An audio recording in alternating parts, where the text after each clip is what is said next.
Attention, BRN affiliates. Showtime in 90 seconds.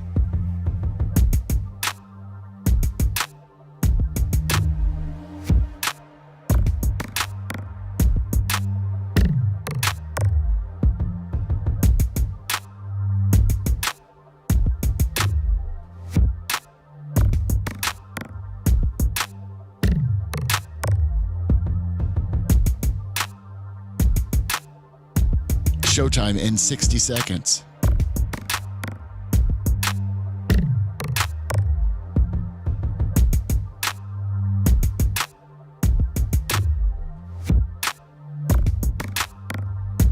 "45 seconds.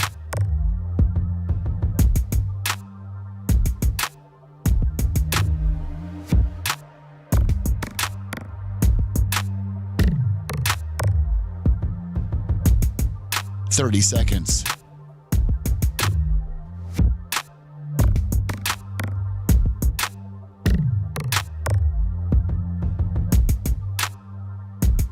The show will start in 15 seconds, and this is your last audible warning.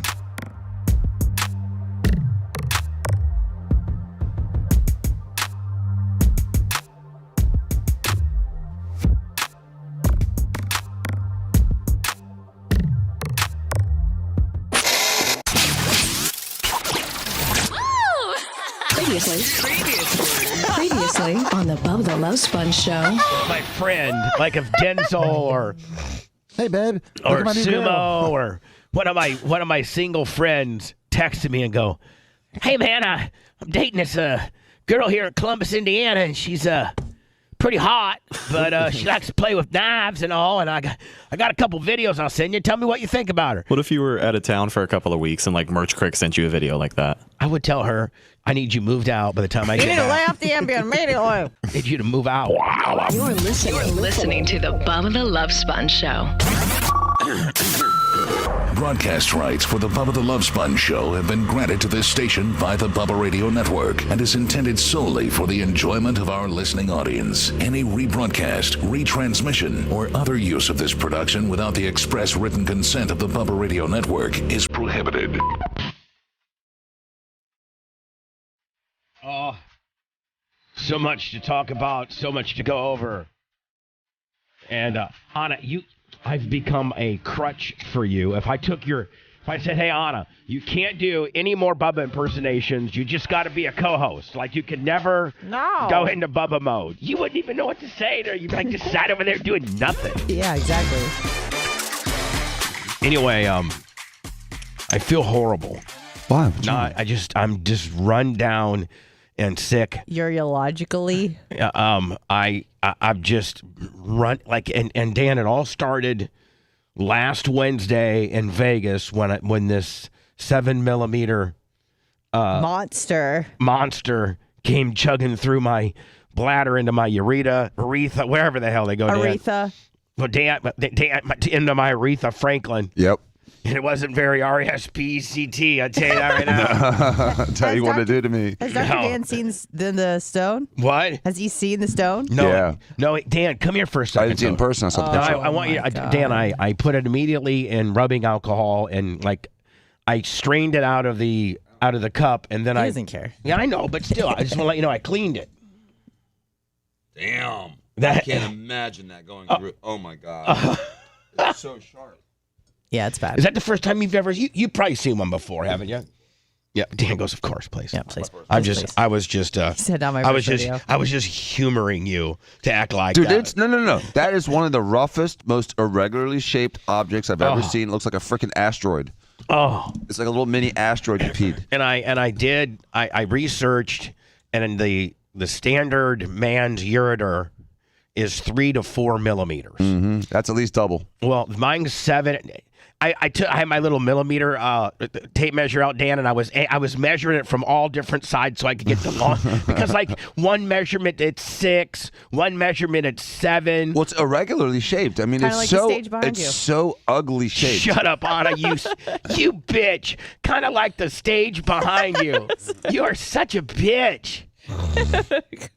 So it started. I started feeling really bad last Wednesday.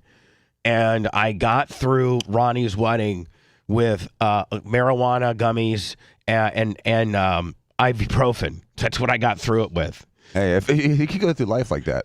Here's what I don't understand, Dan. I think we talked about it a little bit. If kidney stones arguably are some of the most excruciating pain that a person could go through. Yes, and for a male at least. For a male, yes. And it probably, via your urologist, your doctor, that's in that specialty field, it wouldn't be probably a red flag if you're in the middle of passing a kidney stone that your doctor maybe gives you 8 to 10 pain pills. Absolutely. No, it's the only time my dad ever took narcotics is when he had kidney stones. Right. So what I'm saying is it's not a red flag, doctor shopping, any of that. Even though the opiate business is so heavily triple netted, it's so regulated. Oh my God. It is so regulated. Frustrating. Dan, to the point where I get flagged on scripts all the time. Right. So, but I justify this. This is a true indication. No. But what I'm saying is this.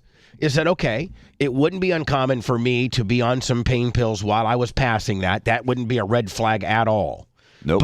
But isn't it unbelievable that what an oxycodone or a Percocet or a Vicodin, what it would do versus I just went down to the dispensary and bought some $19 THC gummies, and that was just as effective as taking an opiate-based pain pill. Does that not just ring a testament for the benefits of marijuana? Well, they say that people that supplement narcotics with marijuana during post-op recovery use fewer narcotics. So it makes sense. It's been substantiated in literature. It's just that people don't want to talk about it. No, they don't.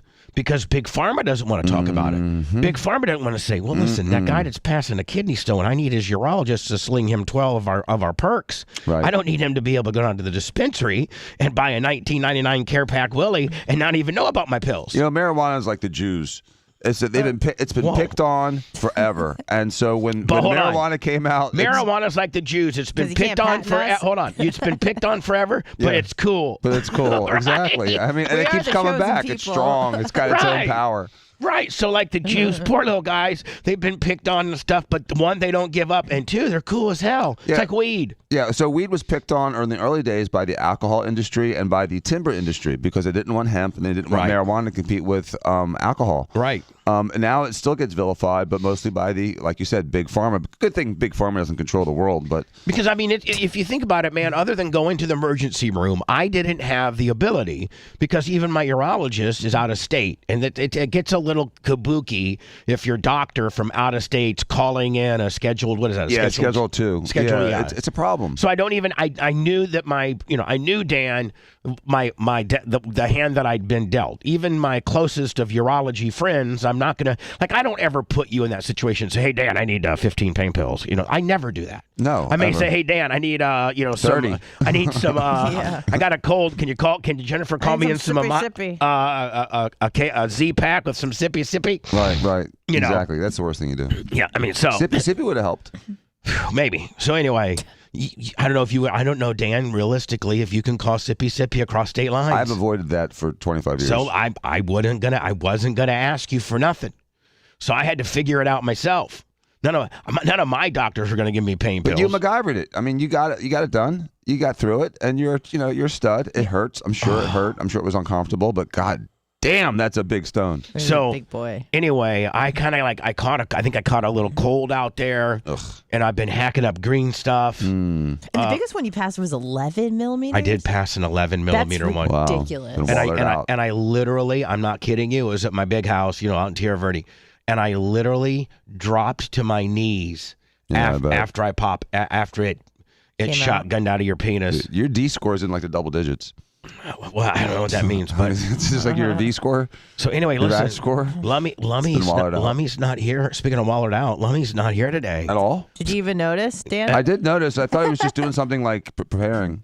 No, today's his big golf tournament that I made him. It's the big yearly deal, and he didn't want to miss. Right. No, he didn't want to miss the show, but I was like, Lummy, I'm demanding you to go to the golf tournament. He deserves a day off to have some fun. But Rhett has told me that Lummy's tore up about it. Lummy's full. For real? He's full. Oh, yeah, he gets nervous. He's full. He's all nervous and tore Anxiety. up. Rhett, maybe you can shed some light on that, because you guys were talking yesterday, and you could just tell that he was like real nervous and everything. Yeah, I mean, he's naturally nervous, but his body language, as we were walking out the door yesterday, because I was under the assumption he was going to be here. I kind of forgot that his golf thing was this week, so right. I was like, all right, And man, when we do it, and when we do it, have a good weekend. I heard you. But hold on now. Here's what's gonna freak him out. He loses the belt. When we do a good show today, like a really good show, And he loses the belt. well, I don't know if Dan's already maybe gunning for the belt. Dan, if you were to come up with something super fantastic today would be an easy day to steal that belt. But I don't know if you'd ever give the belt to like a regular guest. What do you mean? What do you mean? What do you mean? You're not a regular guest. Well, I didn't think so, but think he's apparently, kind of according to regular y'all's guest. website, I am. What do you mean? Well, you're Bubba. I'll tell you what. Oh, it our is. new one? Your newest one. And so I remember about, say a week ago when I mislabeled my affiliation with the Bubba Show by saying hashtag the Bubba Army instead of at the Bubba the Love Sponge Show. I got a phone call. Yeah. Yeah, I didn't give you a phone call. You should have. No, it was late when I realized it. I thought I was going to okay. see you at practice, but it was a no-show. No, well, you want me to get the kids sick? Because I am sick. But all we did was work on Bubba 1, Bubba 2, and Okay. 3 animals. Okay, that's it. Then that's all you need. Exactly what you wanted me to do. And I can't be there tomorrow I understand. because I'm so sick. Like I'm literally I'm hacking up green stuff. Okay. I'm taking great. amoxicillin. They were asking about you, though. I know, and you're They gonna like you. and you're gonna win because of Bubba 1 and Bubba 2. I promise you. I hope so. So on Bubba Army HQ, I'm just a regular old jobber, jabroni guest, just like. Well, we're not. We're in beta. Dan, we're beta testing that's beta this right testing. now. That looks like it's pretty live. Lummy, are we? Oh, he's not even Lummy's here. not here. Lummy's not here. It's not live yet. If you have a link to exactly. it, it's like if you got a link to it, Dan, that you got some insider link, some inside baseball link, I'll get it all. I'll get it all fixed by the time it's live, my friend. Please. Thank you. What would your Bottom title, of the list and what like would a you like regular your guest. title to be? Co-host, just like I am, and Regular I've been for co-host. 4.5 years. Yes, I mean he is. I've been putting the work in. Oh, no Dan, doubt. I listen. I would even go as far as to say, and I don't want you mad at me. I don't want. Well, there's no way you're going to get mad at me for saying this, but I don't suggest that this could be doable, because I think that it would destroy your life. But I would love to have you in every day. Like that's how much I enjoy having you. Oh, thank you. I'd I like could've to come in have. yesterday, I'd like too. to have you in every day, like you're just always here. But I know that it's Because I'm just, a regular guest. Yeah. No, I'm here regularly. You're a co-host, buddy. You're a co-host. Thank you. So we'll, Rhett, Macho Man. If we could get a hold of Mike Rowe and see if we can. I think Mike Rowe listens to this show. You want me to just text him? No, don't text. Okay. We're on the air. He's still sleeping. Yeah, he's West Coast time. Oh, yeah. Oh, let's call him. So no, but Mike Rowe is the main dude. Mike, if you could just get Dan up to co-host status, and so that the top billing that he deserves, because he's far more than just a regular guest. He is truly a co-host. Yeah, I'm Slash like resident second to doctor. last. Danny will get it Okay, fixed. thanks. Jesus. So sorry. Dan, when I called you, it was something that you could immediately fix. But the thing was, Bubba, when I look back at it, the Twitter thing, and I said hashtag Bubba Army. I didn't realize when I set up the account that the difference between like an @ and a hashtag. Right. And so I thought I was giving the show the tributes that I was appropriately trying to give. And I was limited on characters, and so that's what fit. So I fixed it. Gotcha, but, buddy. No so problem. It wasn't a slight. But that was something that you could immediately do. I don't have the skills to go in there under this on this new construction that we're doing of this badass brand new website that we look to launch here in about 2 weeks.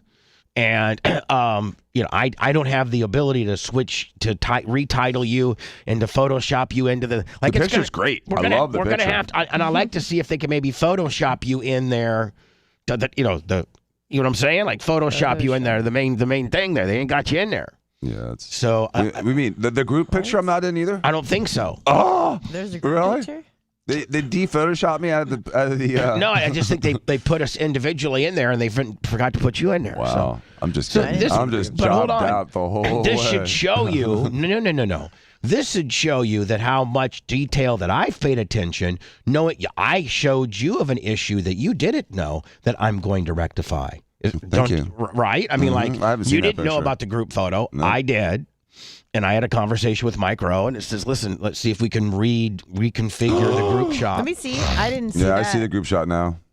If we can reconfigure the group shot to get Dan in there. Sans Dan. Can I see it? It's this. So, I wasn't quite feeling like we were gonna go this. Oh. Right, so anyway, Dan, we'll get you. Well, listen, you can't get mad about that. I'm not mad. Because two things. I'm not mad. One, you didn't know about it.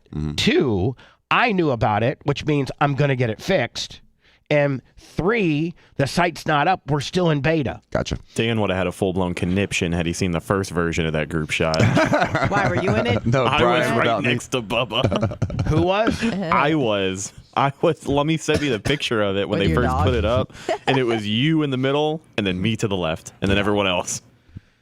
You must be giving Mike Rose some money. Yeah, I didn't know what happened. But I think I guess that means he got my Venmo. You're Mike Rowe, man. Dan Diaco will be slinging you some a big fat envelope if you put him right where he needs to be. Just telling you. So anyway, how did Bubba 1 and Bubba 2? Disregard that envelope filled with white powder. No, so how did Bubba 1 and Bubba 2 go yesterday? Great. And Did you get a clarification that it's legal? No, I haven't gotten the clarification. Guys hasn't emailed me back yet. But so I think I'm still going to try it. It's no matter it's what. going to be. It's What going it to could be. be is it would be like an illegal procedure and a 5-yard penalty. Wow. Right. But it'll set up if it works. I mean, like we did against that scrimmage. The Right. Bubba 2 is even better than the Bubba 1 because they bite on the Bubba 1. Yeah, so bad. So I'm saying is, I'm going to call it just Bubba, and the second time I run it, it's just understood to be Bubba 2. Right. So I want it to sound like the same play. Right. I don't want it to be any difference. And I got another Iggy, which I don't want to tell you, but on air, it's. I got another Iggy too. What do you got? You want to hear my Iggy? You got an Iggy? Is it I got edible? an Iggy. You're not gonna be happy about it, but What? I got a package. Why would I not be happy about that? Because you don't like when people give me stuff. You're like, why does that bitch always get packages? Why do you always embellish that? What? I never say, why does that bitch get packages? I love when you get packages. You do? I just hate how crazy you go over 'em. Oh, sorry. And I hate that you sometimes don't procedurally follow along, meaning like you just start ripping it apart like you're one of the chefs from the Muppets, Right. just going crazy on it when I'd like to, say, okay, Anna, you got a little package over there. Let's open it up. Get you a little It's pair hard of for me to contain my scissors. excitement. It's going to be a distraction until she gets to open it. Yeah, You realize that. but it's not in front of me, so I'm not like picking at it. Where's it at? I don't know. I just know that it's been delivered. Oh, okay. Well, then, in between. Just scramble someone to find it. Hello. Oh, hey, morning. Yeah. I just got two questions. I'm sorry, comment and a question. Big Dan, Dr. Dan. I need to talk to somebody who has the balls attached. Dr. Dan, do you still have your balls attached? I think this is. Is this crackhead? Oh yeah, my this God. is Crackhead Calvin. Yeah, this a- I'm good. What's up? Violation of a restraining order? Lummy's not here, so he knew that because Lummy keeps score on the phone numbers. A lot of times Lummy has like Tournament Central over there. He literally looks like he's bringing in he's got enough computer screens to maybe launch SpaceX over there. I think he could. Yeah, he looks I've like never seen so many. He looks like an '80s day trader, man. He's got like 15 computer monitors all by himself. So anyway, Scary. Lummy would be able to tell you if that's Crackhead Calvin. And let me just say this, Crackhead Calvin. When you call the show, two things happen. One, we find out your phone number. And then two, we have an actual record of you calling that number and you and I speaking because we record the show. So if this is you, even though maybe you got a burner phone or you got a different phone, the cops got this amazing technology where they can usually put a number in and find out who the hell's got it. Technology that we don't have. So if indeed that is you, Crackhead Calvin, which I have a restraining order against you, that means you're violating that restraining order, and I think that means like jail time. I think Dan, if you're on Like an issue in an arrest warrant. I think if you're on probation, if they call that on paper, if you're on paper and you do something and in particular violate a restraining order that somebody has issued against you, I think that's like they come pick you up and put you in jail for a while. Yeah, and not in bizarro world that we're living in now, because in bizarro world, I mean, you can actually, steal stuff, assault people, and no one gets in any trouble. So it's weird because, Bubba, you are in bizarro world. So we did confirm that yesterday and today that was him. Okay. Oh, Well, it was? you should. We can tell back here. We pulled up his number and it's his name. All right, so if you could please refer it to just get me a copy of his call. Okay. And then this one today as well, and the time that he called and the phone log, whatever the hell we need to do. I'll get a hold of the Hillsborough County. No, this is City of Tampa. This is City of Tampa. I'll get a hold of City of Tampa, get a detective out here, and tell him, like, why would he be calling us? Bro. Because he's a crackhead? If you call us, you could go to jail. He's feeling brave. Like, why would you call us? Like, you're an idiot. If they're like, Mr. Clem, you can be a free man or just not call this radio station. Bitch, I am never calling that station ever again. No, I mean, how much gratification can you get from a phone call? Yeah. You know, I mean, it just... God, you weirdo. Which is even why more I have to have a stalking order against you, you weirdo. God. Hello. Hey, brother. It's Gary. Muscle be such a hosa. Yeah. What do you got? I just wanted to mark out, bro, because the show's been great this week. And, even though Lummy's not there, the show's great so far today. Oh, the show. Listen, as long as I'm here, the show's always going to be great, my friend. I'm Tom Brady. I got to just hike me the ball. I'll throw it to somebody. I'll get it to happen. That's why we listen, bro. I mean, it could just be you, laying in bed on your phone, and I'd be watching 4 hours a day, brother. I know, probably standing over you, probably touching yourself, jiggling your big boppe double opsops, my friend. All right, I got to go. See you later. So, Dan, thank you for bringing that to my attention. I will get that fixed for you. Thank you. Jay brought it to my attention. Oh, he did? Yeah, he's like, hey, Dan, we're we're jobbed? He goes, we got jobbed out. We're just like Brian. Well, you're not, though. So today, nobody here, at least in the studio, is going to know who my guest is, but he's a very good friend of mine. He's very popular, and he's like the expert of dirt late model racing. And this weekend on Flow Motorsports or Flow Racing, flowracing.com, FLO racing.com, you're going to be able to watch the Dirt Track World Championship, the Lucas Oil Dirt Track World Championship at Eldora, which is Tony Stewart's racetrack. And Dan, for the first time in the history of dirt, they usually just, they kept points all year, and then the guy that, had the most points won the championship, just right. Then Lash director Rick Schwally is like, listen, let's go through the entire year, but then on the last race, reset the top four, and the last race we'll call the Dirt Track World Championship. And it's not, there'll be, 50, 60, 70 cars competing, but the top four are the only ones that really matter for the championship. Yeah, the top four. They made them even? Yeah, it's who of the top four, which is Jonathan Davenport, RTJ, Hudson O'Neal, and Devin Moran, of those four guys that finished the higher on Saturday night at Eldora, they win the Lucas Oil Dirt Championship. Okay. I'm going to have Michael Rigsby on the air talking a little about this. He's only available for 15 minutes. He's a very popular guy. That's a great idea. From 8:45 to 9. Because it's a good idea because, one, most people don't appreciate short track racing, and two, I do business with these guys, when they come to my track. So it's a good promotion for both of us. No, but it's a good thing to set up the championship that way so that the last race has meaning. Because if one guy's got a bunch of points and there's, all he has to do is finish like 80th and he still wins. Well, listen, that's not exciting. I think, and Michael Rigsby will be able to tell me, but that RTJ, Ricky Thornton Jr., he had such a lead that I think he doesn't even have to show up this weekend if there was. Right, that's what I'm saying. That's not exciting. Like, just imagine Formula One, the last race, the top 3 or 4 guys get to fight for the championship. Way more exciting. Way more exciting. Actually, right now, Formula One's one of the only forms of racing that doesn't do a playoff system. No, and it should, because it would be so much more exciting. Because right now Verstappen's already the champion, so who cares? Like he literally could go in and put it in the wall first lap. First lap for the next 2 or 3 races and be done and still win. Hello. So make it way more exciting. Yes, hello.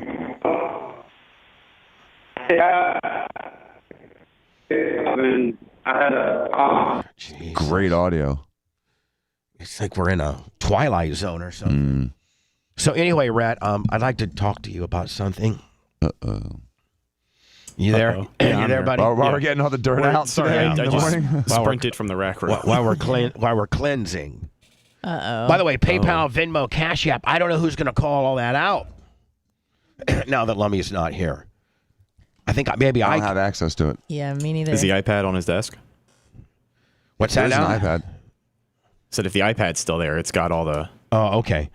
stuff on it if you need it. I also, we might need that. Hierarchy 65 Hall of Famer last night There's a passcode. in the middle of the night. I think it's 1, 2, 3, 4, 5, 6. In the middle of the night, Hierarchy $250 last night on the PayPal gimmick. Beep, beep. Very slow month going on. We're not going to lie to you. Beep, beep. So John McHugh, So you think $20 on Are you going to be in charge of this? I love it. Venmo. Yes. Is this just for Venmo? I think you should get Venmo, PayPal, Cash App, PayPal. I think all three of those are on the iPad. If they're not, I can make sure they're signed in, and you can see them if need be. So what's your beef with Rhett? Yeah. I'm just looking here. All right, cool. Rhett, I was doing my rounds today. And, I feel like I already know. Oh, okay. So what is it? My area. No, not. Oh, okay. Because I know my trash needs to go out. Yeah, I normally do that at the end of the week. It is a little bit your area, a little bit, but more importantly, there are 3 big dried dog turds. Oh no. In the green room. By the old by the light switch, and she's laid down 3, and I think they're just I think they're petrified, and you can just literally and by the way, those are the best those are the best dog turds ever. Easy to It clean. kind of sucks that they've been there for that long, though. I'm sorry. It does suck, but that's not a well-traveled area here at the BRN. So I'm just like, this is a whole new Bubba, and the fact that nobody goes in there for the most part, and I just happen to be dog to poop. Exactly. The old green room is now your dog's laying turds room. Yeah, I don't have an excuse. I said that wouldn't happen again, and it clearly happened again. So I We're not gonna apologize. go drown the dog or nothing. No, I know. We're not gonna. You're making it sound like we're gonna go take the dog outside and dunk it. No. Well, no, I just feel bad because keep a better eye on her. You got it. I will. And petrified dog turds are really not that big. Sometimes they're just like little Tootsie Rolls. And you can literally, and they don't leave any residue or nothing. They just really still stones. They just really it's about the size of a kidney stone. So if you could make a note of that. I will do. Sorry. So today I'll do Michael Rigsby at 8:45 to 9. He's got a hard 9. I think Kevin Hazelett comes in today about 8:30 to talk about his pumpkin patch as well. Jesus, is this the same person? I don't know. Hello? Hey, good morning, everyone. Fish on Jay. Hey, Fish on the J. How you And doing? Fish on the J, $25 this morning. Thank you. Thank you. On, I guess this is the Cash App. Michael Hansen, $100. Yeah. Eric Rinke, $50. And Craig Bernstein, another $25. Thank you. Man, Dan is so not used to having to thank for money. Dan's not usually having to catcall and rattle his soup cup for money like we have to. I don't see the. Hello. Yes. Fish on the J. So I just want to say, yesterday I heard the podcast on you on the Skinny, and it was absolutely fantastic. Them dudes, they have so much respect for you. And another thing, I don't care how many times you tell your story on how when you were a kid to radio to now.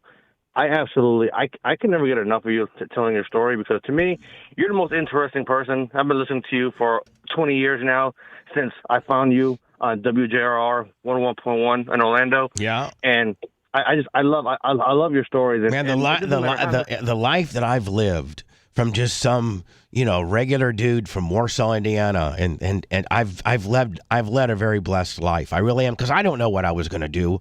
I wasn't going to be anything, important, like with regards to Dan. I wasn't going to be a lawyer. I wasn't going to be a doctor. I mean, I might have worked at Explorer Van and been an assistant football coach. I don't know what I would have done. I got so lucky. Yeah, but Dan, being a football coach, I'm not going to have lived the life that I've lived, right? If I'm just no way. I mean, look at the life that I've lived and the things that I've done, and some of the stuff, and some of the bad stuff as well. It's all good stuff. Oh, it's so good to hear you be appreciative of like everything that you've experienced. Yeah, as I reflect, I like that. I like, I could have made some changes here and there that probably would have made my life even better than it is right now. But I'm very blessed to have been able to do. I think back of all some of the things that I've gotten to do in my life and the people I've gotten to meet and become friends with and hang out. And, the average dude from Warsaw, Indiana probably isn't good friends with Deion Sanders, Larry Bird, Tony Stewart, like Dr. Dan Diaco. Dr. Dan Diaco had his own plane, like had threesomes and was like nobody from Warsaw probably got to do any of that stuff. Maybe Rick Fox. Rick Fox might have. Well, Rick Fox. I mean, he's married to the prettiest woman in the world at one time, right? Mm-hmm. They got caught with some. Oh, you love him because he was a North Carolina Tar Heel. No, I hated him because he's a North Carolina Tar Heel. I loved him afterwards when he was just a good-looking guy with a beautiful wife and had a career. I thought, I thought he was a great guy. But spent 3 years of his life in Warsaw, Indiana. Did you know that? Mm-hmm. Yeah. And he was a stud in real person. I saw him in real person a few times. Oh, he was just really good-looking, really well-mannered, very calm. Originally from the Bahamas. Did you know that? Bohemian. Rick Fox, Bohemian. So anyway, Fish on the J, thank you for thanking me, for liking me and listening to me and thinking that I'm like the Dos Equis guy, the coolest guy in the entire world. Boy, are you messed up in the head if you think I'm the coolest guy in the world. You are one of the coolest guys in the world. Shut up, Dan. You are, You're dude. the funnest and you're one of the person funnest guys I've ever met. I have like three people in my life that are close to as fun as you. Really? Mm-hmm. Do you care to mention them or no? Sure, I'll mention them. Okay. Bob Lucerini. And Steve Diaco. Really? Steve is fun. Oh, Steve's fun until he's not fun. Right. Steve's and then fun. He sucks. Steve's fun until he kind of maybe assesses what we're doing and starts doing risk versus reward. Right. But when he's on it, man, he's on it. Yeah. And Bob Lucarini is like you. It's just a constant laughing. It's just we're constantly giggling. All right, my friend, Fish on the J. I appreciate you. Mm-hmm. Yes. Oh, and I can't wait for your documentary. However it comes, I simply cannot wait. And I'm also going to be spreading out the Skinny podcast on X, Twitter, and Instagram, and everything else that I got. It replays tonight at 5:00 on Mav TV, and then the part 2 of my Skinny podcast airs Sunday night on Mav TV at 9 p.m. So either catch the replay from last Sunday's tonight at 5, or catch the new part 2 Sunday at 9. Both. So or both. Yeah, there you go. Great. All right, bud. Can't wait. Thank you. Have a good day, everyone. You too. Thank Thanks. you. So, Red, if you could pick up those turds, no big deal. I'm on it. Okay, thanks. So, Dan, we'll get that picture fixed. Thank you. Okay, no big deal.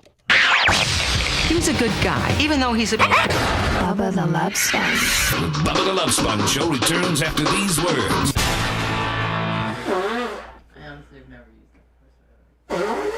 And PayPal's laughing at me. I can't log into PayPal. I'm paid. I got PayPal here. Okay. Brett's gonna help. This is today, and then if you flip it over, it's got yesterday. Oh, okay. And then we'll get you the audio here. Macho should have it within the next few minutes. Okay, perfect. Thank you, bud. No problem. That's awesome. Isn't it?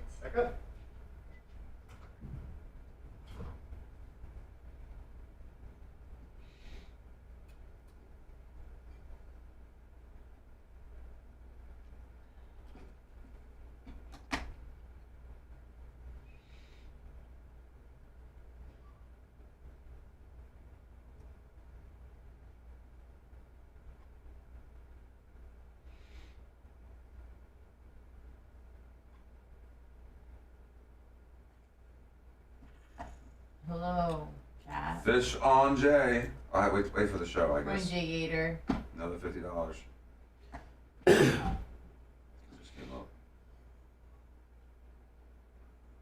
Do you want me to go find my package, or you don't want me to find my package? We'll do the package next. Do you want me to go find it? Yeah, no, I want you to fucking not find it. I don't know. I don't want you not to find it, and then we'll talk about finding it, and then it'll fucking... So you don't get better on?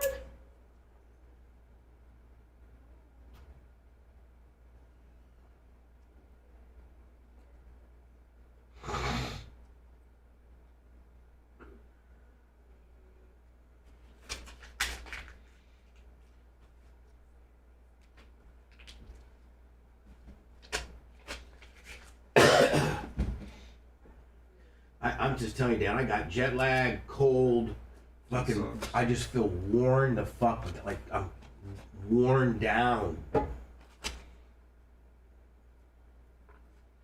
Just fucking worn the fuck down.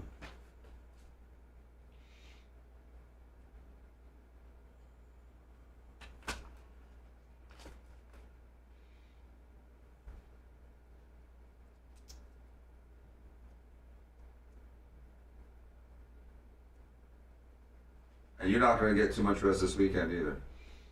Oh, I gotta work on the track all weekend because they took all the dirt from the monster truck show and put it in the corners.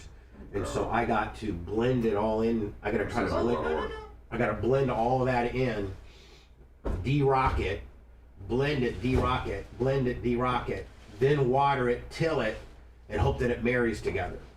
So here's my dumb question. Since it hasn't been raining, is it going to be easier to work with so it's not so heavy? It'll be, yeah, because if it's dry, then you can control the moisture. So you want to, you make it just as wet as you need it to be able to work with it. Whereas if it's too wet because it's rained too much, then it's tougher to, it's easier to make a dry track wetter than it is a wet track drier. Right. If it makes sense. That makes sense. I mean, it's dry as it's a popcorn fart now. Now I determine what the moisture is, and I get it just right there on the borderline of being almost too wet but still pliable. Oh, I think it's for all of us. Hey, Bubba, what's the best way to get you that audio? Probably email. Okay. All right, I'll have it emailed shortly. Thank May you. I please have a piece of tape? Jesus, this is like Grand Central Station. Thank you so much. Appreciate you. Do you want the whole dispenser? No. What are you not? Are you retaping shit now? Thank you. What the Well, I'm trying to cover their address. Oh God. Just trying to protect people's privacy. It's a big fucking box. There's stuff for you too. Isn't it fun? Isn't that fun? How fun is that? Like all this shit and got eyes on it. It says on a Dr. Dan Bubba one for packages. Three co-hosts and a guest. A regular guest. Don't put yourself down like that. You're a regular guest. I like Barilla pasta. Gorilla pasta? Someone asked me if it like it's a brand. Oh.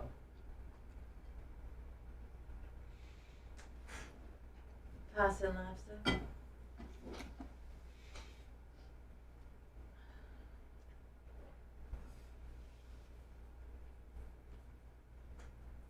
I heard that ski song yesterday. What ski? Remember we played that disgusting chick and Rhett knew the words to her raps?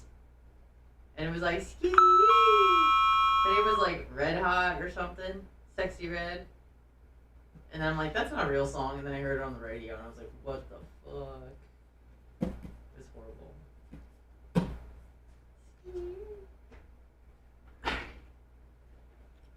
Look at how fun that is.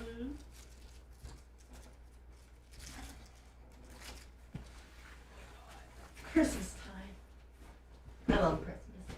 Not Hanukkah? Oh, It's not Hanukkah time. I don't even know when the fuck Hanukkah is. Don't matter to me, because that holiday kind of blows. Eating bitter food and singing stupid songs. The bitter foods, that's more like alcohol. You get like lactose and stuff. Dan, would amoxicillin be? That's what I'm taking. Is that would help me on my cold? Right? Absolutely, yes. All right, that's what I'm taking. I'm taking I think it's good. 1,000 milligrams, 2 times a day. 5.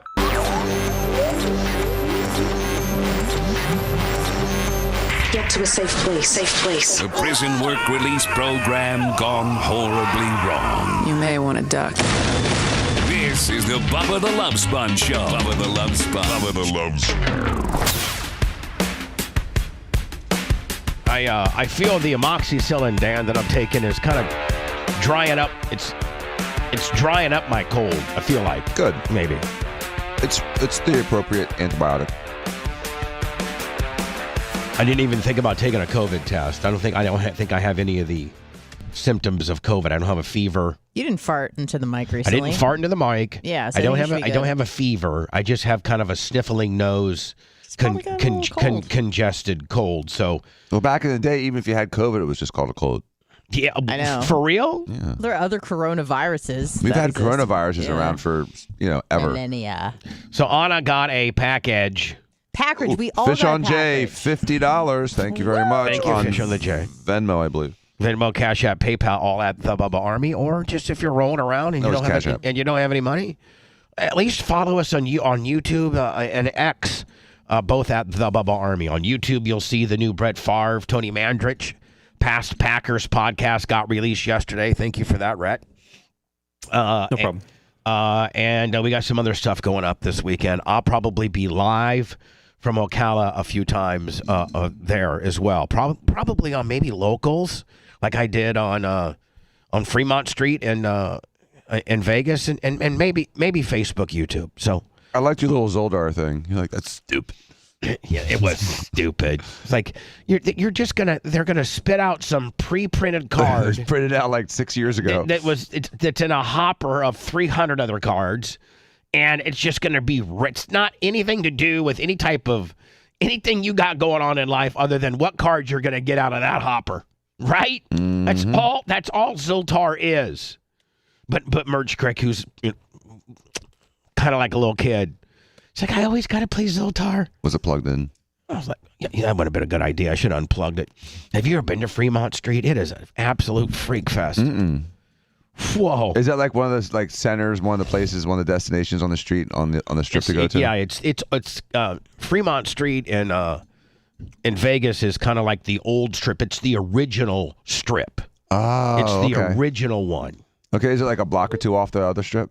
Yeah, maybe a little bit longer than that, but it's the original strip, and then they've built the new strip. Oh, have any of you guys seen? Maybe Anna can send me a video. Have you guys seen the sphere?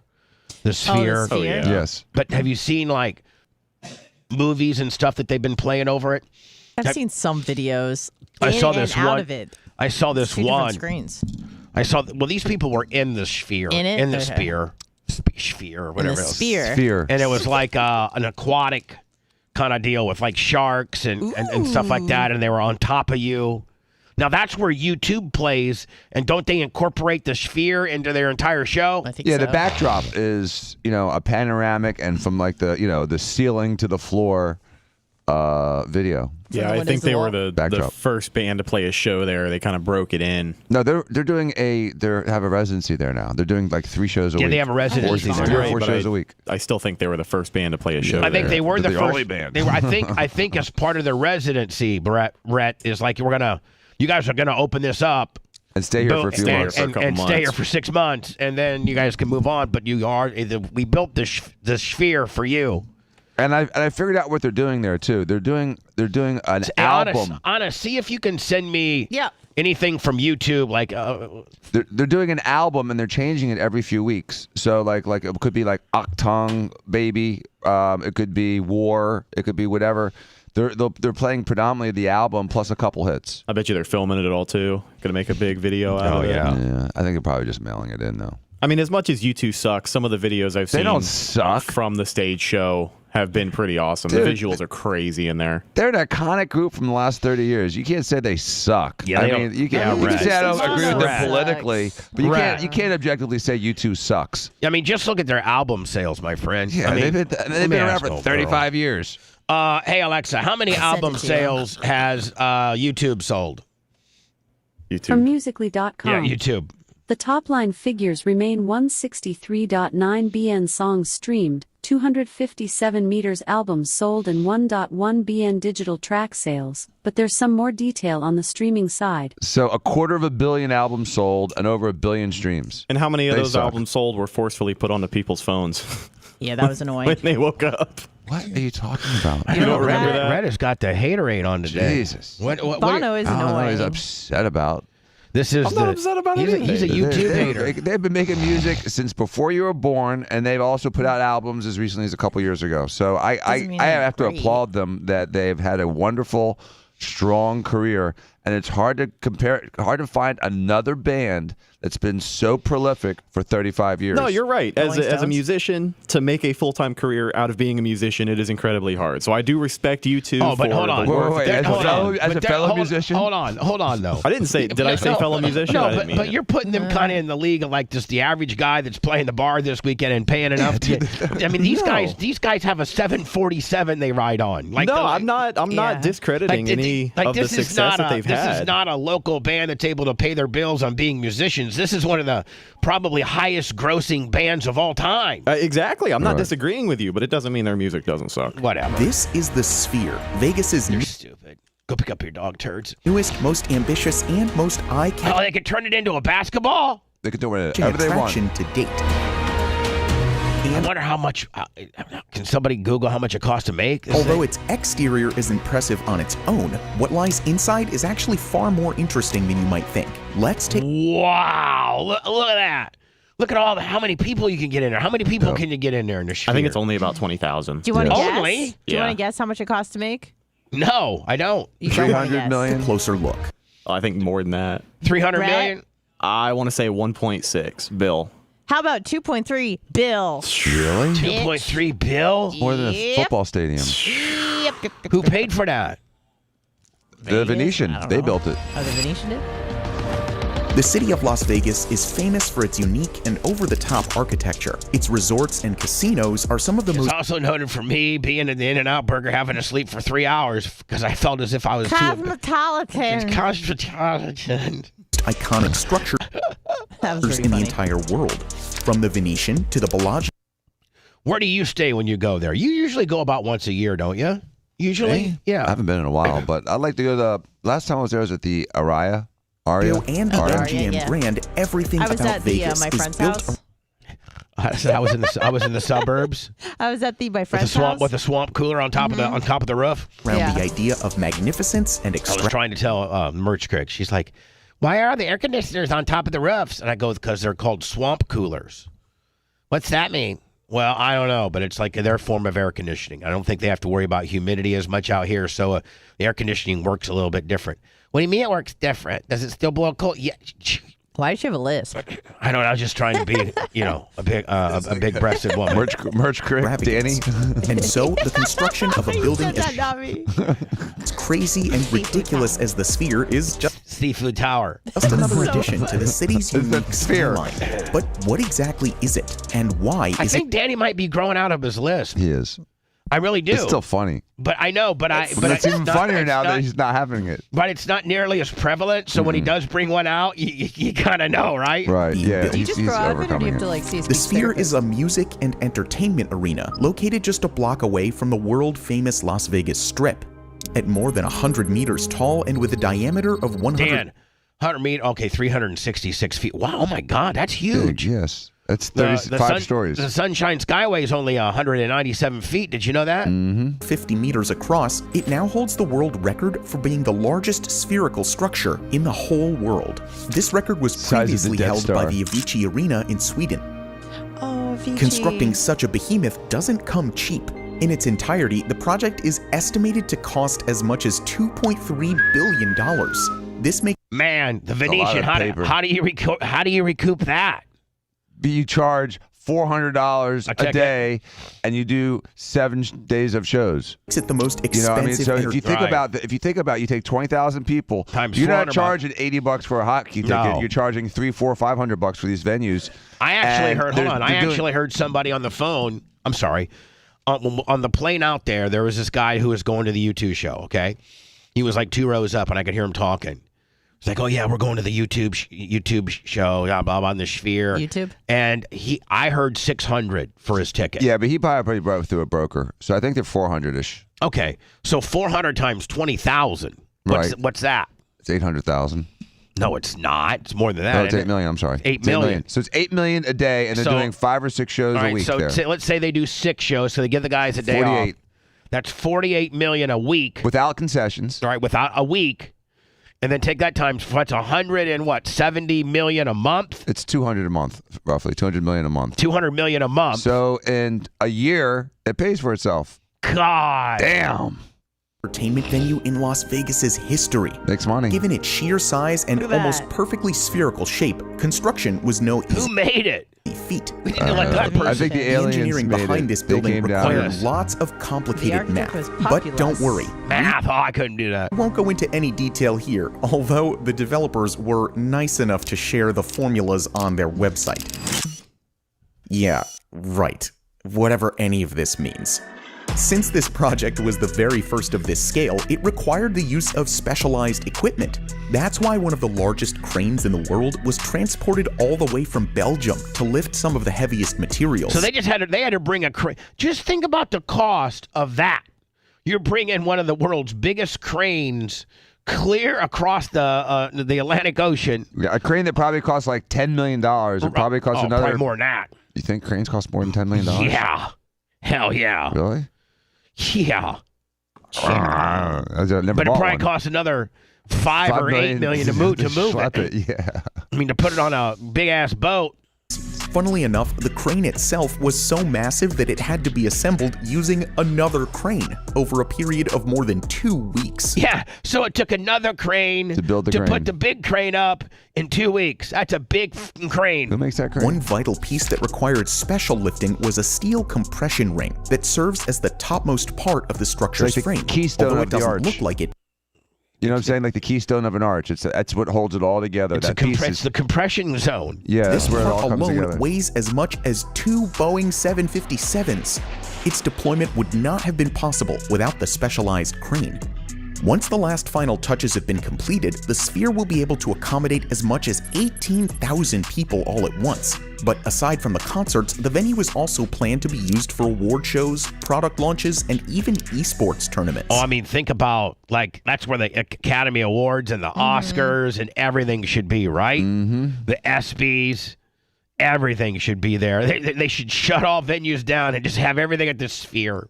The creators of the Sphere are already planning to build a similar structure in London, and eventually plenty more around the world. To London, New York, maybe, is that Argentina, Brazil? What? It's in Brazil. South Africa? Mm-hmm. But And one question Dubai? that many of you might be asking right now is why build a sphere? Well, the answer is actually fairly straightforward, because it's Las Vegas. And Yeah. Why have hookers and whorehouses? Just a And all the sphere. cool stuff in Vegas. There's a lot of stuff that you can only have in Vegas. because they can. From the outside, the structure That's is unlike freaking any of the awesome. other buildings Looks like the moon. around Yeah, it. of course. And though it might Thank stick God I wasn't on the gummies when I was looking at that. I'd be like, man, I'm going to the moon. out like a sore thumb in the city's skyline, that's precisely what it wants to be, and what Vegas is known for. Over-the-top architecture that catches your eye from miles away. And believe me, its exterior will definitely catch your eye. From my hotel, Lummy, we could. Not Lummy. Lummy. From my hotel, Dan, we could see the Sphere just barely. Really? Just barely see it. Did you see it when you were landing? Or you weren't looking for it? No, I wasn't looking for it when I was landing. Mm. So, Anna, what do you got packages for us yeah. here? Yeah. Well, it's from Chuck and Leslie. Oh, they're always some of the great contributors, are they not? Sorry. They sure are. And it's not just for me. It's for all of us. Oh, but they make it for you to distribute because it Correct. probably makes you a little bit more happier. Of course. But it's for all of us. All right. So you want to hand out everything like little Santa Claus? Well, I was instructed that there's like specific instructions on what to open and what's for whom and all that sort of stuff. Jesus. Why don't you pass everything out to everybody? We'll go into words, so we'll be a She's little bit really early. struggling. For Why don't- such an enthusiastic package opener, you'd think she'd be better at opening it. She's not I good mean, with. she's not good. She's not good with Good opening at up. almost nothing. So Anna, Yo. I'm gonna go into words, and you pass it all out, Okay. and then we'll open it all up next. Okay. All right. Bubba. The show's spontaneous. It's unscripted. That's its charm. Bubba the Love Sponge. But it's a federal offense. Bubba the Love Sponge returns after this. What's up, quicker ticker? So with lists, do kids sometimes just grow out of it, or do they have to go to the Yeah, school? I mean, he did a little both. All right. He just didn't want to get teased. He started being more careful. Yeah. Instead of being later. My word, oh my word, there's a lot going on here. Okay, this one's for me. This Good is morning, Pablo for Pacheco. Boo Bear. This is upstairs there. Iggy, good morning. What's up, Doc? Doc Guard, How DJ sweet Click. are they? Jay, just emailed that audio over. those two. Okay, perfect. This is for Richie Rich. Unity sample 17, assembly good morning. required. Oh my god. Sample. What's up, Spencer? Monster Oh, this is for the fucking Jeep thing. Oh! I never said it. Doc, or something. Shit. This is for Lum Lum.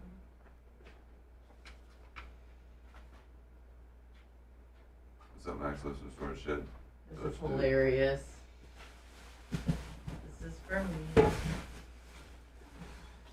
Monster One, Camper Scott. Oh, this is for Bubba. Bubba got an envelope.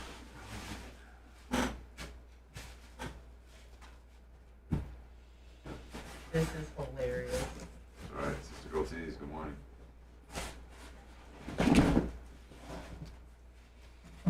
There you go.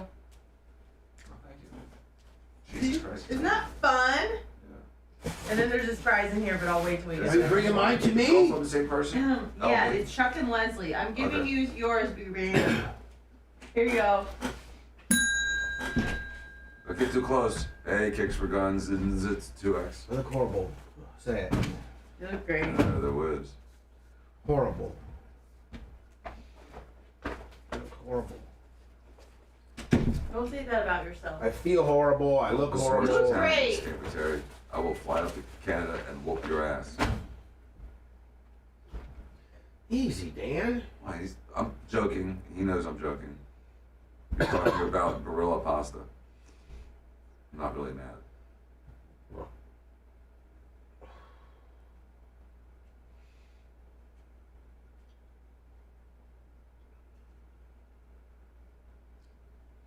Okay, Joe, I will.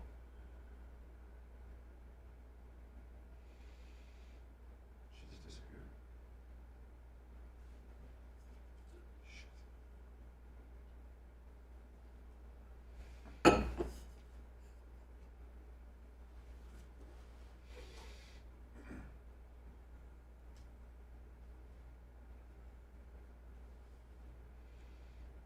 I feel your kicks for guns.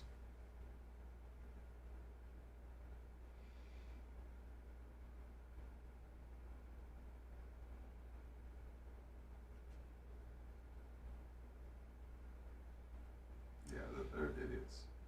Right now, it's a peach. I'm going to get a watermelon. If I get back in the next hour or two.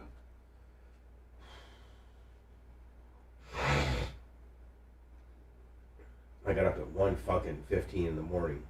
Really? That sucks. Couldn't sleep. Ugh, that's torture. Congested. Fucking. Do you ever use Afrin spray? No. That's the only thing that'll clear your nose immediately. Like literally, it clears it in 2 minutes. It's all this other bullshit, Sudafed, Actifed, all that shit. NyQuil, doesn't do shit. You do a spray of Afrin, 12-hour, and dude, you're crystal clear in less than 5 minutes. I'll get some. Afrin, 12-hour. Okay. But try not to use it for more than 2 or 3 days. I won't.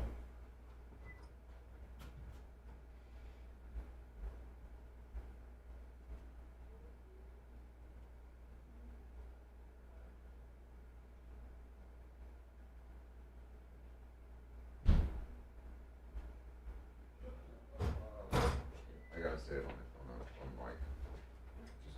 Just show the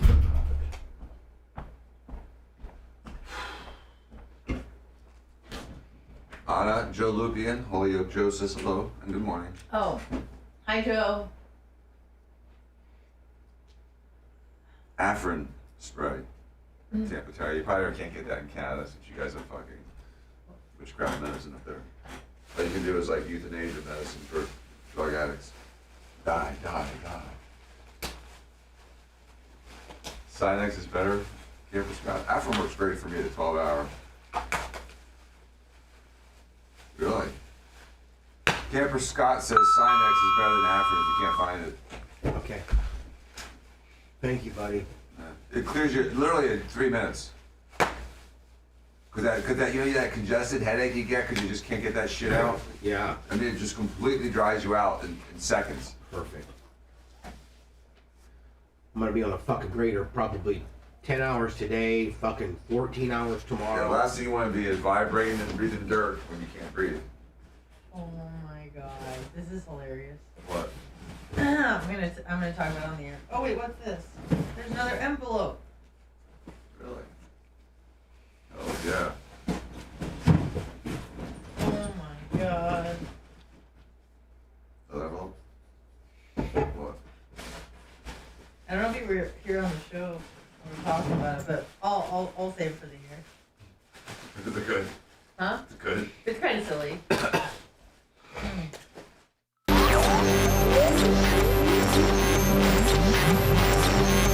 The following broadcast is not for the mocha soy latte drinking, tree hugging, Birkenstock wearing crowd. I'm not giving you a compliment. If you tuned in by accident, get the out of here now before all the beer drinking, whiskey shooting hellraisers find out. This is the Bubba the Love Sponge Show. We all have very much a heartfelt reason to support our blood pressure. In fact, more than half of the U.S. population would benefit from some sort of blood pressure support. Superbeat heart chews are an easy and convenient way to support healthy blood pressure, and they promote heart-healthy energy. Paired with a healthy lifestyle, the antioxidants in Superbeats are clinically shown to be nearly 2 times more effective at promoting normal blood pressure than a healthy lifestyle in itself. 30,000 5-star reviews and counting. And Bubba, you know, Superbeats Heart Chews are a great alternative to other supplements because they're really enjoyable, they're easy to incorporate in your daily routine, and I feel great after taking them. And that comes from a real doctor. That's a real doctor right there, ladies and gentlemen. That just isn't some hired gun like me. That's a real doctor. Double your potential with Superbeat Heart Chews. Get a free 30-day supply of Superbeat Heart Chews and 15% off your first order by going to superbeats.com. Promo code Bubba. That's G-U-T, super BEETS.com. Promo code Bubba. Get superbeats.com. Promo code Bubba. Anna healthy energy without the crash. Yes, Anna, you this is courtesy of, I think it's Leslie, and is it You got it. Greg and Leslie? Nope, Chuck and Leslie. Chuck and Leslie. They're very artsy, thoughtful, fun. Wait, look, I gotta show you what they sent all of us. Well, I mean, just the little gift bag that they gave me that's got my little name on it. They're so sweet. They're so classy. Yeah. Thoughtful. Thoughtful, classy, and just fun. They like to see us enjoy ourselves. 1 envelope, 2 envelopes, and then something here and something there. So I got 4 things to open. Wow. So I do one each and rotate. Before we do all that, we have to get to the massive gift at the bottom of the box here. I don't know if you remember I think it was last week maybe, where we were talking about Jeeps. Do you remember? Yeah, Yes. about And ducks. Yep. People that put if you got a nice Jeep, you're supposed to leave a guy a duck. Well, now we got a box of ducks. Come on. Look at that. They sent us all these ducks, and then on Can't top see. of that, it's just a ton of rubber duckies. Tons. Maybe we should and- So you leave it on their Jeep? Yeah, it's a weird Jeep thing. You just leave it on the hood? But they sent us this as well so that we can take these around town. And there's some stickers that say you have been ducked by a member of the Bubba Army with a QR code. Did they get these made? The stickers? I know. That's that's that. Look at that. That's awesome. They really went through a lot. If we're gonna hand out those ducks, they're not stickers, but it's like a little tag, like a little paper tag. Oh yeah, saying, well, can you? Oh, here you go. Anna, you're the worst at showing the camera what you're talking about. You're the worst at it. You automatically think that we know what you're looking at. You have to describe what you're looking at, Anna, in order to be a paid spokes. Hold it in front of the camera for a longer moment than a half a second. It's like a flash. You have been ducked by a member of the Bubba Army. Okay, I see it now. Now, that's not like a piece of paper that you put underneath their windshield? Yeah, you put a little loop of a rubber band, you put it around the duck neck or some ribbon. Got the QR code on there, too. QR code so they can figure it out. And just a ton of rubber duckies. Wow. Just so a box of them. We Isn't that cool? How thoughtful is maybe that? me and Did your Lummy mad could, someone maybe keep photo? me and Lummy could go out with Go out ducking. with we could This is a sample. with the smart car and we go out ducking. I bet you'll find a bunch at the mall. We'd be ducking. Oh, that's awesome. Yeah, and See the I'll little make sample? Lummy. And the ducks have Bubba Army on them. Did you see that? That's cool. The No. ducks have a Bubba Army stamp I on might them. need to take one of the ducks. Where then. did they get these made at? I want a duck. I want a duck. Ed and Leslie, or whatever the hell their names are. Chuck and Leslie. My bad. Yinzer's in Florida. Look Those at are that awesome. Cape Coral. Chuck and Leslie. You're the one. They gave us our own ducks, our own pieces of paper saying that you've been ducked by a member of the Bubba Army. And so then they got the QR code. So in case, chances are the person doesn't know what the Bubba Army is. Yeah, and then they can be. And they're like, oh my God, that is join in on the really fun. a good idea. I know. Chuck Ducks and have Leslie, my little pumpkins. But the Bubba Army So, duckies. so creative. I know. And in fact, I may have to even, like after we run out of these, I may have to find out who made those and they can give me that information so I could keep up the tradition and I buy them. You know what I'm saying? Yeah, absolutely. These ducks have pretty mouths. No, what is What that? the hell? What is It's that? a pretty mouth. It's a happy face. Oh, I thought you were being It's like smiling. sexual. Yeah. He's trying to be, He's- he's just being a dumbass. No, they're happy ducks. All right, Look at so- the face of the duck. It's actually a good-looking duck. It's smiling. It's happy. It's a very festive I duck. just got lip injections. Yeah, it does look like it's got a little Juvederm there. How pouty. So, Anna, Isn't that cool? that's the present to the show. Yes. And I can't tell you, like, how cool that really, really great is. idea. Oh, my God. Yeah. So brilliant. I'll ribbon a few of these up for each of us, and we can keep it in our car and then Yeah. just put them on there. Well, then me and Lummy will go ducking next week. Okay. So if I put one on a car, do I have to film it, or can I just put it on the car quietly? Whatever you want to do. Do you want them filmed? I mean, do you want like duck experiences? Yes, ducking. I would. We're gonna We'll be make ducking. a big ducking video. I mean, okay. wouldn't it be cooler to see Dr. Dan pulling up next to a regular Jeep in his, $600,000 Ferrari, and he's ducking a guy? Mm-hmm. I mean, But again, what's the appropriate what's the polite put it on place? the- I think you put it. I think you put it underneath the windshield wiper. They put it like sometimes on the side view mirror, the door handle, or the hood, up by the window. Yeah. Okay. Just don't want to break protocol. No, you're right. But do you know how much cooler it is to get ducked by a guy that has like a Ferrari rather than getting ducked by a guy who's got a smart car?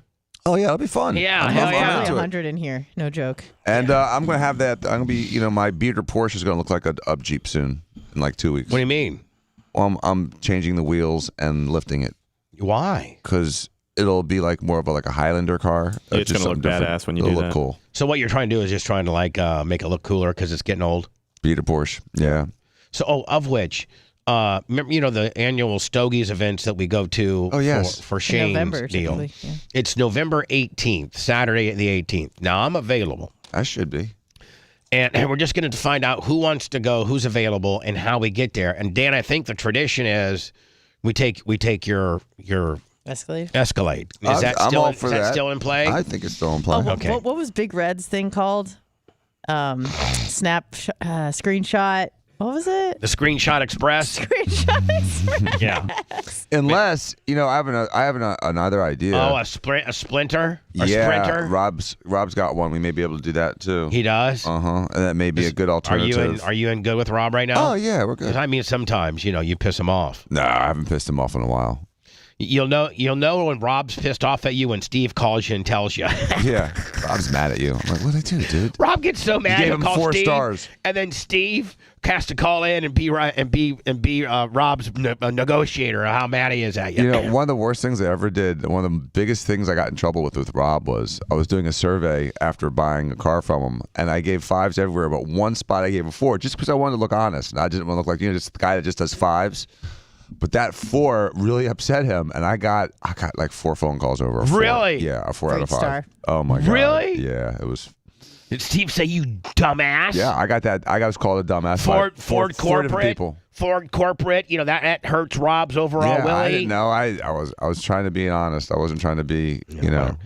Anyway, thank you so much to. We're not done. Okay, so yes, so this is from Leslie and Greg, right? Oh my God. Chuck. His name is Chuck. Okay, well, it's almost funnier that I mess it up every time. Okay, Leslie and Chuck, the best, Yes. by far one of What a some of the great most idea. creative God. listeners ever. and just going to create content, and we're going to go out ducking, and we really appreciate it. Okay, some people can say, hey, the Bubba the Love Sponge show is regulated to ducking nowadays, and some people might think that that's pretty cool. It's pretty pop culturally cool. I'm sorry you're not cool enough like we are to go ducking, pitch, and you even got listeners that are sending you pre-made ducks with your pre-made QR code. There ain't nobody like that except me, incredible. Bitch. It's about to get mods. Duck you, bitch. Easy, man. All right, so Anna, I have 2 envelopes and 2 things to open. What do you have? I have an envelope and a package. Okay, and what does Dan have? Same. Okay, an envelope and a package. And does Rhett have anything? He's got his dog. Ducks. He's got dried up turds. Yeah. Sometimes they send him something separately. Okay. So is it just us 3 on this particular Lemmy got deal? something, but obviously he's not here. Yeah, Lemmy's not here. Yeah.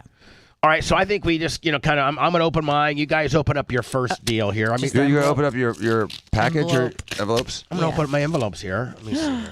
Bubba, you, here are some Bubba Army Jeep ducks, okay, that you made. Okay, blah, blah, blah, blah, blah, blah. We are donating these to the merch store. Hopefully they bring in good fortune for people. And yes, they were kind of explaining me what the ducks are. So thank you for that. And you know what, Lemmy? I mean, you know what, Dan? We can actually include, they are right. We can include one with every piece of merchandise that you buy. We can include a couple. And the Bubba Army go out ducking. Right? Yeah, absolutely. So with every piece of merchandise that you buy, I'll have the merch quick to make sure she goes out there and puts the ducks in here, too. Just a little something for you and Bella. We love your food review. And our favorite part is when Bella takes the French fry oh so gently. Thanks for getting us through the days, our days, time after time. Chuck and Leslie, even though I say Chuck and Greg or stuff like that, she said, it's Chuck. So I must mess up Chuck's name all the time, do I? Well, you finally got it, I think, last week sometime. Chuck! You call him Charles. Charles, Shekel, and well, all that's that not kind incorrect, of deal. right? Shekel. I would think Anyway, Chuck is. Chuck and Leslie are the best. We love them so much. Okay, start opening up your presents. I got a couple more. Sweet. Here we go. This side up. I'm putting up this. This is, of course, from Chuck and Ed Leslie. From Ed. Do you know who Ed Leslie is? No. Brutus the Barber Beefcake. I don't know what you said to me. All right, so I got some Jim's famous sauce for hot dogs with a recipe of how to make it on a hot dog. And how to use it on hot dogs. This is a it's dog. Their family sauce. I got a thing of French fries for a dog treat. So Bella will absolutely be destroying that because she destroys all of her toys. All right. Let's see what's going on. Thank you so much, Chuck and Leslie. Thank you, Chuck and Leslie. Oh, I got lots of stuff. Thank you so much, Chuck, Ed, and Leslie. Oh, I got some type of. Oh, no one can see it. So this is a Pittsburgh-based Jim's famous sauce. Are they from Pittsburgh? Oh, I don't know. They live in Cape Coral, but that's all I know. Oh, everybody from Cape Oh, Coral. hell yeah! I got some tea. They did lemon me, and ginger. They great did for me digestion. they did me a Another rubber duck. Shutterfly picture with Bella taking French fries out of my mouth. Oh, 1,001 Dalmatians or look at that. Look how Lady and the Tramp. Yeah, when we laid in the tramp. I mean, and how many? You have to be really, really, really, really knowledgeable about your dog's temperament in order to put a French fry from. This is a full blown pit bull. Most pit bulls will bite your face off. You're brave. You're brave. Not my pit bull. That's cool. Thank you, Chuck and Ed Leslie. We appreciate you so much. Thank you so much. If I were to put a duck on my Camry, is You that look like a faux pas? Yeah. Yes. You can only put a duck. Sorry. You can only put a duck on. You can only put a duck on a Jeep. Okay. And I mean, there's got to be a reason you throw it on the Jeep. It's got to be a pretty nice Jeep. Not just some jobber. I got you. Yeah, Anna, just don't. Stock Jeep with small wheels. Yeah, can't do that. Just fresh off the lot. Just don't. Just to hand out your first duck, Anna. It has to be like kind of a cool. I got you. Anna, do you remember Grouper Lips Jeep? Yes. Kind of like that. Maybe not that's to that ridiculous. extent, but yeah. That's super souped up. They're not Socks.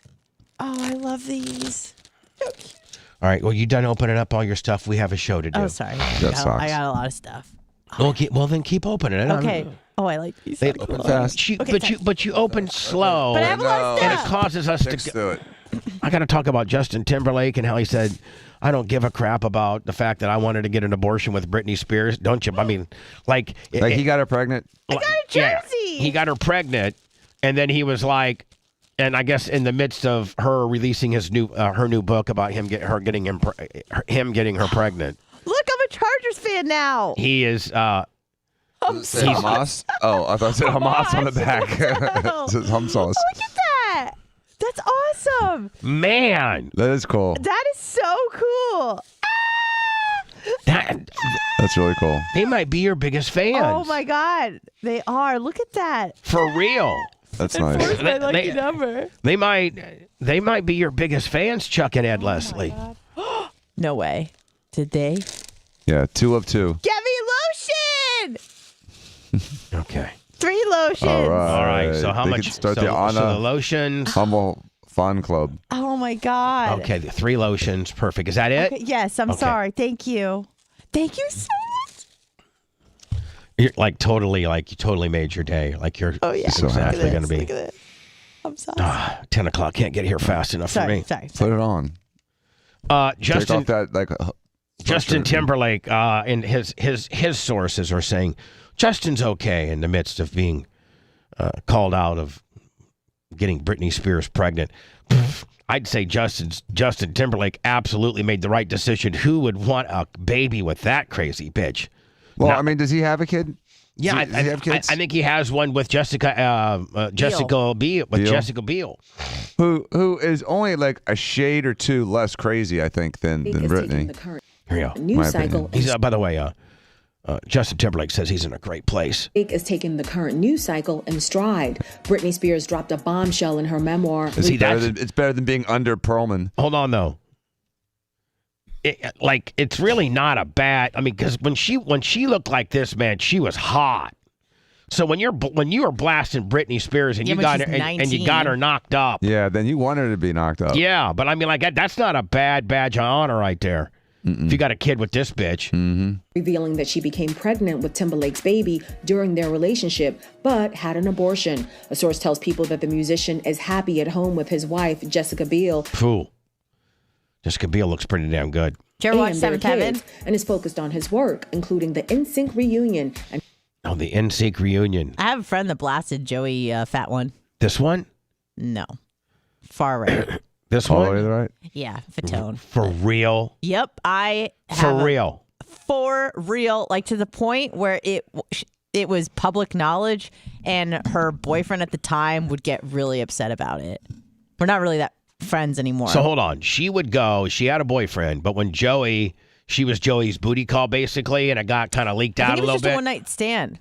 And I wouldn't be surprised if Dr. Dan knew who my friend was, but I'm not going to say it on the air. You can ask me later. Can you write it down? No, I'm not writing anything down. Can you whisper in his little Italian ear? Yeah. Okay, go ahead. I'll turn your mics off, too. Your mics are officially off. Just my mic's on. So this must be a Tampa chick. That you guys done? Okay, here we go. Is this a Tampa girl? Maybe. Yeah, I know who she is. I've never met her. But he knows of her. But she blasted him? Yes. And was like a full-time blasting? I think it was like a one-night stand. Oh, but they got caught on picture nonetheless?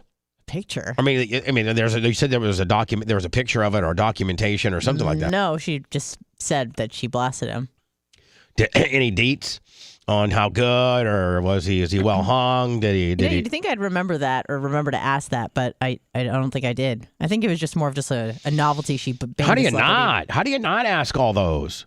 Was he big? Was he good? I don't know. I don't remember. Was it when they were doing a concert and she met him? Yeah, backstage. It was very much after the peak of NSYNC. Oh, so when he was on the backside of his career. Yeah, I what don't about even the know guy if he with the was blue performing. hair? Who's he married to? The guy. I think he's married to a guy. Lance Bass. Yeah, this guy's married to a guy. This guy blasts Tampa bitches. Could you name all of them? No, I don't know. Justin Timberlake, Fat Joey Fatone, Lance Bass, Greaseball Willie, JC Chazet, and I think. Pork Face Jones. Chris Kirkpatrick. This was probably you were a little too old to be an NSYNC fan, I think. Yeah. I think I just proved my manhood. In the NSYNC And your reunion age. and his upcoming Trolls movie. The source adds that Timberlake is in, quote, such a great place. Earlier this week, People exclusively confirmed the revelation. You never really hear of him causing any problems or. He's a professional. He's first of all, he can sing. He's a real musician. He's funny. He's a good comedic actor. And it's hard to really bust on him. I mean, it was fun to bust on him because we were a little jealous as a kid when he's like, "Oh my God, he's blasting Britney Spears. Yeah, he's so feminine." And that was straight jealousy. Right, it was pure jealousy. We all say, "Oh, he got blasted by Perlman in order to get his job." No, he didn't. But we all said that. He may have gotten touched a little bit. He probably did. It's gonna be May, in my opinion. But either way, if you got to get touched in order to be worth it. And I met him once. Then touch me. I was in an elevator with him once. You were? And he was so effeminate. I just wanted to smack him. He was like, "This weather sucks." I'm like, "Are you kidding me, dude?" My 11-year-old was more masculine. Where were you? We were in Miami. And he said this and weather it was just too hot. It was hot and like rainy. You know, that hot, humid summer kind of stuff. And so he was just bitching about the weather, like just like a little bitch. But he wasn't wrong because the weather did suck. Yeah, but it was just I had no respect for him. But then I really started liking him later in his career. His book when he started doing stuff, on Saturday Night Live, the D in the Box, he became really, really, really funny. Humor and a good actor. Yeah, I have no beef with him whatsoever. God bless him. He was in some pretty big franchises, movie wise. And a prolific music career. Yeah, I mean, both sure. with NSYNC and a solo career. She writes that the pregnancy was a surprise, but not a tragedy. So I actually think his solo career might have been bigger than NSYNC. NSYNC was like an iconic pop band. I mean, it may have been objectively, but when you look at like its influence to pop culture, agreed. NSYNC was it's like probably. you too. As she was in love with Timberlake and has had children with him eventually. Yeah, she and he goes was on Bono. to claim, though, that Timberlake was not. See, when you're Justin Timberlake and you're blasting Britney Spears and she looks like that fresh-faced 22-year-old. Oh, she's like 18. Hell yeah, 19. knock her up all day, buddy. All day. Well, he did. Happy about the pregnancy and said that they weren't ready to have a baby in their lives. The pair began dating in 1999 and eventually split in 2002. Her neck Spears is bigger than eventually his. went on to Oh, stop. Dan, It was so critical. I mean, I'm sure you have a bitch. I'm sorry. Oh, it was more of a knock on him, you mean? Yeah. Or have two her. sons with ex-husband Kevin Federline. She did a lot of neck exercising. That's where the guy. are they now? That's the guy that's gaming the system. Yeah, he was smart. He's like, I'll get her pregnant, make her have the baby, then she's got to hang out with me and give me a Ferrari and an allowance, and he still blew it. No, he didn't blow it. He still makes like $140 a month. Oh, really? Yeah. Oh, God bless him. He still makes, until the kids 18. 18. So it's coming up. It sure is. So I wanted to get a little bit of this out of the way, and of course it was a big. I mean, listen, the president of the United States has only done an address to the American public 2 times from the Oval Office, probably because he can't find it. Mm-hmm. Hey, Joe, there's a lot going on. We probably need you to talk to the American public in the Oval Office. I don't know. Where's that at? What's an oval? Is it oval like a circle? It's where you're supposed to be, buddy. It's where that's where the president hangs out, to the Oval Office. Even though in the real, in real presidential day-to-day activities, they don't really spend that much time. The Oval Office is more of a ceremonial kind of thing. Like they mess. Yeah, they're in the West Wing. They're usually in the West Wing and it's various situation rooms and things like that. The kitchen. The Oval Office is just kind of a formality. Mm-hmm. And we thought the toilet seat was the Oval Office. This is a CBS News special report. I'm Nora O'Donnell in And every network covered this. Like this was like, I watched it wasn't even a big. Like he didn't even really say much. Washington. In just moments, President Biden will deliver an Oval Office address to the nation. Is the White Only the House second red No, or pink? They were just throwing. It's just lights of his presidency after traveling. Man, if I was the president, I'd be having it look like an EDM show. I'd be like, I want a spear. I want a sphere on my White House. Yeah, the white sphere. Yeah. I want a bubble on top of the White House. Like the BRN, Bubba. Get fresh out here. We need something. Hey, Macho Man, he'd still be working for me if I was a president. Can you put some TVs up in here? He'd love to make a sphere. Oh, yeah. Presidential engineer, brother. We'd have an electric music festival right out the backyard, right to the Washington Monument. Every wall would be LED. Yesterday, can you imagine? We hardly have a budget here, and we still cobble together some pretty decent looking stuff. Can you imagine if we had the presidential budget? Oh my God! Please. Tensions rising around the globe. The president will make a direct plea to the American people, saying there's an urgent need to keep money flowing to Israel and Ukraine. The president says it's a perilous moment for global democracy. But here's the deal. We don't have this money. Yes, we do. No, we don't. We just print it. We don't have it. CBS News says the president will ask Congress but you for understand, roughly Americans right now can tolerate a little more inflation. We can tolerate a little bit of a higher interest rate. We can tolerate some more government spending because over the last 3 years, my business can't. This has been the worst month of 2 years. Over the last 3 years, it's all we've experienced, and it seems like Americans are content with it. They're not in an outrage. They're more angry if a transgender person can't use the girls' bathroom than the fact that we have completely destroyed the dollar, that we are in a huge security risk from a financial, from an oil, and from a actual military standpoint. And we are about to start and incite and kindle World War III. So it's okay. It's okay. Let's just give more money because this money's going to be nothing in a few minutes because it's going to be really a world war and none of it's going to matter. Is that where we're headed? 100%. 100%. By the time this guy gets suck everyone in. By the time this guy gets out of office, which is Biden? January of 2025. Right. Well, he'll declare a national emergency. He talked about, how, Trump didn't respect the Constitution. Oh, here we are. He's going to suspend the election. over the next year, including $10 billion toward Israeli defense and $60 billion for Ukraine and its war against Russia. The package also includes money for Taiwan and U.S. border security. It sounds like we're just, like we're Rodney Dangerfield just throwing money at it. I'll take 2 of these, 5 of those, 4 of these, 3 of those. And so $30 billion for border security, and the rest is for Taiwan and the other allies. So, how much is it for border security? Probably $1 billion, and the rest is for all the other jobbers who come to us with their hands out every day, but still don't respect the people feeding them.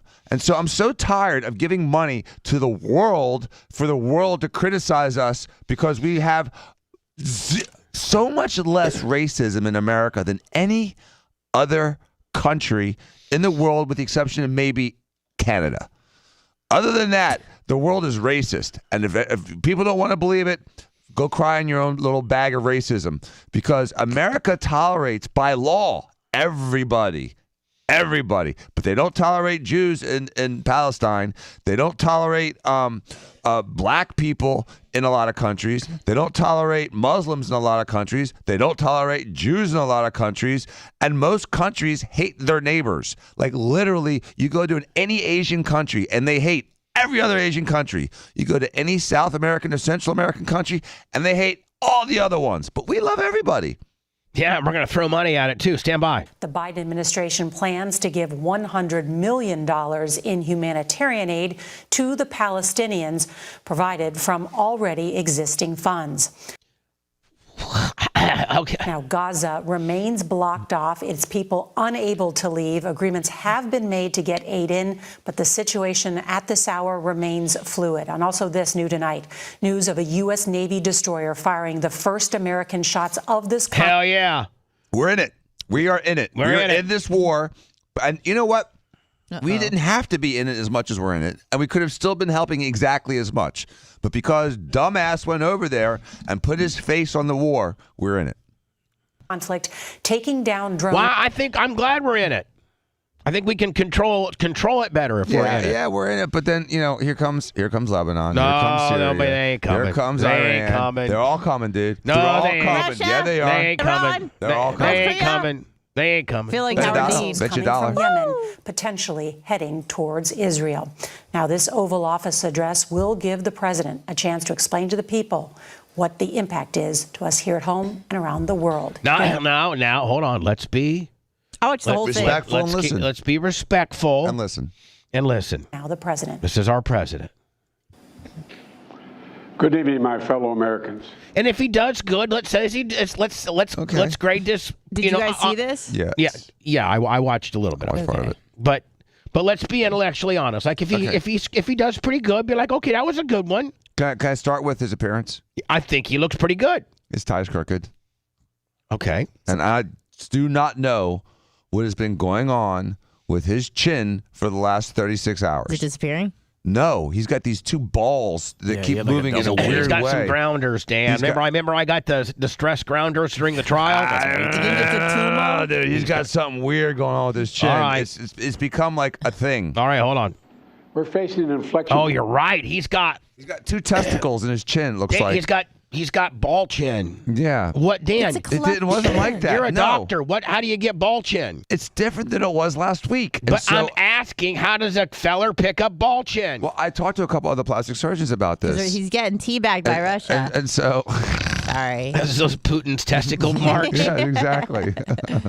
Because Putin got these big concrete balls he just throws down on Joe's face. Yeah, it's definitely weird. So one argument was like he had a chin implant and maybe it got displaced. But what it looks like, and what me and another plastic surgeon hypothesized, is he could have gotten like a free silicone injection in his chin to try to augment his jawline, because he's had plastic surgery since in the last 3 years. He's had significant plastic surgery. I think quite a bit. No, you can see the scars. You can see his earlobes have changed. He's got pixie ears. But the one thing that some plastic surgeons and some facial plastic surgeons more likely would do is just inject silicone, like just the silicone fluid, free silicone into the chin, which is stupid. It's contraindicated. It's been shown to be a problem because what happens is you get balls like this. It'll get a little capsule around it, and it can contract like that, and it's not stable. Looks like they're running away from each other. Here we go. Point in history. One of those moments where the decisions we make. All I can look at now is his chin. That's all I can concentrate weird, on. Dude. It's like his chin's talking to me. Today are going to determine the future for decades to come. That's what I'd like to talk with you about tonight. You know, all right, talk to me, buddy. This morning I returned from Israel. Be my buddy. Lay this all out for me like my buddy. They tell me I'm the first American president to travel there during the war. I met with the Prime Minister and members of his cabinet. And most movingly, I met with Israelis who had personally lived through horrific horror of the attack by Hamas on the 7th of October. More than 1,300 people slaughtered in Israel, including at least 32 American citizens. Scores of innocents, from infants to the elderly grandparents. Okay, we know all that. Let's blow them up. Let's blow the hell out of them. Israelis, Americans taken hostage. As I told the families of Americans being held captive by Hamas, we're pursuing every avenue to bring their loved ones home. As president, there is no higher priority for me than the safety of Americans held hostage. Okay, that's good. Yeah, they haven't done anything in 2 weeks. They've done so much to bring them home that they've done zero in 2 weeks to bring them home. He's doing good. He's doing good, Dan. He's doing good. The terrorist group. Stop worrying about his ball chin. I'm not worried about his ball chin. I cannot see it now. Shut up, everybody quiet. In the world. Axis of Crooked evil. ball chins, looking to the right. But sadly, the Jewish people know perhaps better than anyone that there is no limit to the depravity of people when they want to inflict pain on others. In Israel, I saw people who are strong, determined, resilient, and also angry, in shock and in deep, deep pain. I also spoke with President Abbas, the Palestinian Authority, and reiterated that the United States remains committed to the Palestinian people's right to dignity and to self-determination. The actions of Hamas terrorists don't take that right away. It looks like you're on both sides of the fence here, buddy. Yeah, he's straddling the fence. Like so many like others, his chin's on both sides I'm of this heartbroken time. by the tragic loss of Palestinian The audio lives, sounds like it was including recorded in the explosion 1950. at the hospital in Gaza. You don't have Macho Man wiring this stuff up around You here. think this is Not AI? done by the Israelis. This is AI, yeah. This isn't even really him? No. We mourn every innocent life lost. We All right, can't ignore this is the 22 humanity minutes of innocent long. Palestinians. Honestly, it was a Is good that- speech. Wait a second. but Is that Hunter Biden on the picture over his that's left what I was shoulder wondering. with a kid on I his noticed that shoulder? yesterday. I think it is. Oh, I think I took it off already. Is it the daughter or this whoever he The had with the illegitimate stripper? son? Yeah, Yeah, maybe. Yeah, maybe. It was a good speech in terms of how it was a good written speech. Too long. Is it a good written speech? Yes. A well written speech, maybe. Yeah. Sorry. So good for the speechwriters. Yeah. Right. Perfect. Yeah, it's something weird going on with this chin. I don't know what it is. Now I can't look at him without just staring at his Well, the chin. Israeli military, they say we've been given a green light for a ground invasion as U.S. weapons arrive, and the country's economy minister says, he basically, the guy in charge of the military said, we're gonna let it eat. We've been given the green light. Here it is. They're a week too late. And I'm not going to discuss over the media the Israeli military plans. The Israeli government made a decision, gave a green light to the army, wipe them out. And now it's in the hands of the army. Wipe them out. They are going to wipe them out. They're going to go door to door and tunnel to tunnel and find every single leader and or member of Hamas and take them out. You're right. Yeah, well, here's they the are, thing. and that's exactly what they need to do. They've given them 2 weeks to relocate and to hide, and so they should have gone in literally 8, 9, 10 days ago. Dan, I understand. let's just be happy they're doing something. You need a plan, and it's going to not be a quick.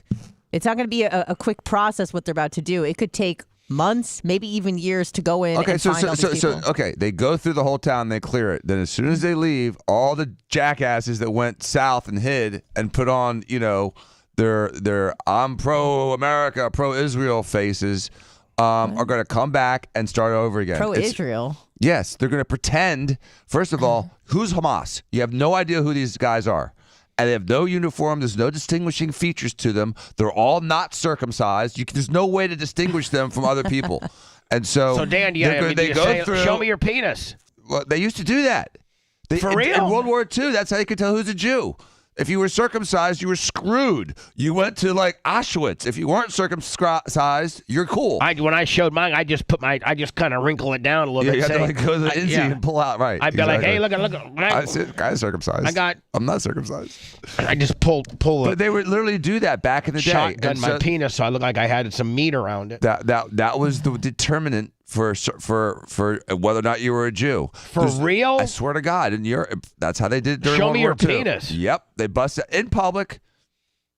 Right there? Right there. They were so mean to the Jews in Europe. They did what they did to the Jews in Europe. That's why we've got to be horrific. so mean to the people that's being mean to the Jews. I know, but we got to kill them. They want to try to do this as surgically as possible. They should have decimate. They've already decimated the city that's close to the border. I know. And they should have gone through the city before they decimated it and gone door to door, like you said, before these guys had a chance to leave. Well, they should have caught this before it even happened because it was a huge intel failure that they didn't see this happening right underneath their noses. Some people said they did. They wanted it. Okay, well. Some people said they knew. They wanted a reason to go in there and just decimate them. Okay. All right, let me go into words. I got JUSSIE SMOLLET. He's just allowed to go. You know what? This is what really pisses me off. This guy's been allowed. He was sentenced to like 150 days in jail, which is nothing compared to all the resources and all the bull crap that he tried. I mean, look, he really tried to really cause a big time race riot in Chicago. In America. Yeah, you're you right. Kidding me? He tried to incite riots throughout America. You're right. With a pure fiction. And I can't even believe he got 150 days. He should have got 5 years for the deal. And only after like 3 or 4 days, they went and got him out on appeal. And he's already in California, like acting and directing. And why does this guy get a pass? I let Hogan blast my wife, and I didn't get a pass. But are you Zach? No, but I wish I was. I know. Your name's not Juicy. I want you to stay on this channel. More bullying and brutality after this. That's real nice. Bubba the Love Sponge. Yeah.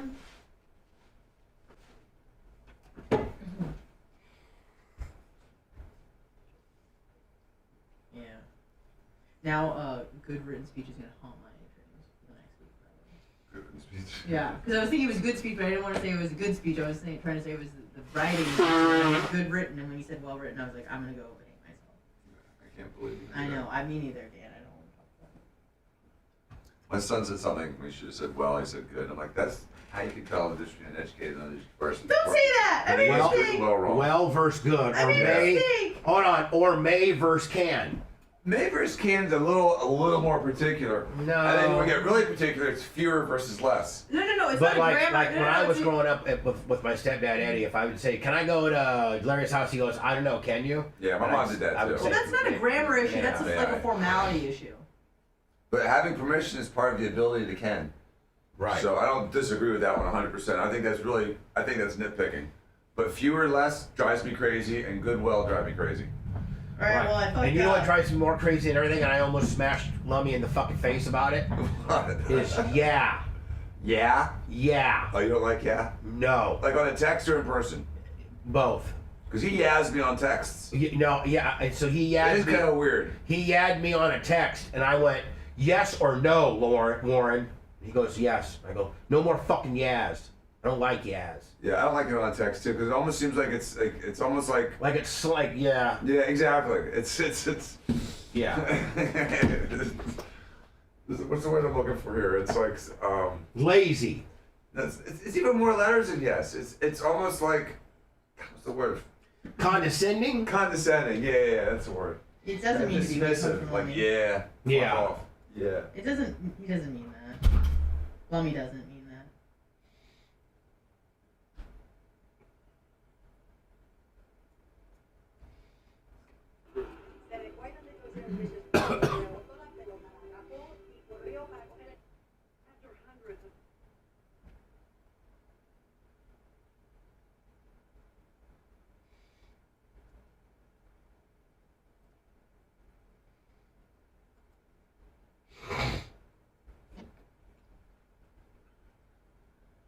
How amazing was that gift? So good. Did you even open? Oh yeah, you opened yours, didn't you? I wasn't even paying attention to it. A little rubber ducky. Quack, quack, quack.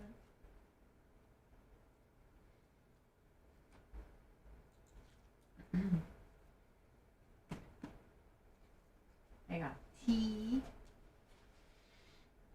Fruit flavored with infusion. Ooh, fancy.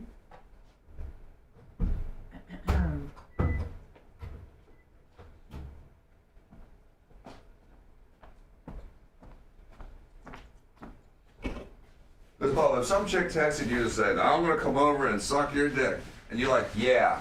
Like, she's like, okay, I'm not coming over. You used the wrong your. Get away from me.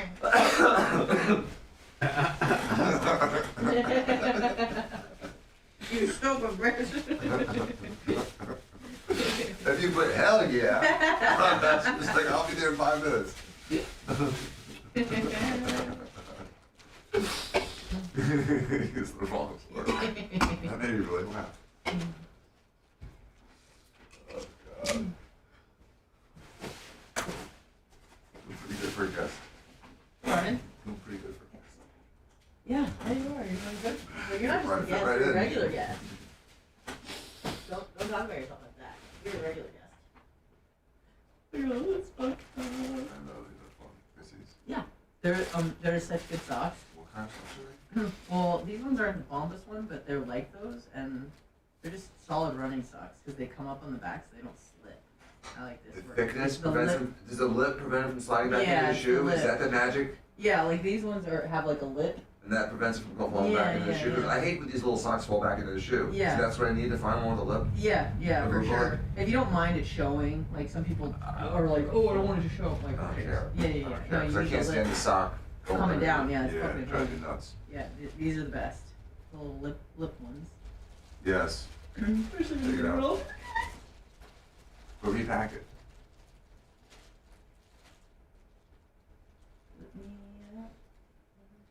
These ones are called Bullions socks.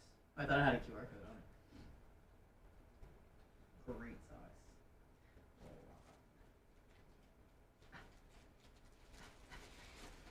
I look practical shit.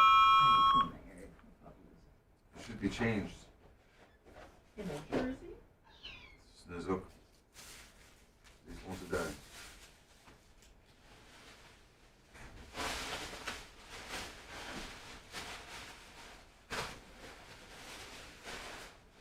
I just bought a dozen small socks, and I thought I loved them. They're Adidas, and Yeah. they slide a little bit. Yeah, it's fucking annoying. It is It's fucking just annoying. annoying. Sorry. Sorry. You're not sorry.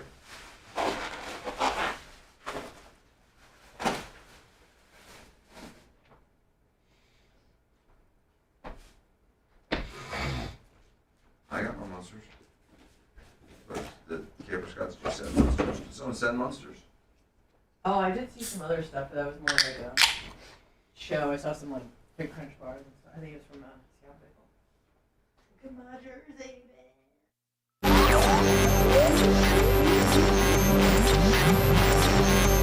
What's going on? Congratulations. There's no remorse and no regret associated with anything they do. You are refreshingly vulgar. Bubba the Love Sponge.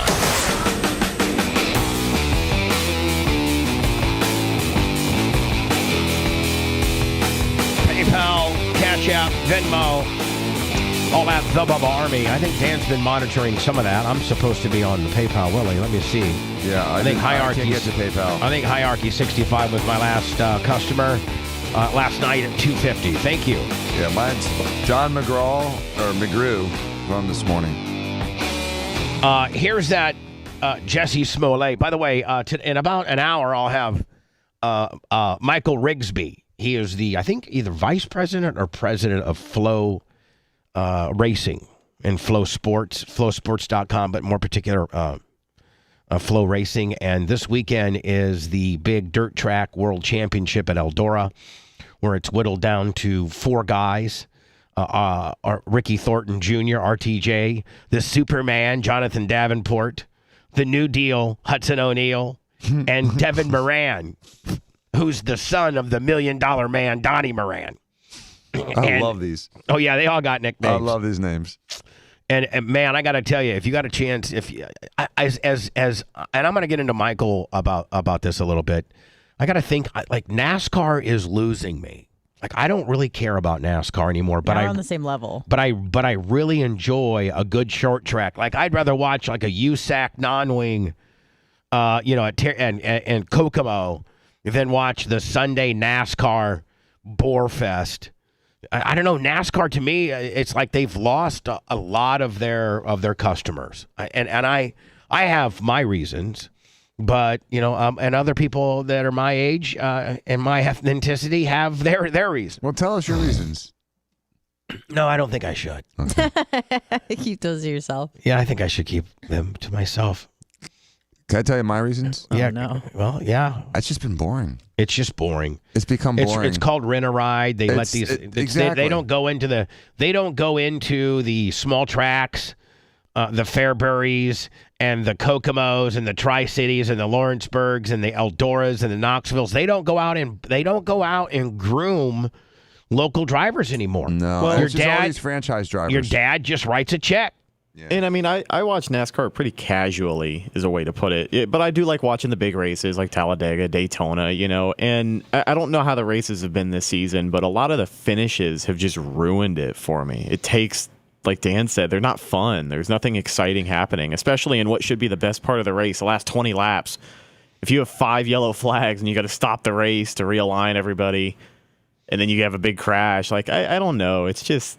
It really seems like a lot of that competitive edge that they had back in the day where guys could do different things to their cars, Just and Formula One better watch their ass because they're right behind them. It's about to happen to them. And you know what? Formula One. It was the Hamilton era for 8 years. Now it's the Verstappen era for 8 years. And unless there's better parity, no. And here, unless Dan, there's better parity. And here's the thing about F1. It's such a prestigious group to be in that Michael Andretti is fully funded, ready to go and fund. I don't know if you know this or not, but Michael Andretti is ready and has been, I think, semi-approved to have an F1 team. It'll be the first, I think Gene Haas has it, and he's not done that well with it, has he? No, he hasn't. Do you know why? Because he's in a second-tier team, getting second-tier engines, and he's on the jobber team, and he's destined to stay as a jobber. So they're not going to let that happen. They don't want to destroy their Ferrari, Mercedes, Red Bull But these franchises. guys will not let newcomers in. Which is a mistake. Who wants to watch a race with only 20 cars? How cool Why would not it put be? 24 or 26 or 30 cars? How cool would it be if, if Michael Andretti's American-based Cadillac Yippee-Yo driven by Brian Herta, won an F1 event? That would be the best thing for the sport. Yes, absolutely. And then all of a sudden, America's like, man, we got an American that's in F1. I can't even think of the last time there was an American. There is running right now, and he sucks, and he's always dead last. I can't remember his name. He's so Right, that's bad. how good he is. Yeah, he sucks. He sucks, and he's dead. Absolutely sucks. Hi, what's your name? Well, my name is I Suck, and I'm dead last. Yeah, but I got to my nickname, Dead Last. Well, he probably makes $5-8 million a year for being dead He's last. probably making 3. He's that bad. This is Jussie Smollett being let out of jail after serving about 6 days of his 150-day sentence. Is he going to rehab? Yeah, he says he's going to go to rehab. For what? For what? For lying? Lying rehab? Yep, what? Being a real man rehab? Yeah. He's got a mask on? He's coming out. Oh, who you bowing to? The guy that just made you a slave? And okay. Dan. Sex slave in jail. I dumped Okay. that. Thank you. You're running way loose I'm today. sorry. No, you're gonna be sorry. I'm sorry. You can't say that. What if I tell Steve about? What if I send that to It's Steve? not like a prison deal, I don't think His that- prison girlfriend. I don't think that anybody really take what you said as that. Okay, that's fine. He's got to have a big ass posse with all these really tough looking dudes. Like, right? Because you Gotta protect him for the racists out there. Yeah. Might put a noose around his neck again. Look at this guy. Look at him rolling up like he's all that. Looks like Ella Like Cool J. Rob Kahn to take about all those guys out. That guy in the front's got no neck. Looks like Daniel Comier. Here he comes. Here he comes. Oh my God! Big time superstar. Jussie Smollett, guy that tried to cause, literally, this is what he did. He picked two Nigerian brothers. Nigerian brothers. They're funny, by the way. Who, by the way, if you watch the Jussie Smollett documentary or whatever, these two dudes are cool as hell. Like they really are. Way cooler than he is. And they even say during a couple times, they're like, "Man, I tell you what, we're most mad about is he still owes us $500." They should be suing him. So he meets these two dudes, and he goes over how he gives them I think it's either $3,000 or $3,500. Thought it was $3,000. And Okay. I sent you a video. Okay. And he then is going to have these two dudes rough him up Who are super jacked. Who are super jacked. and really, actually pretty cool guys. Oh my gosh. Okay. All right, just. We were the ones that did it. Yeah. It was us.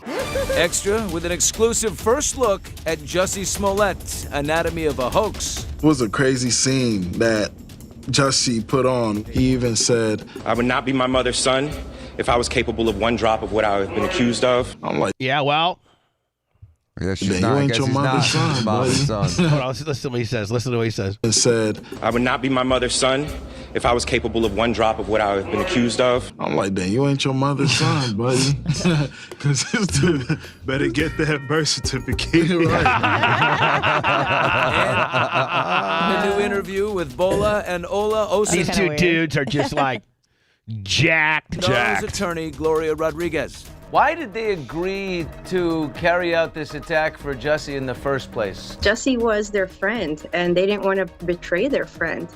And so at the end of the day, it was their trust that was taken advantage of. I was down to do it because if we do Because I wanted $3,000. this for him, he could probably help us out with our careers. Jussie was someone who could really help their career. I mean, yeah, Jussie. Career in what? Well, no, I didn't know who Jussie was. Well, hold before on. this.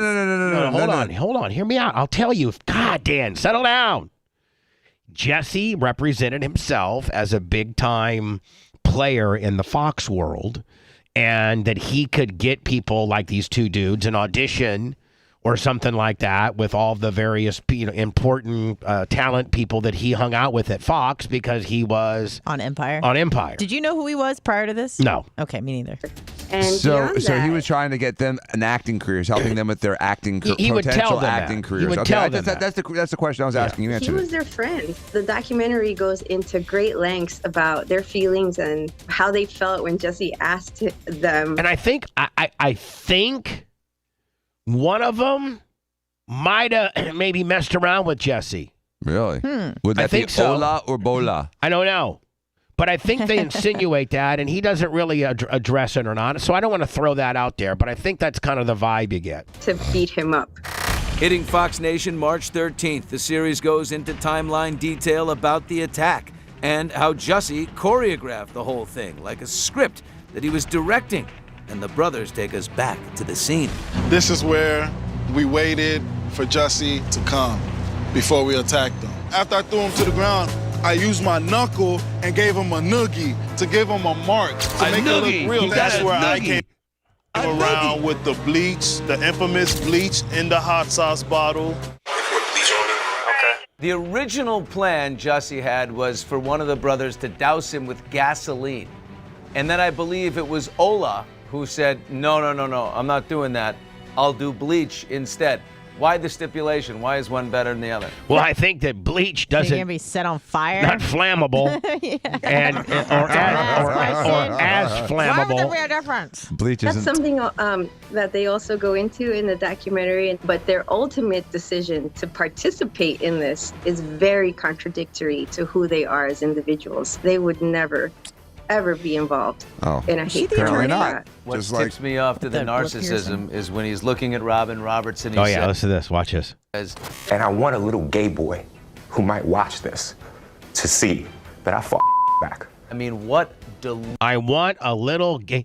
There's no other human being, ethnicity-wise, that could say that and get away with it and not have your absolute life canceled.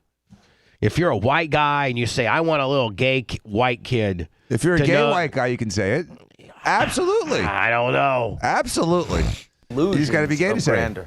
Right? I mean, he is creating this entire fantasy where he is the hero in it. The 5th episode of the documentary takes a deep dive into that very issue, Billy, and it's like cringeworthy. When he first had told me about it, I was the only one in the car with him. I didn't know what to feel. I was flustered. I was like, wait, damn, is this doing the right thing if I agreed to it? That's doing a friend a solid. It's unfortunate that they couldn't see far enough down the road that you're also throwing a nation. See, Jussie felt as if he needed. They were kind of writing him off the show a little bit because he was not trending well, and some Fox executives were like, "Listen, we're pushing too much gay." On like they Is were. that really the reason? No, absolutely. If you look into it, there was Fox executives. There was one guy on the documentary.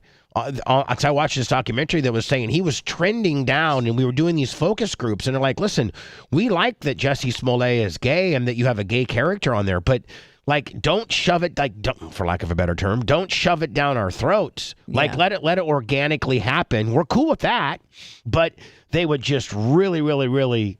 Try to just make that a whole agenda in itself. And statistically, Fox was like kind of like not writing him off the show, but not using him near. He wasn't getting near the screen time or near the real estate in the series. And so he tried to do this crime to make himself look like the ultimate martyr to better negotiate with Fox.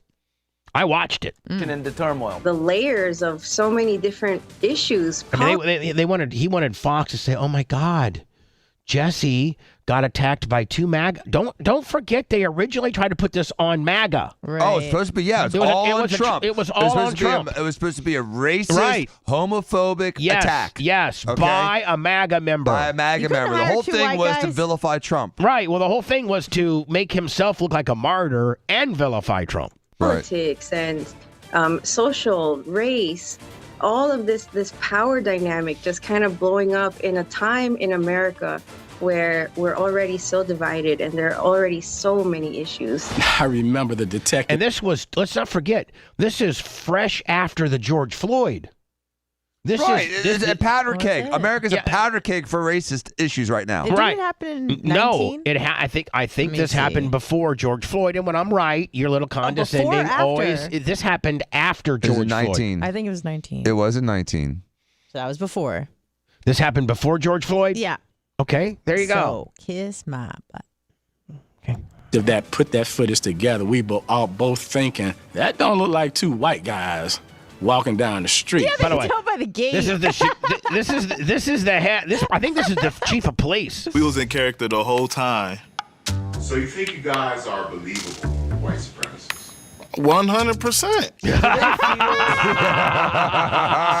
of remorse They're now? funny. Did they then? As soon as this had taken I think America's ready to give these guys a show and not and put Jesse in prison. the circus status that it did, they immediately felt remorseful. Jussie has always maintained his innocence. I am not suicidal, and I am innocent. And last week, his attorneys filed an appeal challenging And got him out. hate crime hoax conviction. Did Jussie reveal an intent to the brothers as to why he wanted to do this? Here goes. I think Anna, she lays out what I said. I think. You know, that is the $1 million question. Give me the $1 million answer, Gloria, because I've got to know. This thing has been troubling me for 2 years. I know. And the $1 million answer will come from Ola and Bola Osundairo on the documentary. Okay, so you're going to make us wait for that. Okay, thank you. That's hilarious. So I know that he's walking and doing gigs. Oh, there he is. There's with it. I think this is his girlfriend, Jesse, and I don't think he's dating her because he's that's true. gay. Remember? That's true. Remember that? Yeah, but it could be bi. Of course he could. He could be whatever he wants to be. Could be a Except for girl. what he can't be is a believable victim. And so he should be punished for the disruption he caused. Blow your mind. But he we should thought have about to it this morning after we got a story that we broke yesterday about Jussie Smollett. It has been 5 years since the alleged hoax scam or the hoax, The hate crime hoax. Hate crime in Chicago. 5 years. Well, actually, we're coming up on it's closer to 6, I think. Yeah, this is what happens. Wow. This is, and 1 day you're old. Exactly. Guys can't do math. Jussie Smollett, after all of that has gone on over the last few years, and by the way, In 5 years, I don't know that he spent more than 10 days in jail. No. that case is still paid, ongoing. he's paid more to the lawyers than he's paid to the city for disrupting and all the resources they had to put out for him. And So because I think he he's- absolutely should have to recompensate the city. I don't know how much jail time he should do, but I'm glad he's wearing a he mask. should, he Appeal. should He's be in more trouble. appealing. Remember, he was sentenced, I believe, to 5 months. Yeah. And he started serving, and then they let him out pending appeal. The appeal is still going on, which is crazy. Yeah, he would right? have been long done with serving the sentence Right. had he done it. But what he's been going through, Pussy. You could have been done with the 150-day sentence, but you had to pussy your way out on an appeal. The 150-day sentence might have done you some good. what we've all gone through, but what we've watched him go through has apparently taken its toll. Because Okay. Well, let's see what kind of stuff he's on. we found out that he is getting treatment at a rehab facility, and he is doing this for some substance abuse. We don't know exactly It what doesn't the appear issue to be. is. It doesn't appear to be alcohol because, based on some photos that we based got on the of him. photos we got, he's holding a book on Narcotics Anonymous, and that would suggest other substances. Pain pills. Okay, so what this is, Just this tell is you, a these are photo pain- these op are pain picture. pills. This is a photo op picture. This is supposed to show him, this is to tell everyone what his problem is. That's why you can see this Narcotics Anonymous thing here. This is a pure photo op staged picture, number one. Number two, the best thing for narcotics abuse is not to be where you are near narcotics, which is wonderfully possible in jail. So instead of being in rehab, his silly ass should still be in jail getting some extra rehab. 150 days of not getting your pain pills That probably works. will end up drying you up, won't it? Sure will. I sent you a video of him singing, in case you want to see it. You sent me a video of him what? Singing. Apparently he sings too. Oh, he sings? Yeah, apparently. I don't know if he's good or not. Meet Fargo, the new virtual assistant from Wells Fargo. Fargo makes banking faster, and these Here to perform Good Enough, which is featured on the upcoming Empire On Sound. probably 8 years ago. the one person that I dislike more than Jessie Smollett would be this bitch. Really? Oh, I do not like her. I'm over her too. Track. Please welcome Jussie's. I do She's not. a slave driver, I apparently. do not like her. His new song, "Biting My Pillow." Put your bite on my pillow. Okay, here we go.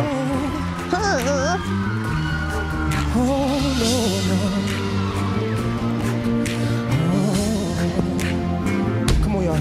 I give you all of me, but it still ain't enough to make you happy. I give you everything. Sad. It still don't measure up. Hey, feels like I walked 5,000 miles, it didn't even come close. Feels like I try to make you smile, but you don't even care, no. Yeah. I'll never be big enough to pay your dues, but I keep trying. It's not bad.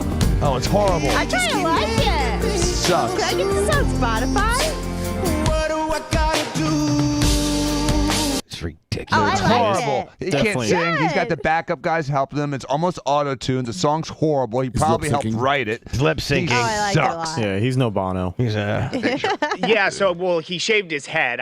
Is that what you're getting at, Harvey? Yeah. I think the Narcotics Anonymous book was a little more telling from the photos, but his rep did confirm, that he's seeking this outpatient therapy, that he's obviously had a troubled couple of years, and they're happy, he's taking the steps in the right direction. But the other kind of interesting thing I thought of was just that, the Austin Dario brothers revealed so much during that trial when they took the stand. And remember, one of the things they said was that they were supplying him with drugs. That's one of the reasons among training him. So clearly this might have been something going on for quite some time. I got to say that when you go back to these pictures, All right, let's hear what you got to say, Harvey. the fact that he shaved his head, I think it's more than just a cosmetic thing. That a lot of people, when they go through a crisis and want a fresh start, they do tend to do things Like Britney this. Spears? And he shaved his head. Look, it may be coincidence. Maybe he's Get the hell I off thought he was me. going to Old Sparky. It's a shame. Get the hell off me.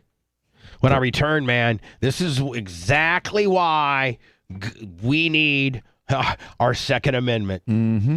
Exactly why Pretty cool. it is so crucial that in some way, shape, or form, good people are allowed to have guns in our country.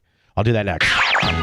For those scoring at home, we've been heat-free for 17 minutes. I can't hear, so write down in the sentence. Bubba the Love Sponge returns after this.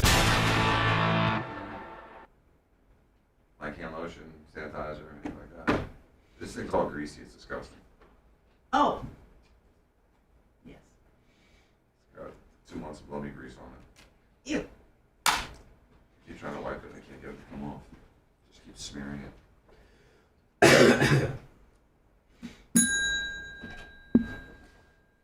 Did you eat yet? No, I have not eaten. You hungry? I'm starving, but don't fucking bring in one of your $900 fucking shakes. Well, I won't bring one in for you. Bro, bad idea. I think we got Kevin in 30 minutes, and I got fucking. But I'll put Kevin in. Lummy's spot. Perfect. And then I got that Rigsby guy for 15 minutes. That's just by phone, or is he coming in? Zoom. Okay.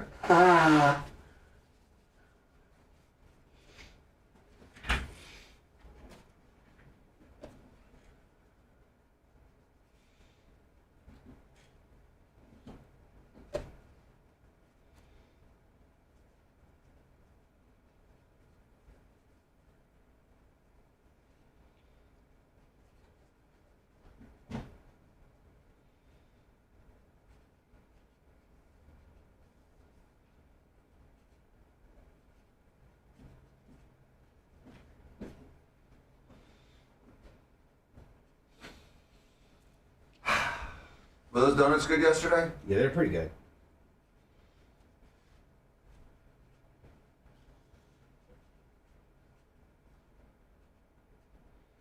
What's the Supreme Iggy? Snizzle. Xerxes.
Someone told me as soon as I look up the Costellos. It's 3 hot chicks singing country.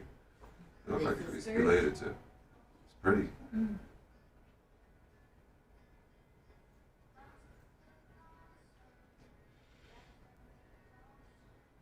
I think they're related. They look like they're sisters. They're all cute.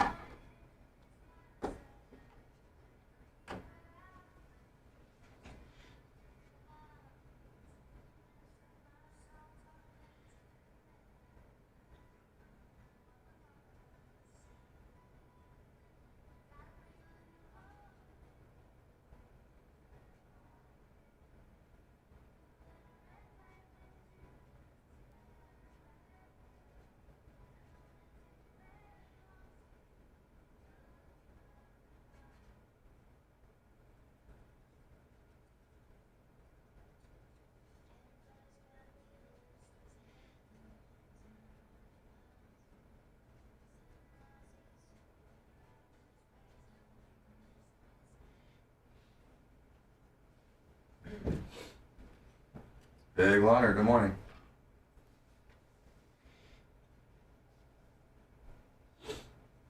Well, Snizzle, I agree. They are lovely. They are. They are lovely. They're hot and they're pretty and they sing nicely. I sent you that. Like, Yeah, I just in saw case it. Comes up. Anything else to look at? Bring a little home with you. Oh my God, they're so cute together. Wait, are they sisters or just friends? I think they're sisters. They look related. The first and the third girl look like the same jawline. Yeah, I see that. You see that? Yeah. They're related. But maybe the hottest one is The middle. The one in the middle is the hottest. The one on the left that looks Let's see if I agree. The one on the left, disinterested, is the second hottest. You like her? I like her disinterested. She looks like annoyed for a minute. Then she just chimes in. Yeah, yeah. Yeah, she's really pretty. Looks like she's gonna bust out that banjo though. But you're saying this one's the hottest? Yeah. My question. Acoustic Willies. Third place. She's the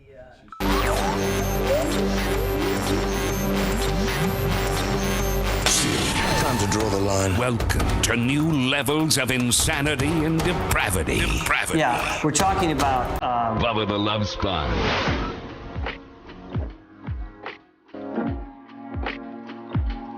Today at 8:45 to about 9, I'll be having Michael Rigsby. He is the vice president, maybe the president of Flow Motorsports. And if you're not familiar with Flow, I think they have like maybe 50 different things that they cover. Like if you go to flowsports.com, like they got NCAA wrestling. I heard a guy bring up that he was talking about Flow Sports with jiu-jitsu. Yeah, I think they have. Yeah, because this guy. Well, I had private with Rob earlier this week, and this guy came up to By him. the way, I texted Rob yesterday. I know you did. He came up to me and told me yesterday. But one of his old students came up to him and had a tournament, and he's like, "Where can I watch it?" And the guy was like, Flow Sports. And I was like, I know Flow. It's really this guy named Kevin in Austin, Texas, years ago started it. And his whole premise was, Dan, like, how about all the sports that like grandma and grandpas and moms and dads, like let's say Sophia went on to, like Dan out of state, where would be a good crew team for if she got a scholarship on crew, where would she could potentially go? Somewhere in the Northeast, anywhere in the Northeast. Okay. Like, wherever.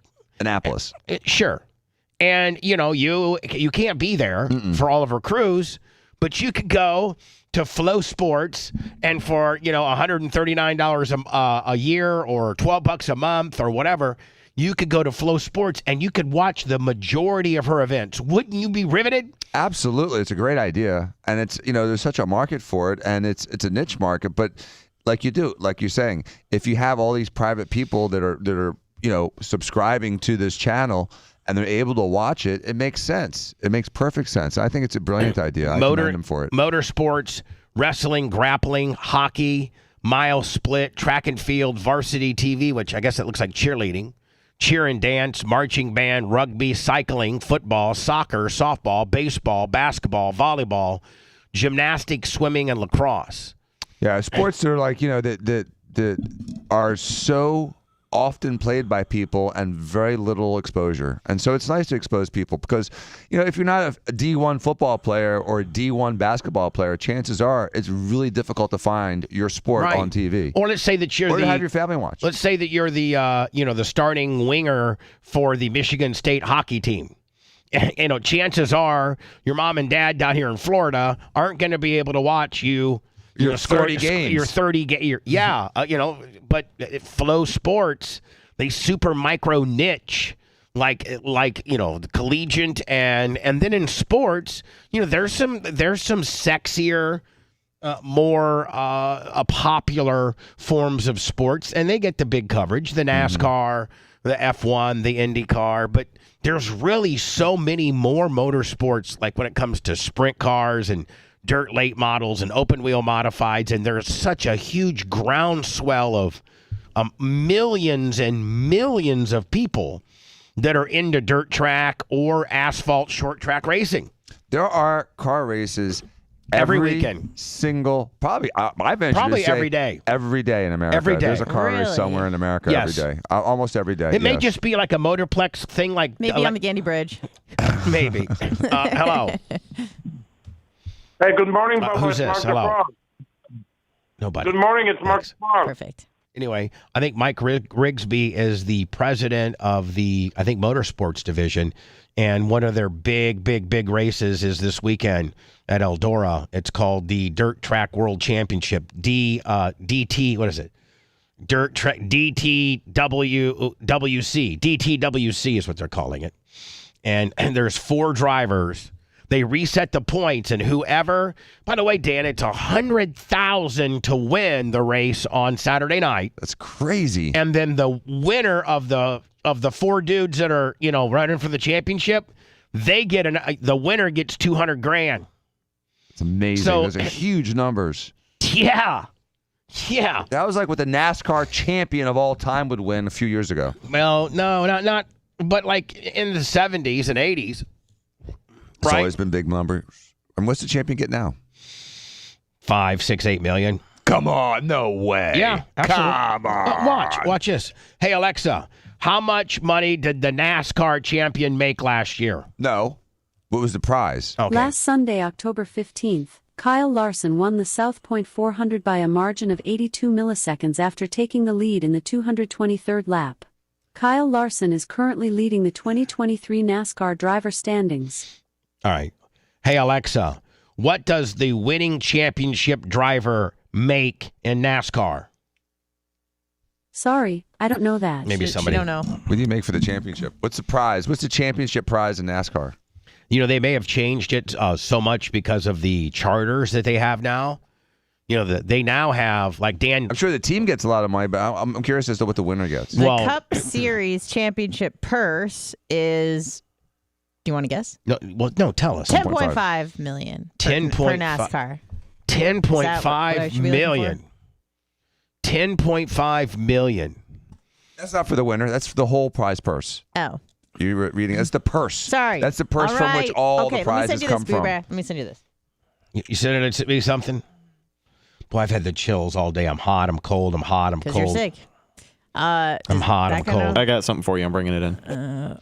You're bringing it in? Yeah, or do you want me to wait till break? What is it? It just got here. Hold on. Uh-oh. If it's a milkshake, he's going to... Hope he's not thinking it's a milkshake to be funny, but according to Uber Eats, milkshake's not here yet. Oh, sorry, those are the champions, not the monies. Sorry. Oh, God, you're going to get so mad. Oh, no. I just don't want to know what Brett's bringing. It's about $1 million.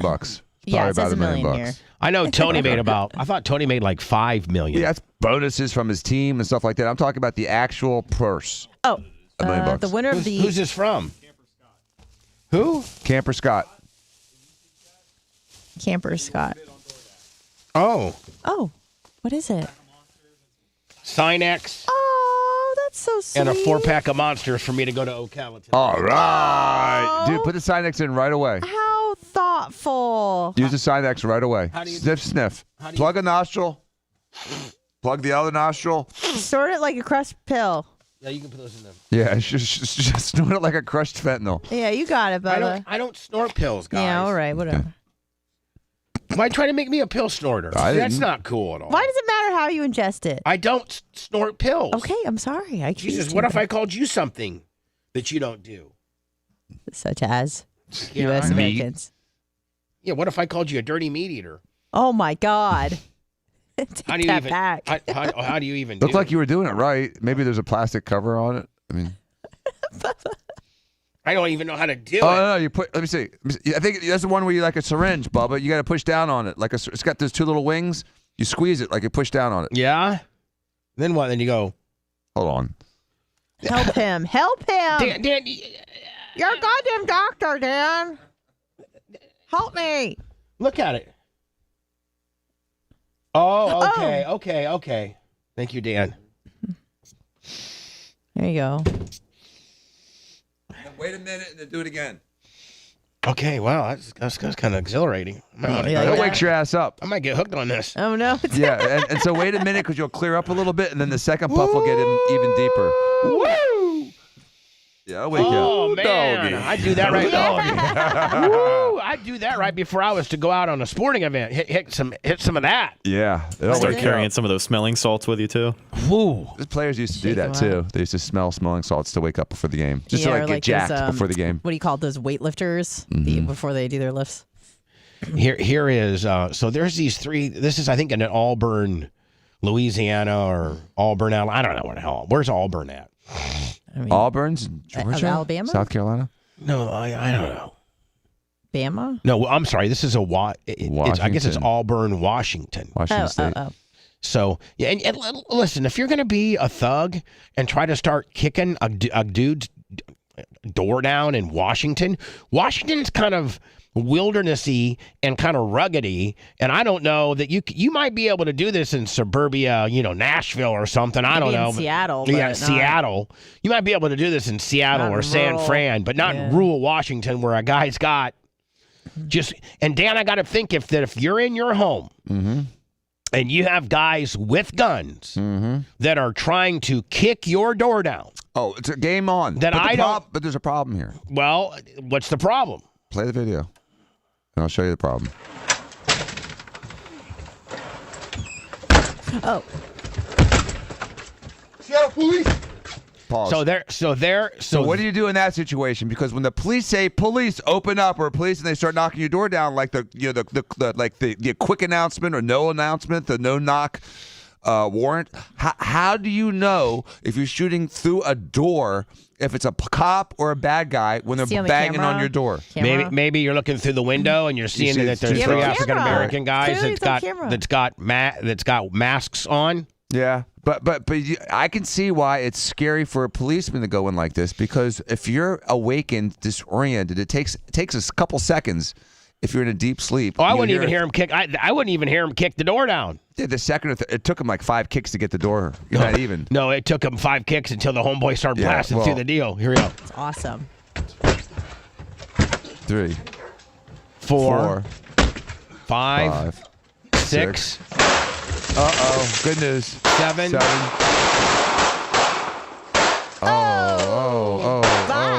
Oh.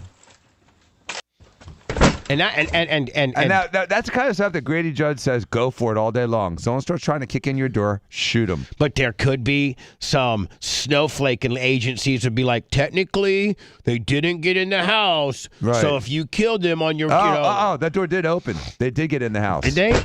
Yep, Hold the on. door, Yep. Hold the on. door swung open when I saw it the second time. Hold on.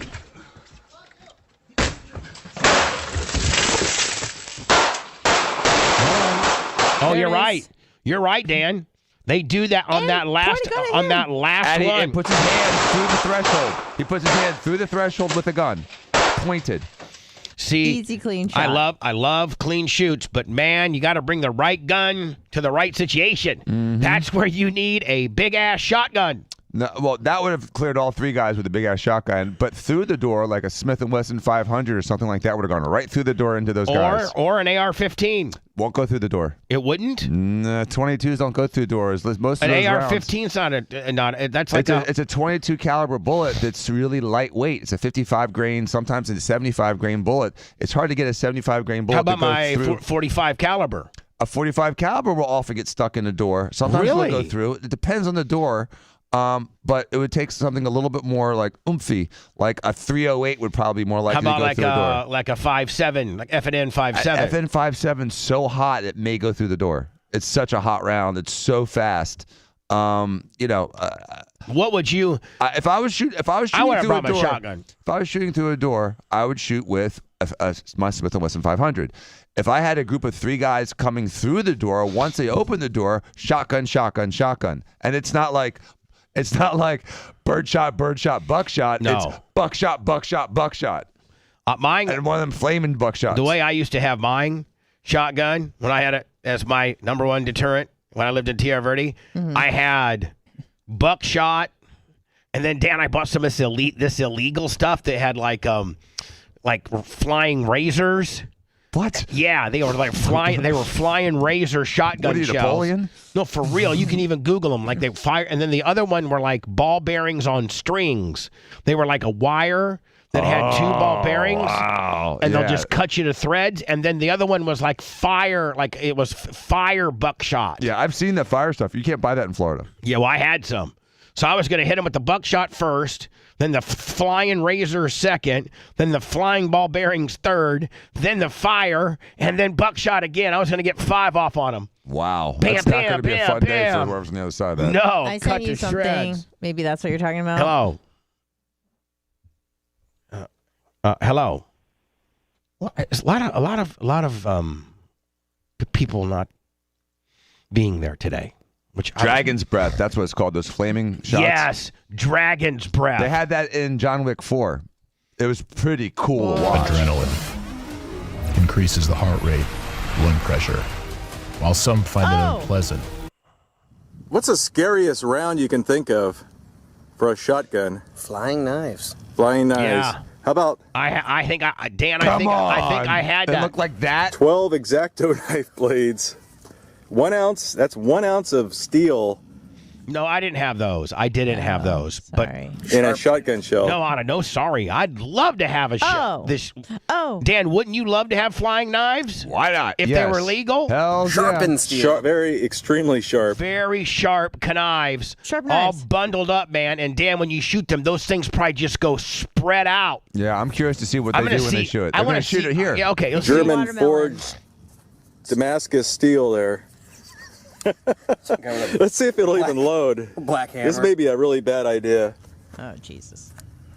This might be a super cool idea. Oh, no problem. Like a dream. Look at that. Let's shoot something. Let's see how good it slices. Let's Yeah. spread it around. Picture it being like a couple bad guys trying to get in your house. Whoa! No, that's not. I think A little more than I expected. I think that's their commercial. That's Gaza. Here we go. Quite a few viewers have wanted us to shoot razor blades out of a shotgun. Yeah, I do. Each blade is 2 inches long, razor sharp, and we bundle them together with a piece of thread, hoping that will hold them together in flight.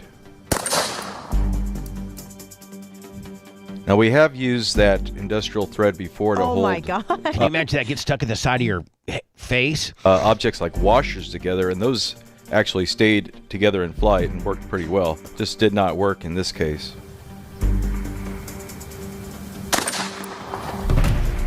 Yeah, like, hold on. They missed the watermelon altogether. It went all around. It went everywhere except the watermelon. It's like, oh, my leg's got a BB in it. Oh, my God. Oh, yeah. That's not so good. Nothing. That's crazy, Yeah, though. that's nothing. But, Dan, can you imagine if As a one of quick those... fix, we use some electrical tape and bundle them together even more, hoping Yeah. that will keep them from splaying apart. Ooh, that might. At least you hit that one. Oh, that would take a guy out. We had to wrap it with tape. Stabilizer. Ooh, can you imagine that shot? This you one. That's you it. can tell how That's heavy duty plywood. stuck in the wood that one is. Which is your heart. Right. Or your But spine. I can't explain this one. Oh my God. Kind of poking out of the bottom, and this one's, I can't explain that, the physics behind that. Out of the top of the watermelon. I think the dragon's breath is cooler. Yeah, I do too. Let's see if they show. Well, that's Blades load into a shotgun shell would be the most terrifying macho deadly, terrifying round you could imagine. Dan, look at that. It actually sliced these cucumbers in half, which would be your arm.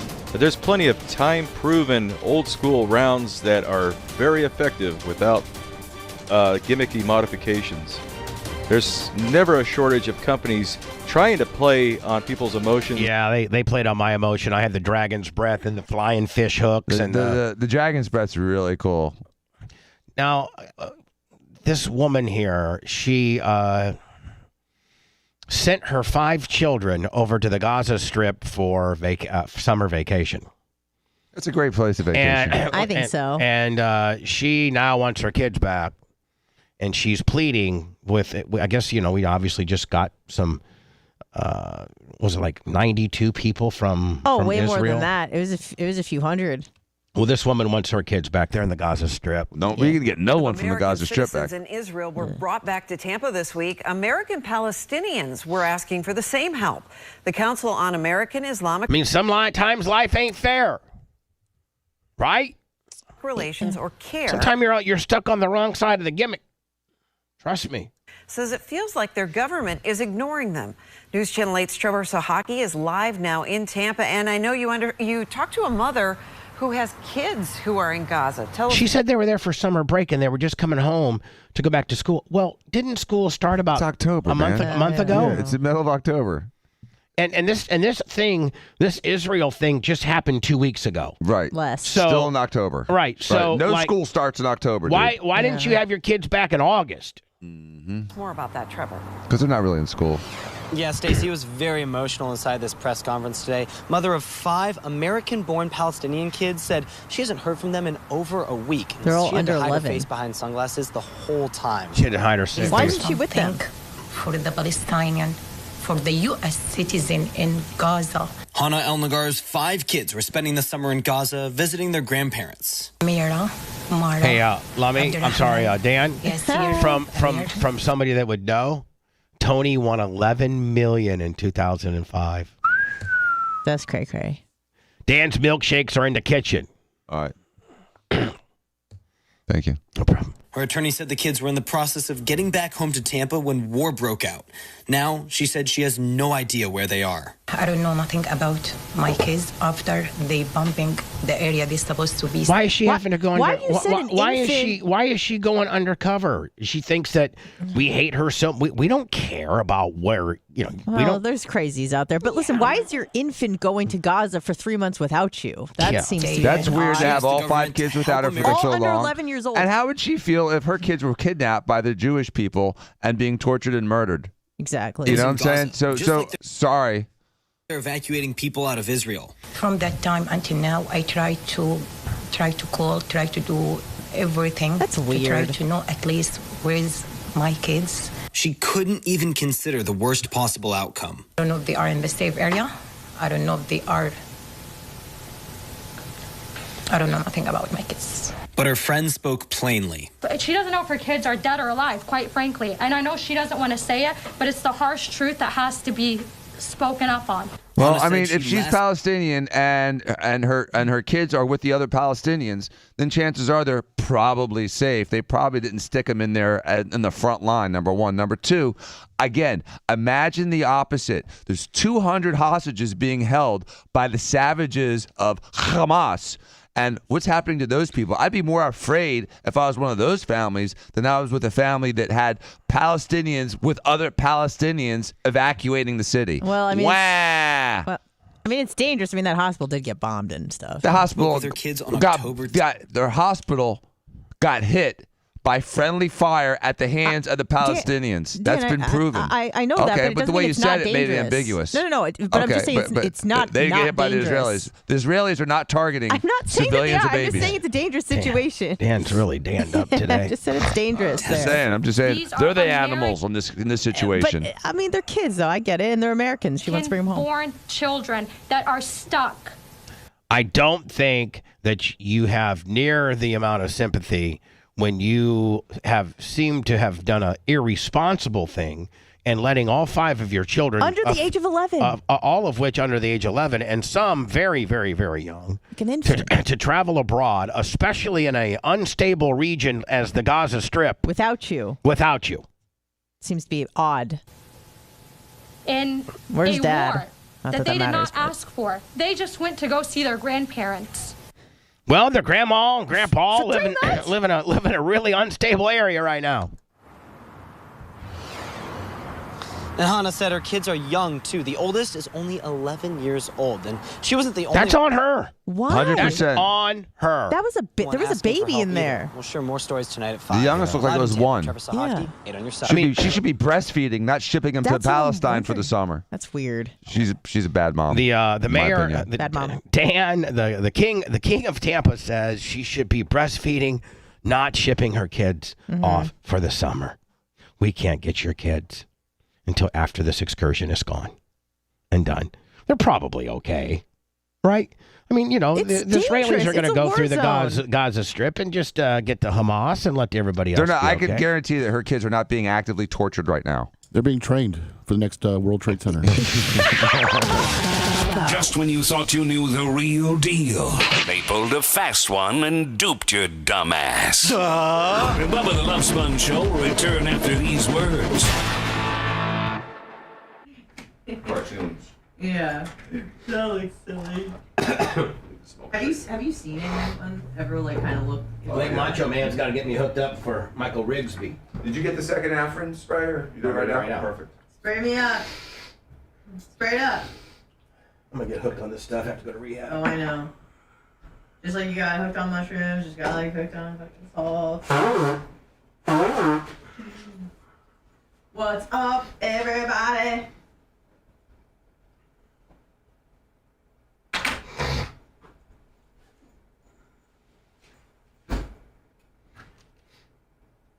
Is your name Baby? Hey, baby. How cool is the fucking duck thing? I can't get over that. It's so cool. Macho Man, I think you got. I'm gonna send him a link. A linky dinky. Is your name Baby? My name is Bernie.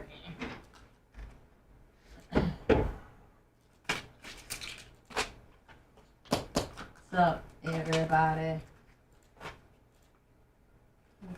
need to charge my phone, cause it didn't charge again while I was sleeping.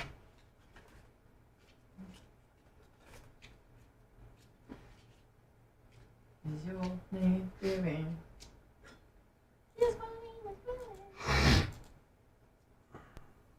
Mark the Frog. No, we couldn't. What's up? There I am. Bad Jake. How are you? Your OnlyFans, Red Wave. Ooh. Good morning, Nick the Gun Guy. Actually, I was thinking about contacting Amber again because I want to cut my hair again. I want to cut it.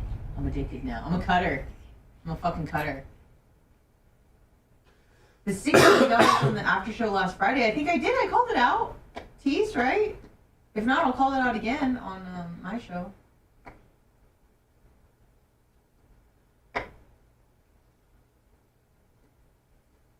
Good morning. I couldn't hear Mark the Frog. Was he the one that called in and then we hung up because we couldn't hear anyone? Oh, I'm very excited to see Kevin Hayes. Come on now. 25's big ass nose. Good morning.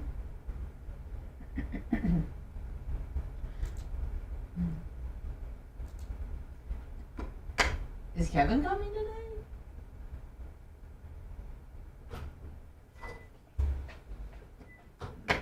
You get your plant shake?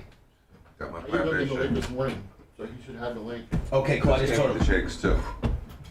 Oh man, I'm gonna be fucking so hooked to this shit. Who cares? Go to rehab. Go to rehab. Yeah, I sent this meeting up this morning, so. In his email. They did? Copied it from the Jeez. email. People need to. What was it? I guess people were donating money to my after show last Friday and I didn't get it. If it wasn't on the super chat, I don't see it. So if it was PayPal or Venmo, please let me know in chat so I can write it down. I'll write it down now and I'll announce it. I'll be on now. Okay, perfect.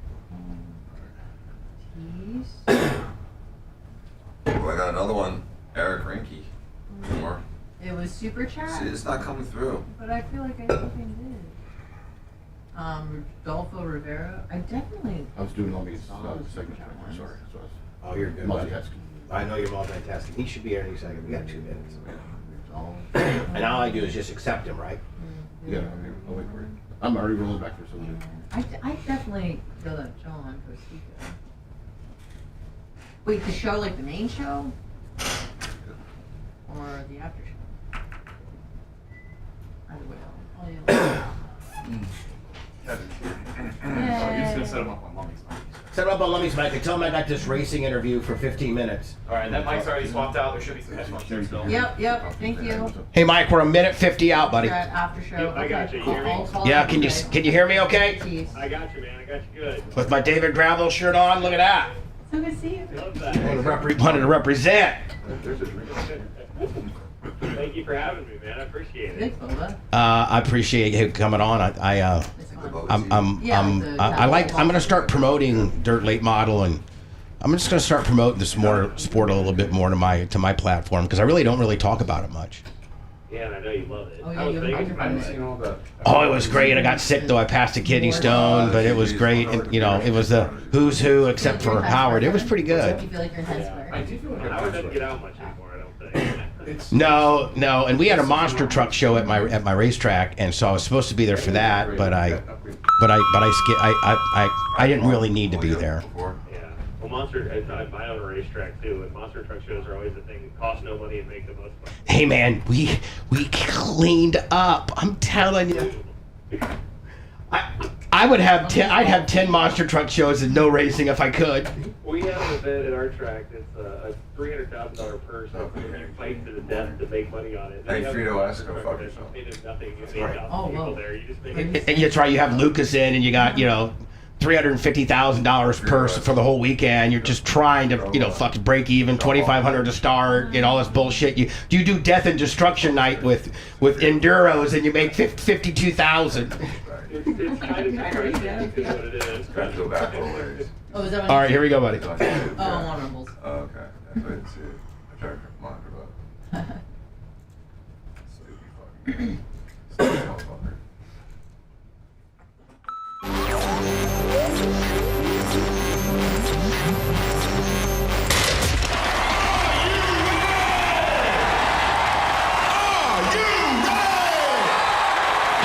The Love Sponge. Broadcasting from a bricked-in parking garage near the flight path of a major American airport. It's time to turn out the propaganda and manipulate some minds. Now we turn to the Bubba the Love Sponge show. So if you've been a fan of the show or you know anything about me, you know that I'm huge into. I own a racetrack. I might be, Michael Rigsby on the phone, ladies and gentlemen, but I might be the only maybe nationally syndicated guy that has a dirt track. Maybe. You are. Sure. Yeah, I mean, which sometimes is bad. It's not good because I know you have a partnership in a racetrack, and there's only at the end of the night one guy that likes you and 25 that hate you. We were talking about the pros and cons of owning a racetrack before we hopped on air. For whatever reason, the cons list greatly outnumbered the pros list very quickly.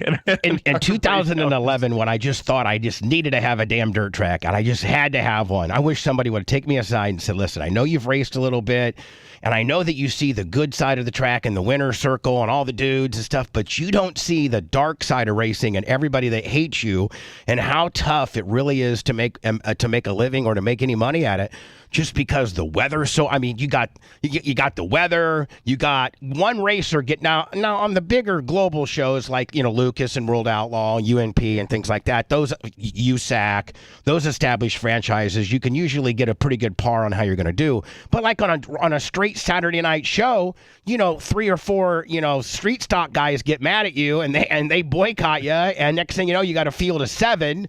And you're going to the bank Monday, putting $5,000 in the account because you can't cover the purse. There has to be easier ways for you to make $5,000. That I know. And so today I have to go up there and I'm going to be on the grader all day today, all day tomorrow, because we got a big show next weekend. And we just had the monster truck show, and I had them build the ramps that they do all the whoop-de-whoops and stuff from clay that I can use on the track. So after they get done doing their whip-de-whips and whoop-de-whoops, I have them put the clay on the track. Well, it takes a couple weeks to get that infused correctly, and most people don't even have any idea, how to groom a racetrack, or that rubbering down on a racetrack's the same as child touching, and it's a really small niche of people that appreciate this sport, and it's kind of cool how you got, and a lot of people don't know is that you started this thing, in 2002 called Dirt on Dirt. Yeah, it's 2007, late 2006, actually 2007. Yeah, so and thanks again, Bubba, for having me on. I appreciate it a ton. Was a dirt late model fan, right? It was a television background. Worked in TV in Wisconsin. Madison, Wisconsin, buddy. Madison, as a Wisconsin, sportscaster, right. While your wife worked in radio doing promotions. That's right. And you texted me a couple weeks ago. My wife was so impressed that you remember that. By the way, I have to tell you that she was blown away impressed. Well, I was gonna say, don't try to act like a radio guy. Your wife's the only one that's got real radio. I know you're gonna start doing more podcasting and stuff like that. But don't, girl's the radio person. You're the TV. She is, guy. and she's getting back into voice work now, and she's doing a hell of a job at it. It's only a matter of time. Because it's so simple nowadays. I mean, she could literally sit right behind where you're doing right now and roll a track and make $250 a page to read, or something like that. Make more than I make at the racetrack. You have to get a rental car and be with Ben and his hair product. Man, it's hard to believe it's 2007. We started Dirt on Dirt. We sold Dirt on Dirt to Flow Sports in 2019. Listen, I don't know that anybody's ever talked. Did you do pretty good on that one, bud? We did quite well. We did quite well. And I'm not I'm not giving numbers, but I'm not bashful about it either, right? You did. I mean, I think, but in the industry, people are like, they're happy for you, and then you were able to fold that into. I think now you're either the president or the vice president of Flow Racing globally now, I think. Yeah, that's correct. It's vice president of motorsports at Flow. So we have different verticals, right? Wrestling, cheerleading, grappling, all that stuff. We were talking about that today, like how the guy, what was his name? Was it Kevin, the guy that invented it? Flow? Ken? Mark Floriani. Mark. So that's where the name comes from. The CEO is Mark Floriani, right? So and he said, listen, from. man, if you're a grandma living in Hudson, Florida, and your kid is the starting goalie for Michigan State University, you're never going to be able to watch that kid ever. That's right. But I'm going to nickel and dime the hell out of you for $19.99, and you're going to watch every one of Little Johnny's games, every game. Listen, Mark's inspiration was the same as mine, right? Like you and me, we love dirt track racing. You can't find it anywhere. No. Right? You don't find it anywhere. So how do we get it to a larger audience? You can't even get people to come from the hometown that your dirt track's in to come see. Yeah. Right. And you know that all too well, right? How difficult that is. So Mark said, we're going to take it. We're going to do it to 23. I was doing it to one sport. Mark had a bigger vision. Let's do it to 23 sports, globally get them together on one platform. $150 price tag allows you to see all this. And he started like I did, man. He's grown it even bigger than I could. It was he had $10,000 in a minivan. Now, right? are you taking a step back a little bit and doing more office stuff, and you're not going to be with Ben and the boys broadcasting? Because that's going to bum me out a little bit. No, I'm actually going to be on air more now, which is good, right? Because for the last couple of years, Mark has said, hey, go out there and get rights to the Chili Bowl, get rights to Eldora, work with Tony. So I had to go gather and get all that, right? That's been my job the last couple of years. Kind of boots on the ground, because Tony Stewart's not going to sell you the rights to Eldora through a text or a phone call. You're going to sit down exactly, right? And continue what you did Dirt on Dirt. But now Mark's like, you know what? You're good on air. Go be on air, right? Go be on air, right? And kind of be the face of Flow Racing. Just don't have that cheese dick set that the other competition has, that this dude looks like some teleprompter 101. I mean, they literally, you and Ben sitting up in Fairbury's announcing booth with plywood behind you is a better looking set than that unbelievable crap that guy's got out of Charlotte. You know what I'm saying? Listen, I no comment on any of that. You know I bring it, bitch. I don't hold back. I mean, listen, and every time I've listened to you for 20 years, I know you're going to bring it. I watch both. I watch both because I'm a track owner and I'm up on both. And every time they go to that dude and that make unbelievable AI generated set, I'm like, guys, just be a little more natural. That you're not NASCAR Sunday, with Larry McCarron or whatever the hell the guy's name is. Larry McCarron, that's the Packers guy. Larry McCarron. And did you know? Hey, did you know that I do a Packers podcast? I know. See, but you see over my shoulder, I'm a Bears fan. So you son of a bitch! That's right, dude. At least we're depressed, though. It's a sad state of affairs around That's right. here. You're a Bears fan. You're from Illinois. You only migrated up to do TV in Madison. You're not even you're an Illinoisan. Oh my Lord. I am an Illinoisan, a depressed Chicago Bears Illinoisan. But to your point, genuine, you got to be genuine in dirt track racing, right?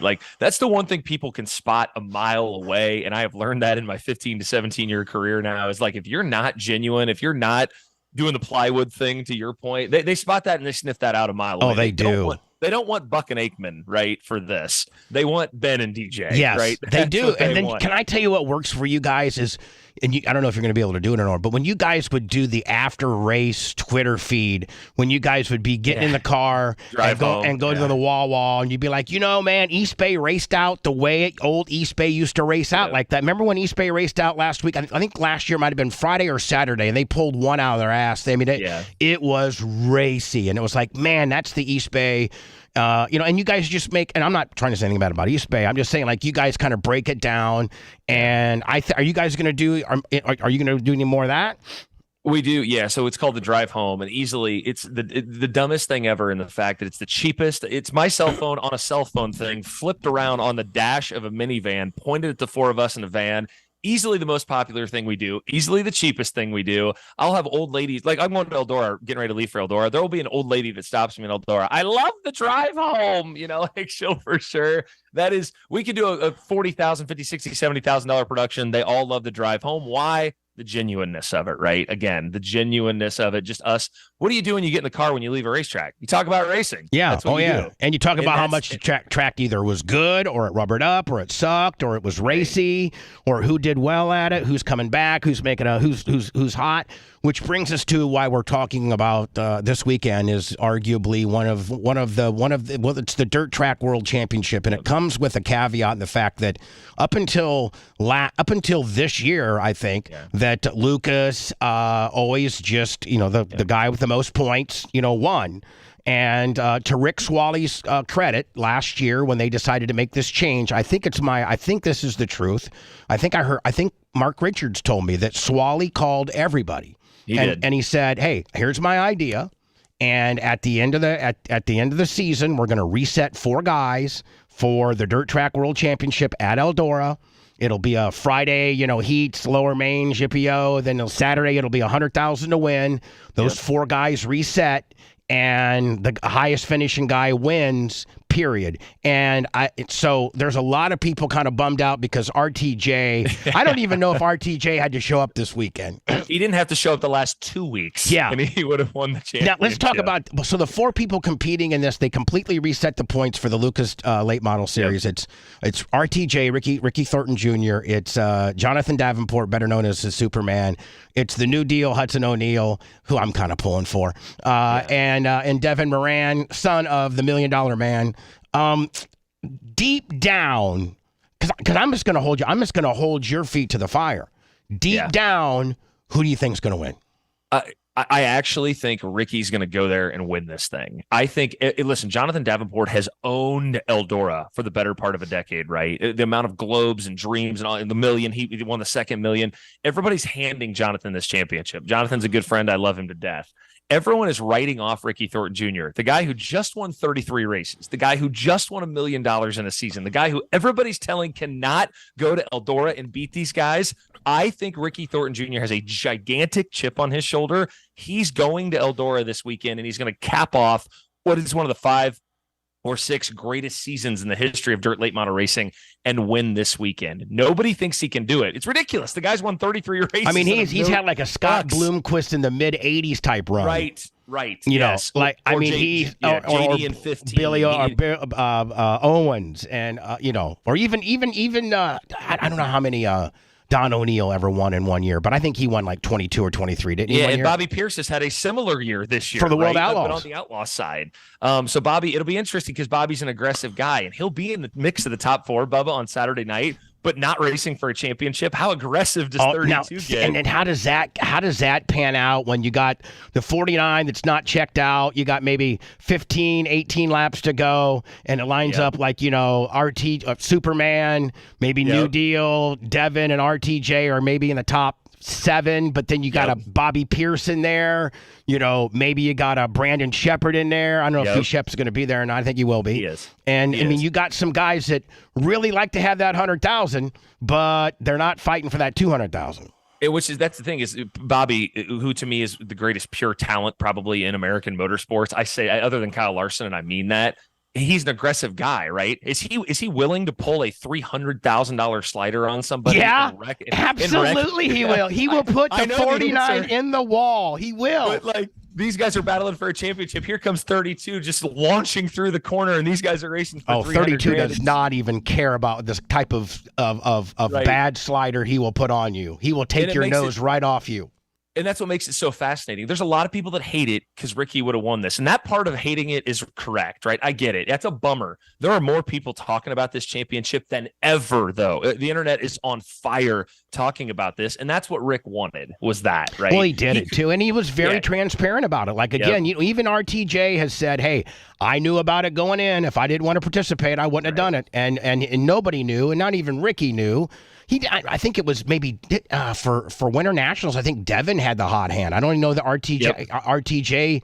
I mean, I think he won a couple, but wasn't it Devin that kind of got the early lead after February? Yeah, and Ricky's never particularly good at Florida, right? Like when East Bay was over, Ricky had the point lead, but he's never great down there, right? It was the middle of the year when he really started to heat up. Do you guys, as dirt track enthusiasts and as the people that cover the sport, what do you guys think about Florida? Do we suck, or do you guys like it? I mean, I know our material is completely different than anywhere else you go because we have so much sand.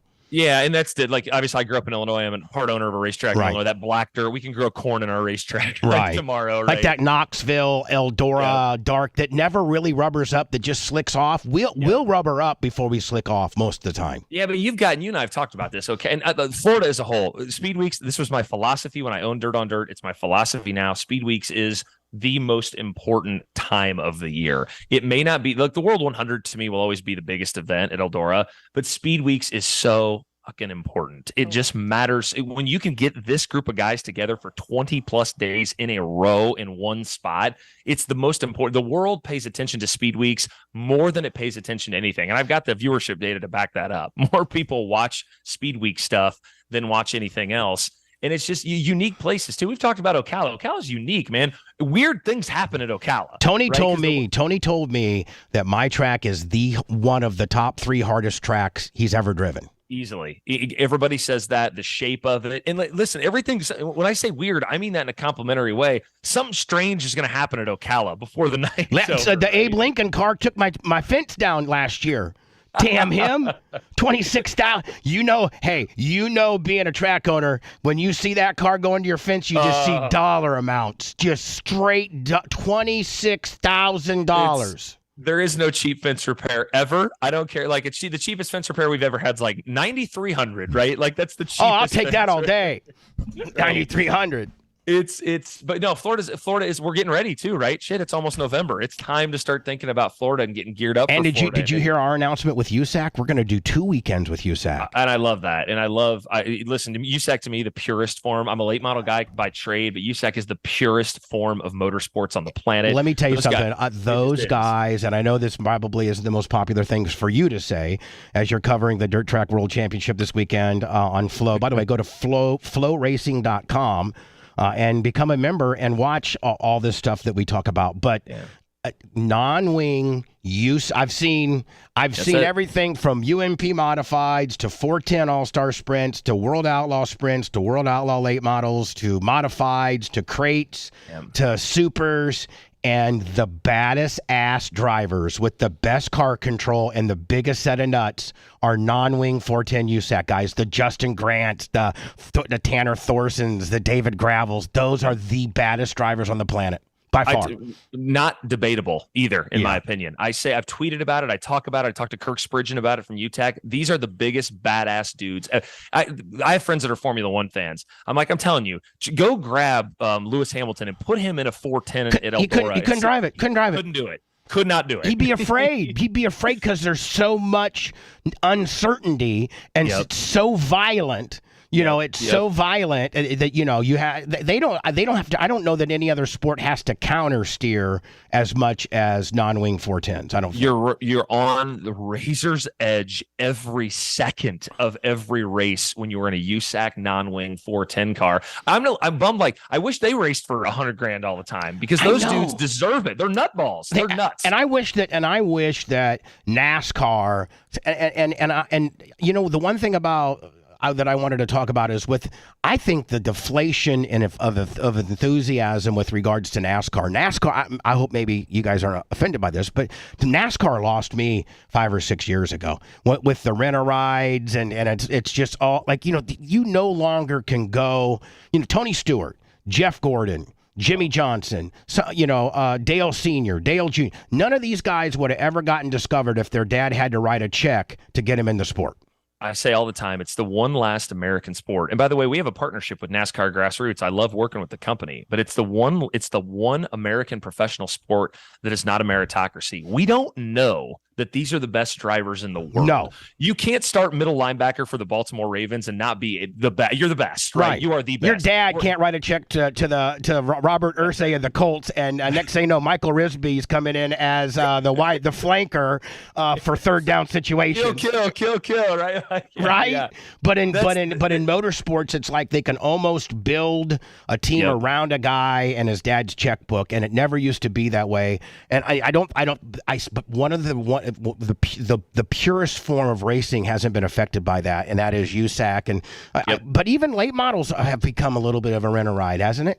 There's no doubt. I still think our cream and dirt track racing is always going to rise. That will happen. But you're right. It happens that way in NASCAR now. We don't know. That's when we tune in on Sundays. Listen, I love Bobby Pierce. I know Bobby Pierce is better than some of those guys. Racing absolutely. I know he is. I know Hudson O'Neal is. I know that Devin Murray. I know. Well, the 4 guys in the championship are. Yep. And you know what? Davenport didn't even really have a good ride for that Bristol deal. I thought that wasn't his best effort, and I don't think that was a good car. I don't think so. No, it wasn't, and that matters. And then they get judged on that, right? Well, that guy can't hack it. They get judged on that, and that doesn't really count. It's a bummer, right? You want to tune in on a Sunday and know you're watching the best of the best, and I don't know that we can say that right now. That's why I like what we do. I feel like Justin Grant and those guys that you watch in the USAC race, or whether it's Brad Sweet and Kyle Larson. Now, Kyle, I think we would agree. Kyle is a transcendent talent, right? It didn't matter. Even Tony says he's the greatest of all time. And I believe he's right. Tony-ass arrogant Stewart, who I love more than anything in the world, who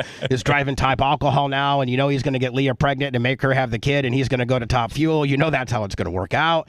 And he loves drag racing right now. He loves drag racing. He's dragging the hell out of that place. But even him, who prior to Kyle Larson, people could argue is in that AJ Foyt, Mario 100%. Andretti, in that world, and even Tony says that Kyle's the greatest of all time. They used to have to come. They discovered Tony Stewart because he made himself so discoverable. You couldn't deny his talent, right? That doesn't happen now. Kyle was probably the most recent guy that fits that, and I agree. He is the greatest American motorsports talent I've ever seen in my entire life. And he's probably the only guy that can get in a 410 non-wing and win a midget and win open wheel modified and win a super late model and win a cup car, whether it be on the Roval or the oval and win. And maybe Indy next year. Yeah, he just did his rookie test. Yep. I was teasing him. He went 217. I sent him a text and I said RTJ would have gone 225. What'd he say? Screw you. He goes, "You're probably right."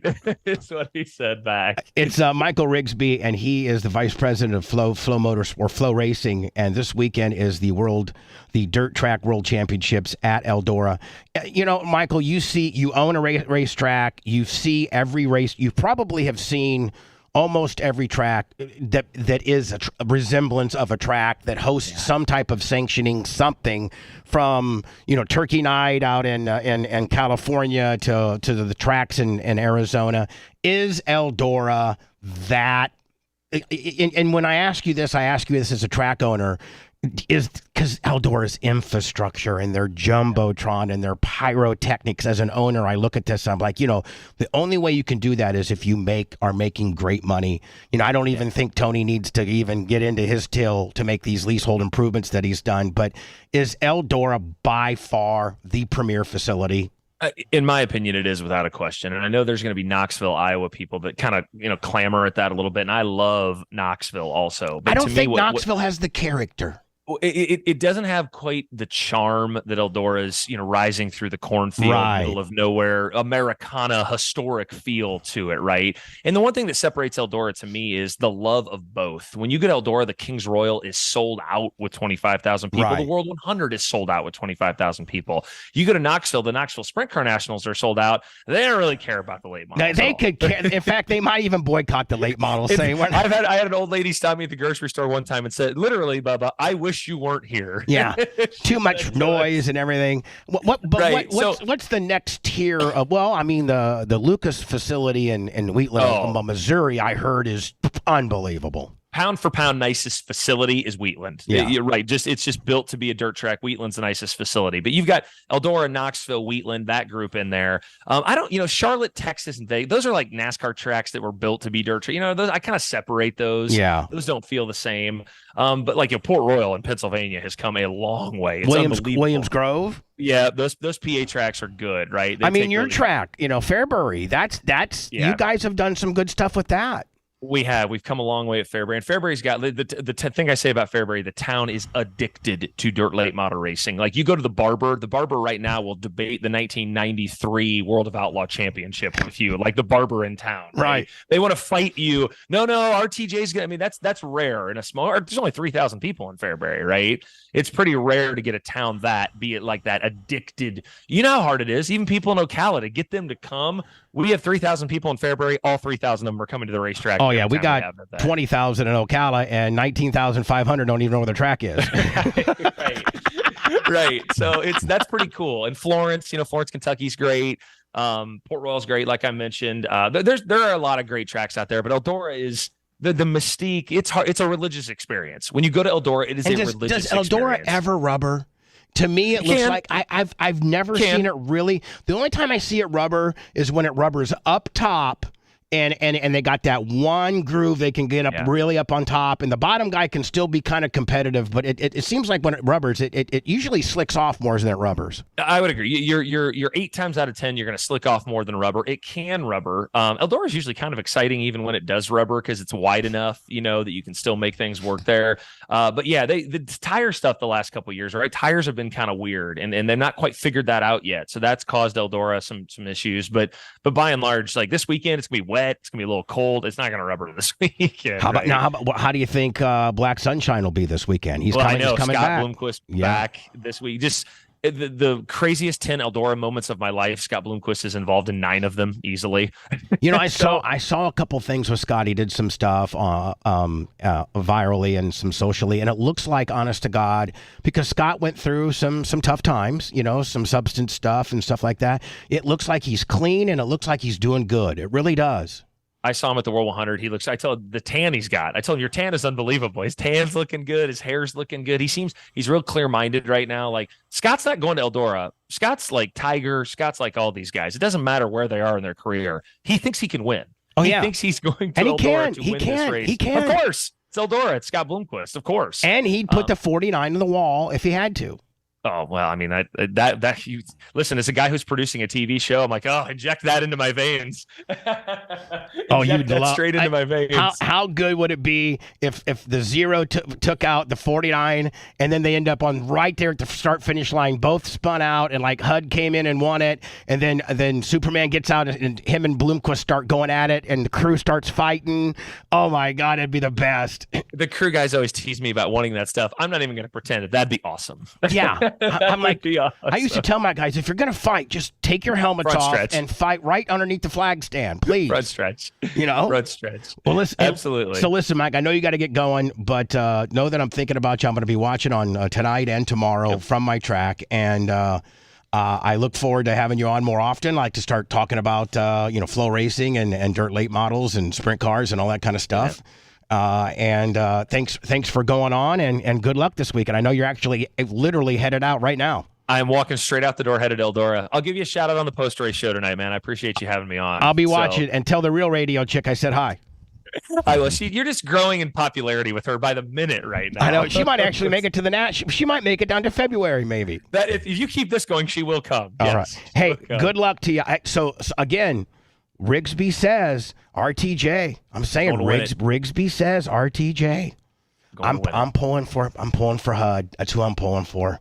Yeah, I love him. I love Rocket One too, but RTJ's got a point to prove. He's going to prove it this weekend. I really believe it. But you know what, Mark, for the Rocket chassis, Mark needs this. He really does. He does. He got that World 100 this year though, which was big. But there's been some defection, and Mark, Mark doesn't like being the second guy, and he kind of is. So he'll work his ass off to make sure that's not the case. Scotty's probably got 7 new rigs going on right now and different adjustments over in West Virginia.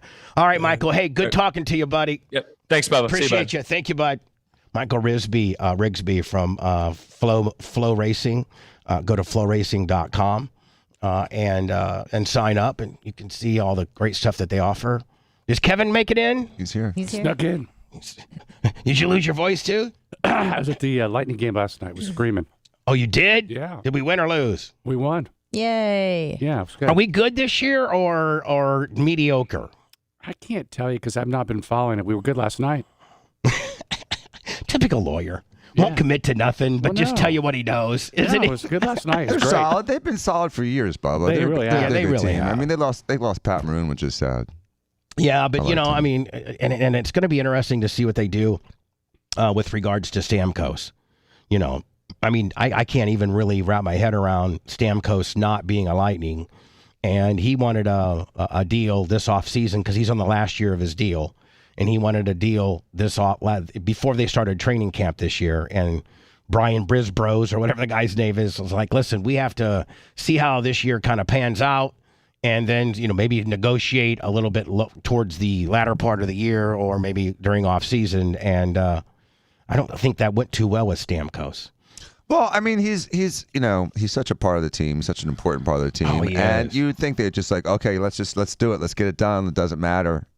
I'm sure he's got a good 4 or 5 years left in him, doesn't he? No, probably 3. That's it? Probably 3. These guys peter out fast. Did 91 play last night, Kev? I couldn't tell you. I couldn't tell you.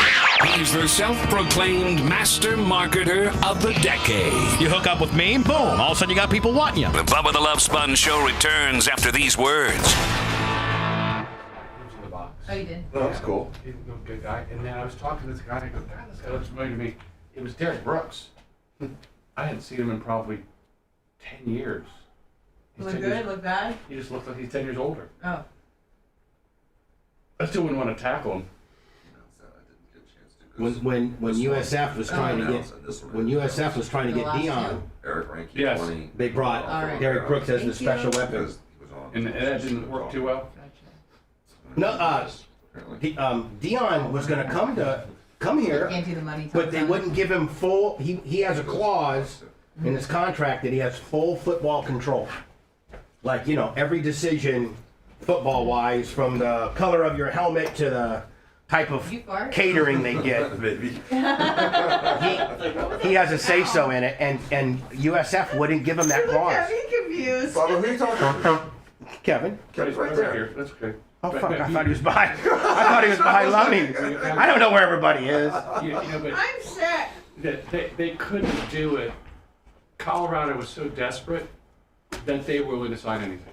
I know, but boy, look at he's already paid for his all 5 years of his salary. Yes. And he's already, I don't know if you knew this or not, I'm going to see him on November 11th. Oh, good. But he has, because of the extra money they have made, they now have a girls softball team and a boys baseball team where they didn't have. He's been able to fund. That they've been able to fund now. And in the NCAA, with every male sport, you have to offer a female sport. So they wanted Pac-12 baseball for the boys, right? But they're like, well, we have to do girls softball. So he's already got. They start next year because of. And his games are like the BET awards. He really needs to. I know what you're going to say. He needs to take a step back on how the average American perceives him, and he was such a media darling and a Cinderella story, and then they kind of thugged it up. He did thug it up. And I'll tell you who got on him the hardest was Stephen A. Smith. He got on him. Just last week, he said, let's stop with the Rolex dances and let's stop with all this bullshit. How did Brady take that? I can't imagine Brady, the whole Shador to the crowd. He had to be just like rolling his eyes when that's not what I told you. Remember the comment? Oh yeah, and remember after the Colorado State game, he texted him, stay humble. And he can't. He needs to though, because you out, bud? Yeah, it's 9:15. Okay.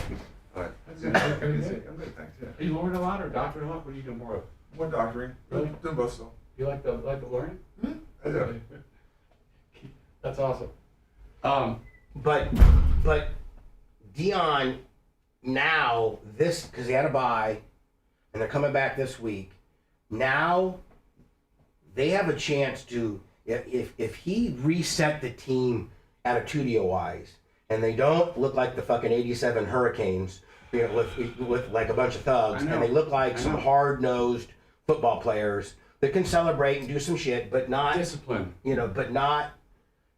He has a chance to kind of win back, but I think he why lost. Does he have to say we don't have captains, we have my dogs? Come on, that's just a bad look. Has there been a finalization on your Navy SEAL guy? Yeah, he got through, buds. He got through. Yeah. Was it, how many total was it? 24. So. There's something I might want to talk about if it's okay with you. You can't talk about it. Oh, we can't. No, okay. but the there's 300. Well, I can say he got through. No, you can't say that. Okay, I'm sorry. I know. I just got back out there from graduation, and you can't take a picture. Isn't it so cool though? It's unbelievable. It's the. I mean the eliteness of this, the absolute pure eliteness. How badass he is unbelievable. 312 started, 5 got through. 5 got through in one shot. They're called one-shotted. 5 got through. 5, he's one of 5. Did you even as his dad, did you even know that he was that badass? So, or did he kind of show you some shit that you maybe not knew? It is less about. There's a great book called Breaking Buds, and it talks about the whole process. And what you don't know is, in his class was an ex-NFL player. He had the football captains, heads of lacrosse at Stanford, Ivy League. I mean, it's mental toughness. That's what it is. Well, and physical. But the physical piece is easy for him. Physical, anybody can do it. He got done. He said, Dad, I was made for this. Because I'm made for this. He goes. So does he got a 4-year assignment now? So he's got to go through what's called SQT right now, which is SEAL Qualified Training. Next week he goes into the kill houses, which he goes into rooms that are like this, completely dark with goggles on. And not good. But he goes in there, and on day 2 they're with live rounds, and the goal is not to shoot the other guy in the room on your team. With live rounds. With live rounds. So it's. I don't know if I'm playing that game, Kevin. But I mean, it's crazy. It's crazy. Do you want me here in the corner? Wherever you want. In the corner. Corner probably, because that's Dan's mic. Yeah. I'm good with that. Don't want to mess with it. And we got to shout out some people, Boo Bean, that donated. Can I look in the feed here somehow?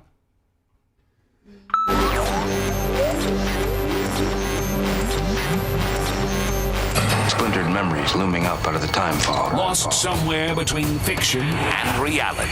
Madness that made no sense at all. You're listening to the Bubba the Love Sponge Show. Thank you to everybody that. Usually I'm not a big, talking about racing kind of guy on my show, but Michael Rigsby has really been a good friend of mine for almost 15 years when he owned this little thing called Dirt on Dirt. And he would go to these tracks, just him and like his wife and another guy, and they would stream like these late model races and stuff like that. not a lot of people knew about them. They weren't that big a deal. But he's been able to fold that into flow and become the vice president of the motorsport division, and he's killing it now. And I own a dirt track, and we have a lot in common. And so hopefully some people enjoyed that. I enjoyed it, and I appreciate you guys sitting through it. I know some people did, like Eric Reinecke, $20. I think that's hierarchy. Hierarchy 65, $20. I think that was hierarchy. Rodolfo Rivero, I think that was $20. Okay, and who else? I mean, that's who we haven't called out. I think we did Fish on Day, 50 and 25. And let's not forget the Kevin Hazlett in today. Kevin, to talk about the obvious. I thought we were going to be talking about whether or not the track's locked down, whether it's going to rubber up. Whether it's one groove in it. Just when Kevin says the track's going to rubber up, it just makes it just so funny. Because Kevin could care less about dirt track racing. He really could. But I will tell you, he's been doing it now. How many years have you been doing the pumpkin patch? This will be the 17th year. Oh my word! And I'm going to be I'm guilty for about 14 of those years thinking that this might be stupid. There you go. And for real, like every year Kevin comes in. Kevin, and by the way, Kevin, we probably need to start having you in more, maybe once a month or something. You got to start, building your brand back up. It's my fault. I kind of took a year off and then took a year off. I kind of took a year off, then took a year off. So are you back? Are you back in? Are you back in lawyer? Are you lawyering? Are you back lawyering? Yeah. So I mean, as you know, I own the business, so it's kind of important to kind of keep it rolling. It's kind of important to keep the 115 people that work for you to keep rolling. Yeah, no, but it's been good. It's been. I've come back in sort of a different role. More of like trying to tweak it from a business standpoint, as opposed to being the engine. As opposed to being the guy that's doing the depots, that's taking this thing to trial. Yes, You're going to be the guy that's. How can we grow this business? Yes.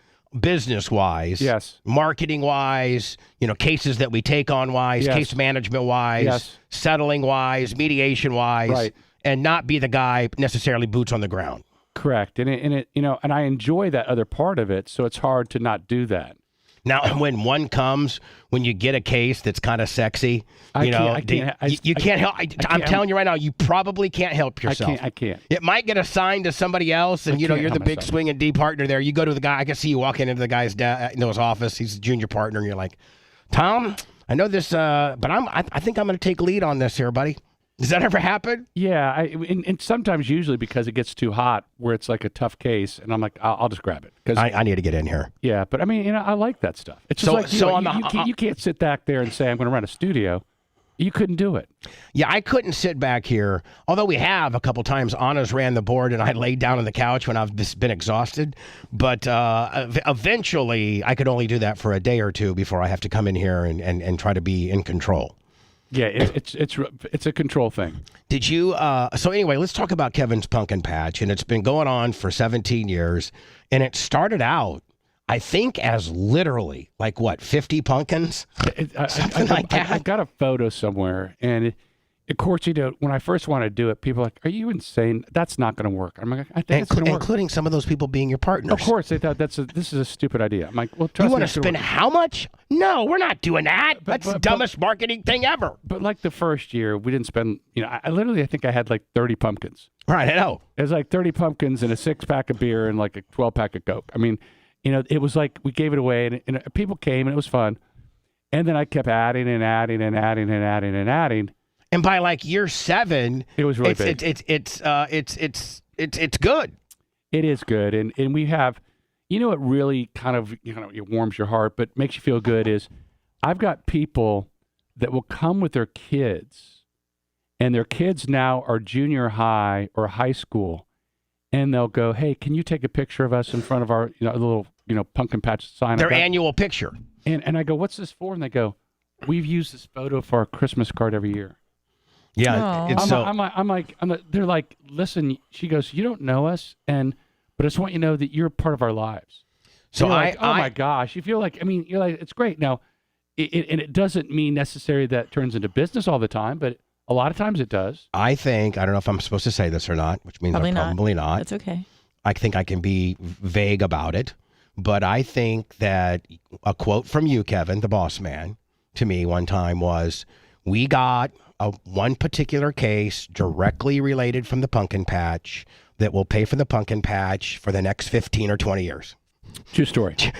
Just from a case that we got from a guy that had been in a horrible car accident. Yes. There's all kinds of liabilities. There's all kinds of wrongful things and this and that. And the guy, when he was scratching his head as to who the hell he called, he goes, "Oh my God, how about that pumpkin place that had the pumpkin patch?" Exactly. And he called the pumpkin patch place up, and what Kevin's firm made on that will pay for the pumpkin patch. Kevin said forever.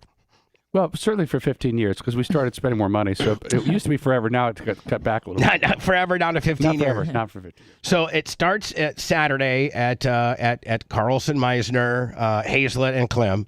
I always put myself in there. And the actual physical address is it's on Belcher, isn't it? 250 Belcher Road North. So 250 North Belcher Road, 250 North Belcher Road in Clearwater. And festivities start about what, 10? It's 1 o'clock. 1 o'clock. 1 o'clock. 1 to 4, so 3 hours. And Anna's worked it before, and these people get a little frustrated if you run out of stuff. I mean, yeah, they sure do.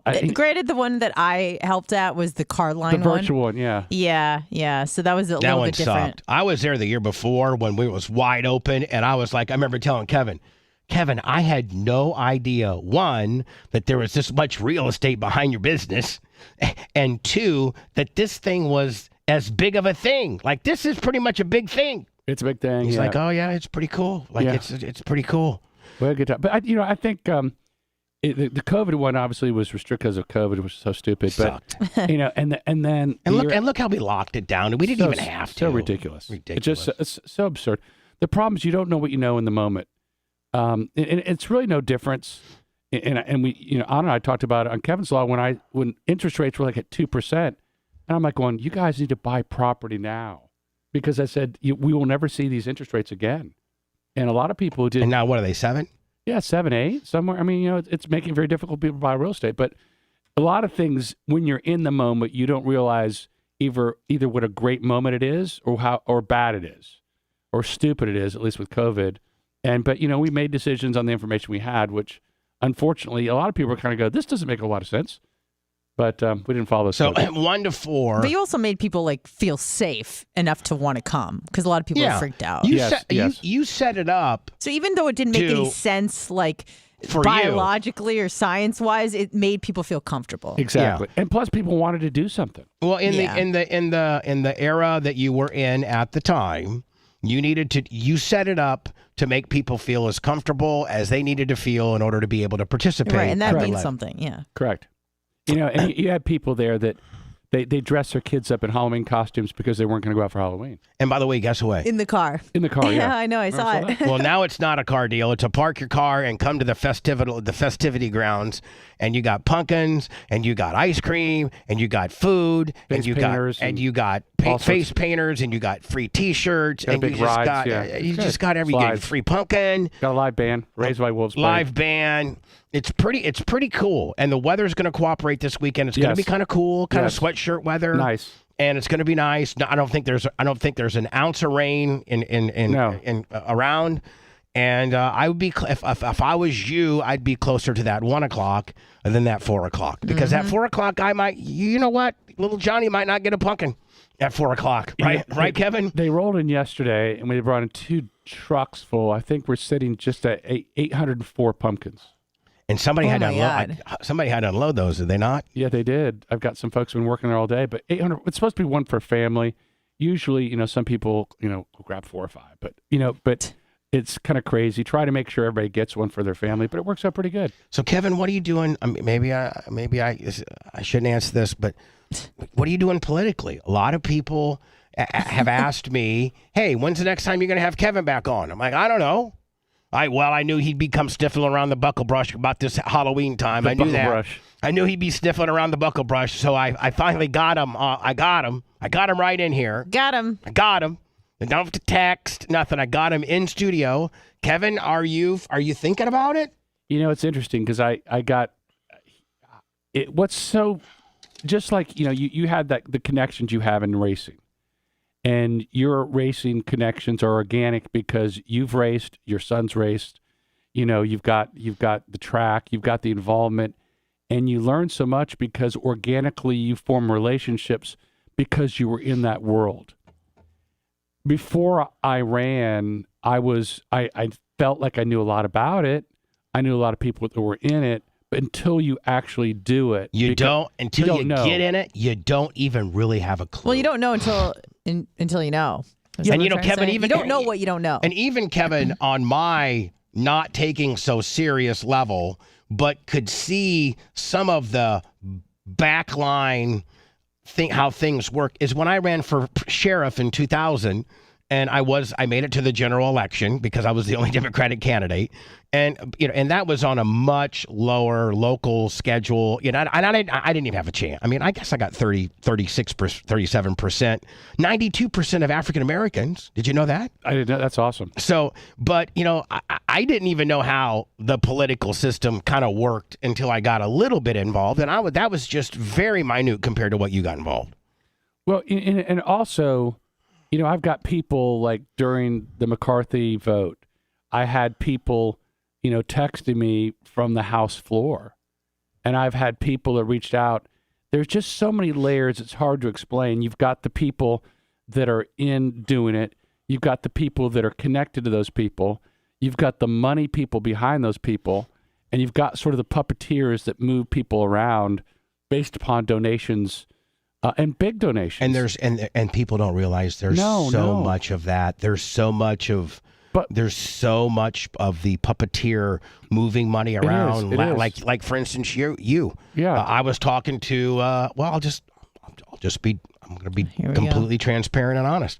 I was talking to Bob Gualtieri, the sheriff of Pinellas County. Good friend of mine, good friend of Kevin's. I was making a donation to that fallen police officer who got killed by that migrant worker driving her front end loader. Yep. I wrote a check for his wife. Went over to Bob's office, gave it to him, had a few words with him. That was just after your election.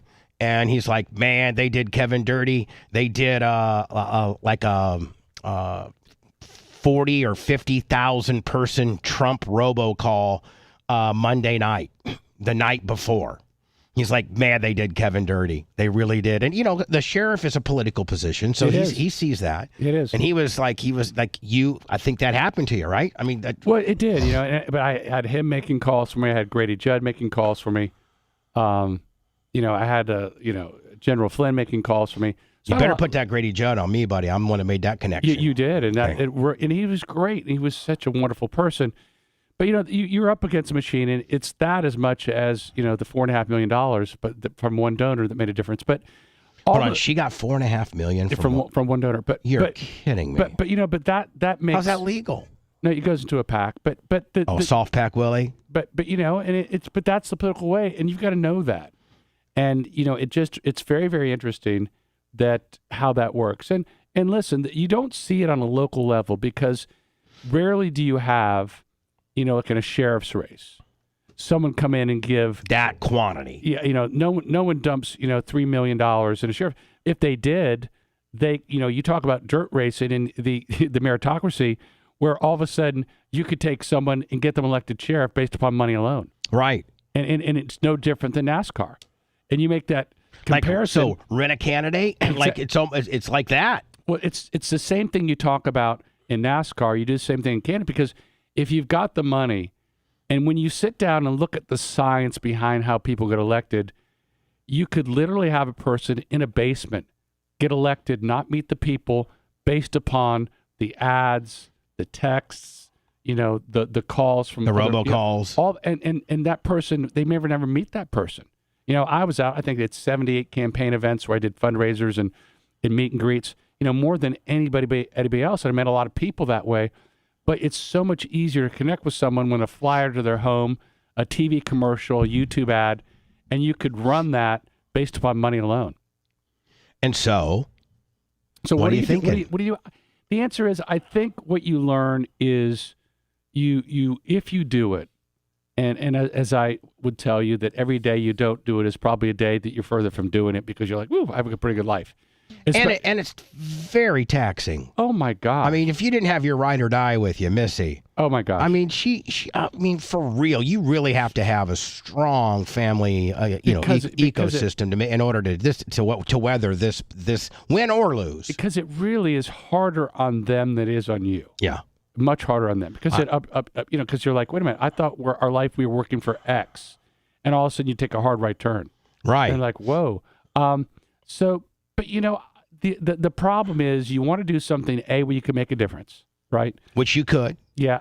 B, that you're qualified for, which is great. Check. You check both of those boxes. And it has to have a pathway to it. I mean, a pathway meaning, hey, can we?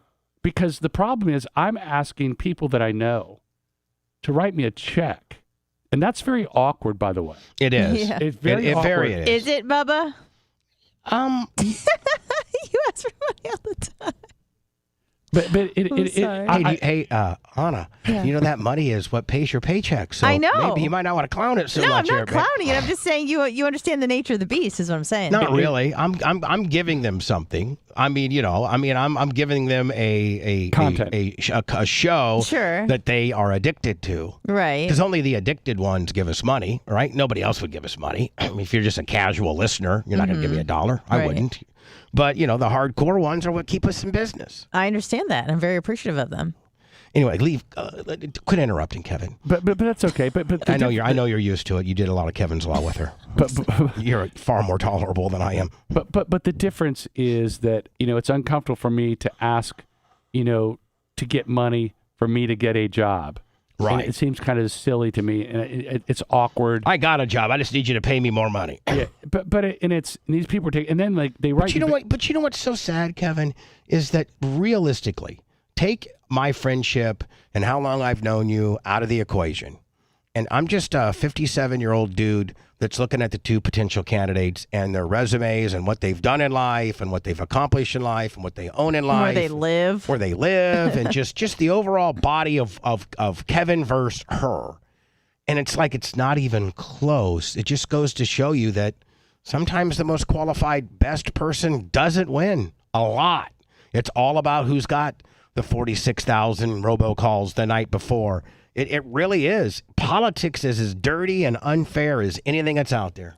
Michael Ramos Sr., $25 on the Cash App. Mm-hmm. But you just gotta know it, and it's no different than I guess anything you do in life, which is trying to make it in NFL, trying to make it a dirt track, trying to make it NASCAR. You got to know what you're into, and you got to know that you need money to do it. You need the connections to do it, and sometimes, as I think you'd tell us, that the best NASCAR driver isn't the one who's, there on the day of race day because they didn't have the money or the connections to get there. So it was very, very instructive. It was, as I tell my kids, I think we should do hard things in life because hard things define us and make us better. And it was a hard thing, and I'm glad I did it. Now, do I do it again? I don't know. But if I do it, I think I'll be more strategic in the decision and in the race I got in? One, I think you announced earlier. Yes. And two, you do a few things differently. By the way, John Costica, 100. He's addicted. Give me the Kool-Aid, Bubba Jones. But I think that you were a little bit behind on, you were begged to be in it. You weren't even, the way I understand it is you didn't have any intentions at all. I didn't. And they begged you. They're like, "Come on, Kevin, we need somebody to go against this." Was there a specific person, I'm not asking who they were, but that convinced you to do it? Like one person that you're like, "All right, I'll do it now." Well, yeah, the one person, I can't name who she is, but yeah, she's very connected in the Trump world too. And I think there's a lot of people who are looking for alternatives, to that. Yeah, to the folks that were running. And listen, it was great. It was wonderful. It was exhausting. It was taxing. I'm really glad I did it. Will I do it again? I don't know. The timing would have to be good, and the rates would have to be right. I think there's a possibility, but in doing it again, like anything else, it's like, you at your house, you decide you're going to tile your kitchen, and you've never tiled before, and the first time you do it, you go, "This looks like crap, but I made it pretty good. My next kitchen will be really good." You mean like the time that you and Missy got in a fight over painting the beach house, which the way it's been told to me is one of your top 3 fights ever? Yes. over painting one of you guys' rentals. Yes. And it was like top 3 fights ever. I literally had. I left. She goes, "You need to leave," and I had to call her before I could come back because we were painting. Hold on. She said, "Leave and don't come back till you call me and the coast is clear because I might throw a brush at you." We were painting. You son of a bitch. We were painting bunk beds together, and I'm like ADD. I'm all over the place. She's very methodical. Yes. She wants to tape it all off and make sure it's perfect, and you want to slop it on and slather it on and just roll it around, right? Exactly. And she wants it perfectly taped, and then you guys get into a big knockdown, drag out, and she kicks you out. Yeah, it was one of our rental properties, Kenny. But the deal was, for then I realized that we're not going to paint together. There's things you realize. We're not painting together. Yeah. I mean, you and Separate Missy can people. fish. I've seen you fish together. Yes. I've seen you do all kinds of things together. I've seen her campaign with you. I've You have seen her. children together. You've had Yes, children together. yes, Three beautiful boys. 3 just absolute studs. I would put your 3 sons against any other people that have had 3 or 2 sons, and what your kids have accomplished, and just how it is impressive. Especially your youngest, who we really can't get into. That's my middle one. Oh, that's your middle one. I'm sorry. My youngest, which I can say right now, he's at Fort Benning. I think he's going to go to Ranger School, so he's going to a little competition with his older brother. But they're really is Middle Willie the baddest ass there ever was? Like, could Middle Willie take them all on? No, his young. Hold on. No. After what he just went through, and you're going to try to tell him that Duncan Punkin can maybe whip his ass? Duncan Punkin, first of all, outweighs him by about 40 pounds. I didn't matter. Well, he's 6'7". Yeah, he's 6'7". He's 6'7". Captain Hawkeye, $20 on the cash app. He's 6'7", Kevin. But he's a beast. I mean, he is.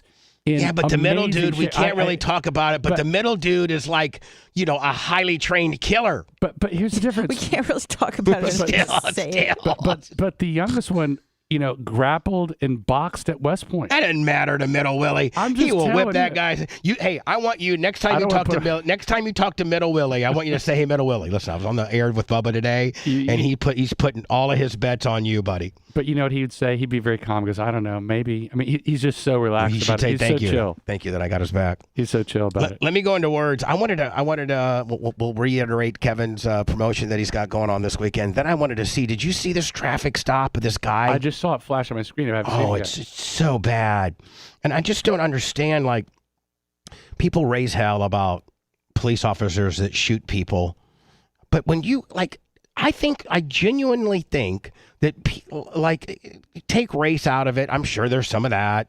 Obviously we have some of that, but most people that get shot by the cops, you determine your own destiny. I don't think cops really want to shoot you because it's really, really ruins their life. No, the stats point they don't want to. Yeah, they don't want to shoot you. That's why they have less lethal things like tasers and other things that they usually go through. But when the guy rips out the tasered prongs and starts fighting you, that's a problem. Yeah, and you don't move. We'll get to that next. Oh my God, I feel so nauseous. Once again, we overstepped the boundaries of good taste. The man who will define this cancer eating at the heart of America. More Bubba the Love Sponge after this. Big Red hung him and Macho Man wired him. Now he's got them all worked out, so you can. Yeah, we can intermingle them and have them go. We can have them go, be flashing, doing different things, and. Is it a program, Bubba? What is it? Yeah, they're because they're all new TVs. You can put them on a thumb drive, and then have folders and different folders on that thumb drive. So that one, we pretty much just keep that one the same. But then all back there, it'll go through a series of Hall of Fame people. And then behind me is listener pictures of their dog with their Bubba Army shirt on and stuff like that. So listeners submit those pictures, and then this is kind of a news and feed deal. Can it be instead of 3 in a row, can you put 4 like that and connect them that way, or they have to be in a row? No, you can connect it however you want. But the stage fascia there, I couldn't go. That's the stage, the front part of the stage. There. Well, I'm just saying. I want to. You should do that for your. I want to do it. But I also want to do it in my office.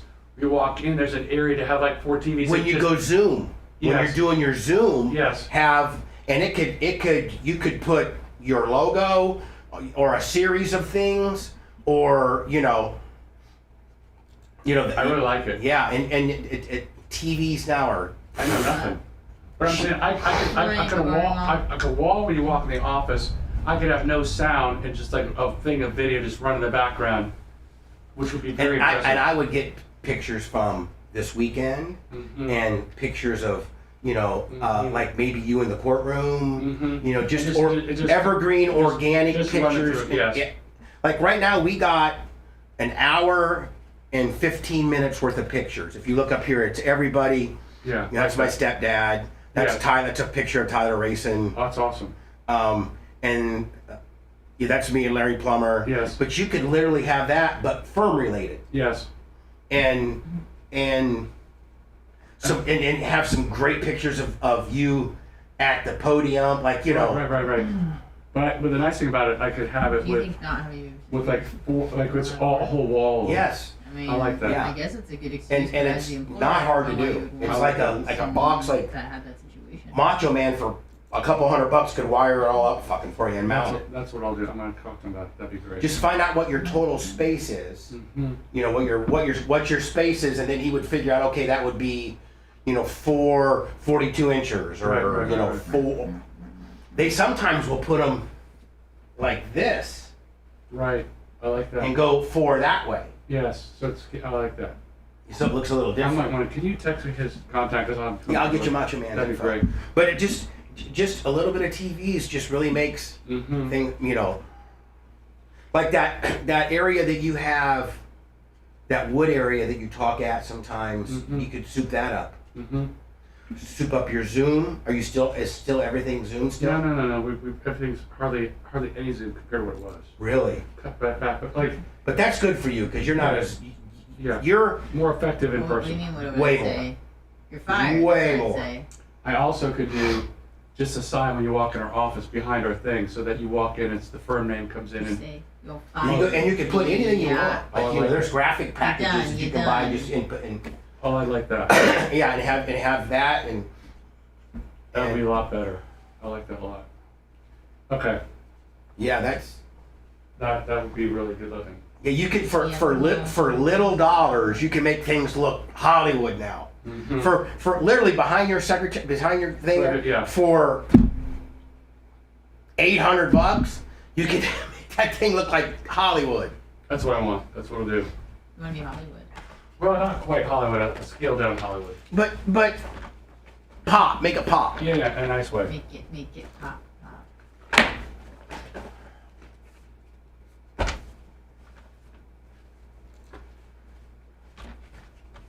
Are you gonna? Sorry, I was like halfway in my conversation. Are you doing anything with the studio that you constructed? No, we haven't. It's sitting here. I gotta do something with it. Yeah. I just haven't done anything with it. Okay. What, with your studio? Yeah, I remember when it was almost done. And then of course it got done and I started running. I know, it was probably a month later. The It time was finished, and horrible. then, Yes, the time was horrible. I remember that. It's- What do you need, Buck? I need to do Nothing. I need to do something with it. I just haven't. Some dog French fries for the dog to chew on. What's the Jeep rubber ducky thing? No, what's the deal with that? I don't know, but All the it's a Jeep- thing. I know, You've I seen know, it. I've you seen know it, yes.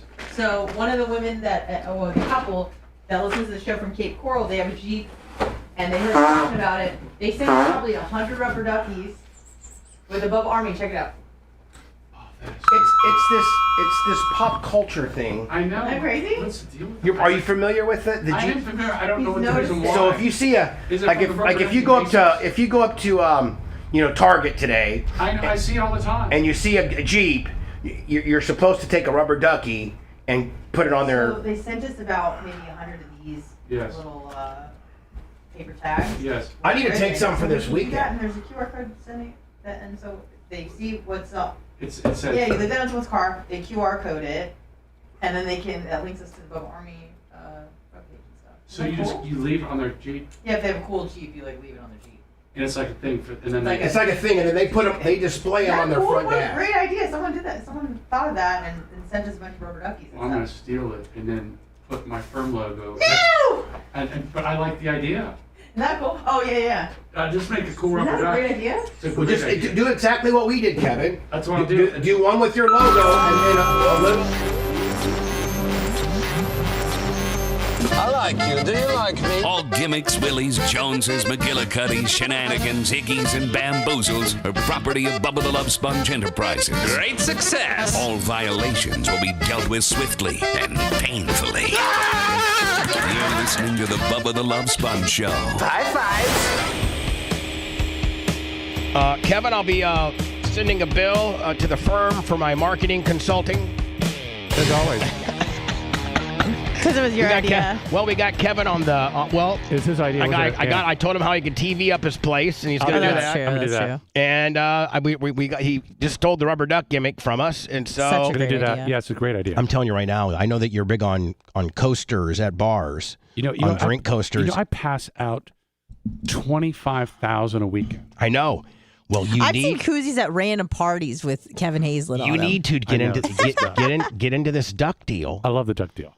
And have your QR code or your logo like Greg, Susie, and Amy and Rhonda that Leslie and Ed West yes did for us, and with a little with the duck and the Carlson, Meisner, Hazlett and Clem logo with now do you have an established QR code?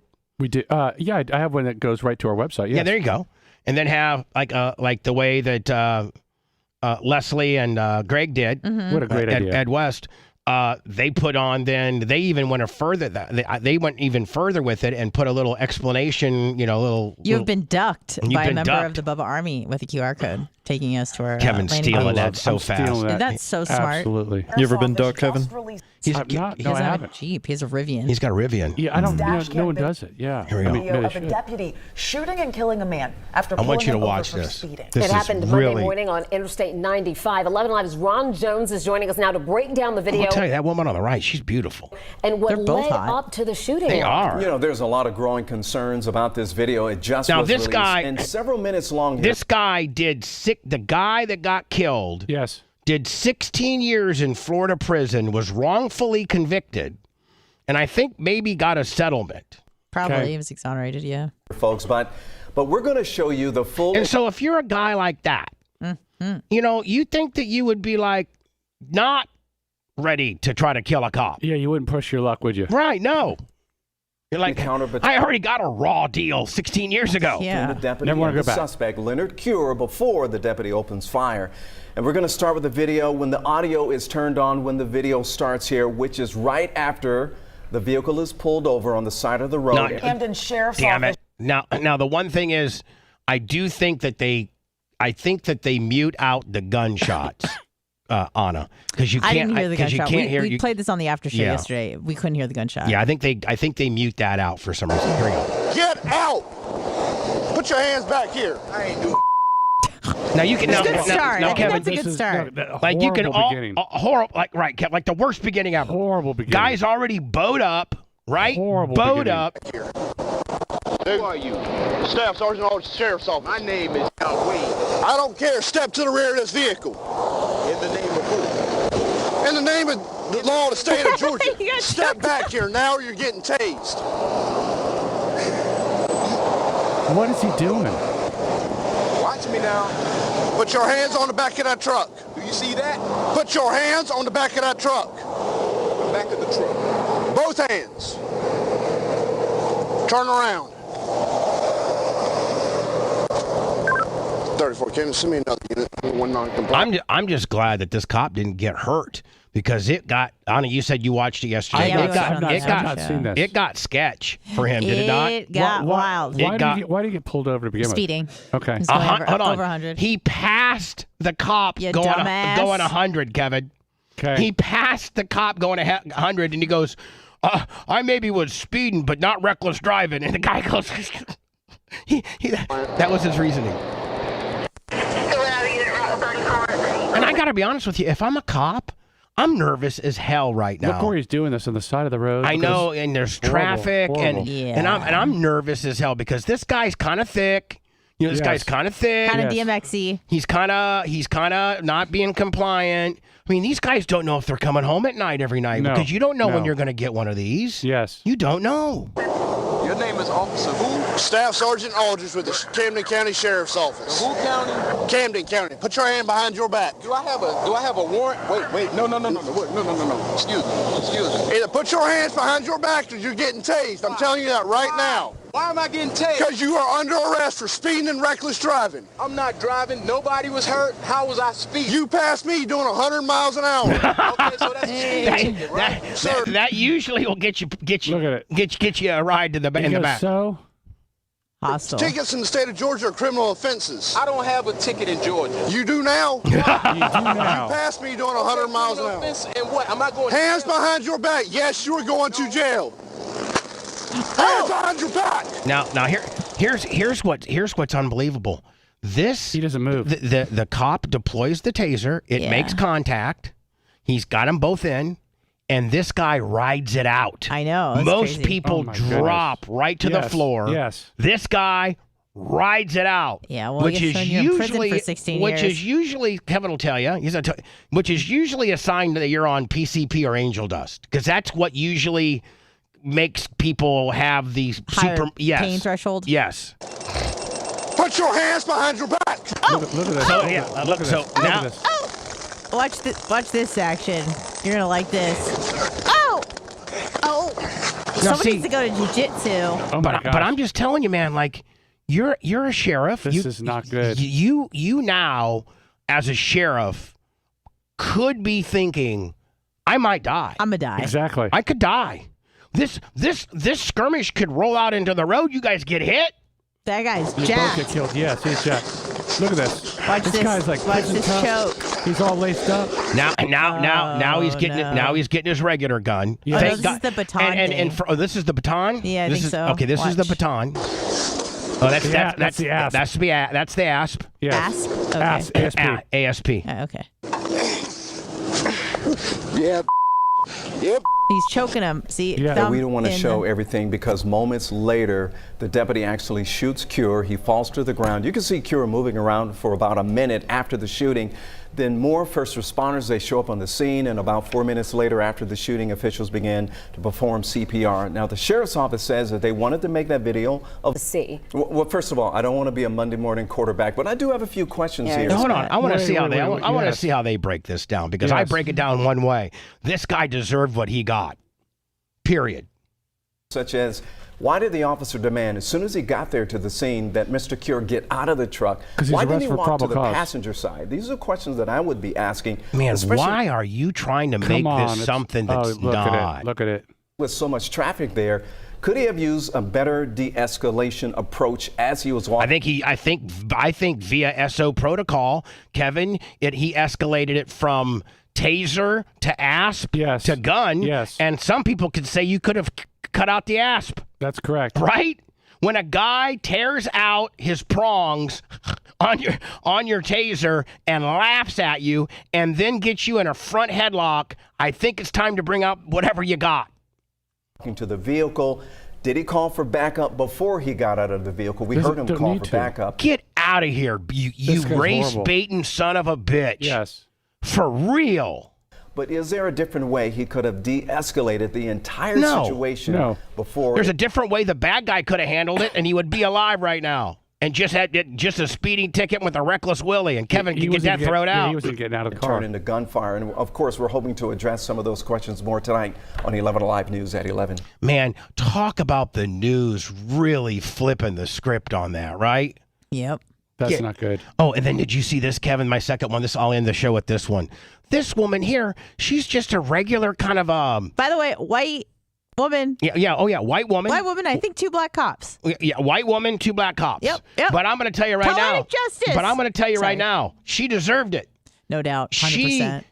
Before they pulled her over, Kevin. I don't know if I want to use deserve. I would just say it was justified. Yeah. I mean, listen, I don't care the ethnic makeup here. Yeah, it was justified shooting, no doubt. Prior to the report that they got, and the reason they pulled her over is she pulled a shotgun on her husband, and he called. Fiance. Yeah, fiance. So he called and said, "Hey, my crazy ass girlfriend just pulled out a shotgun on me." Yep. She's driving a white Yippee-O. So they pull her over. She tries to ram them. Now, Kevin, that in itself will usually get you shot. When you try to ram the cops with their dead, that'll usually get you shot. But they did. I'll tell you one thing, Anna. They didn't leave any room for wiggle with regards to her making it. No, she was not wiggling after the incident, the exchange. Yeah, here we go. Wiggles? No wiggles. They didn't put 3 or 4 in her. Wiggle free. They dropped the whole clip on her. Maybe 15 to 16. They shoot her? They killed her, Kevin. They didn't shoot her. They shot her many times. Kevin, they Swiss cheesed her. Yeah, really? Oh, yeah, watch this. Get the Oh! Get out the coat! Get the fuck your hands! To what? Watch this. Now She got a gun. You see it in her hand? She just reached for a shotgun right here. Right. To what? Right there. She just You can see it. reached for a shotgun. Now watch this, Kevin. This is. Oh my gosh. I think we got her. Oh my gosh. That might be excessive. Oh my Well, god. Kevin, is there such a thing? I couldn't. No, but I can't see what happened. She was reaching for a shotgun. You see it. You can kind of see a little bit of the outline of it. Right there. You can see the gun, right? You can see the gun. silhouette of the gun. Now watch this. So let's try to count. Let's try to count. It's 15 to 16. They already said. Get out the coat! Get the fuck your hands! To what? 2, 3, Got a 4, shotgun. 5, 6, 7, 8, 9, 10, 11, 12, 13, 14, 15, 16, 17, 18. They're both shooting, by the way, too. That's horrible. Now, And was now- she going to give the shotgun to them, or was she doing? This shows the different angle here. Oh, dear. Yeah, I mean, is that not?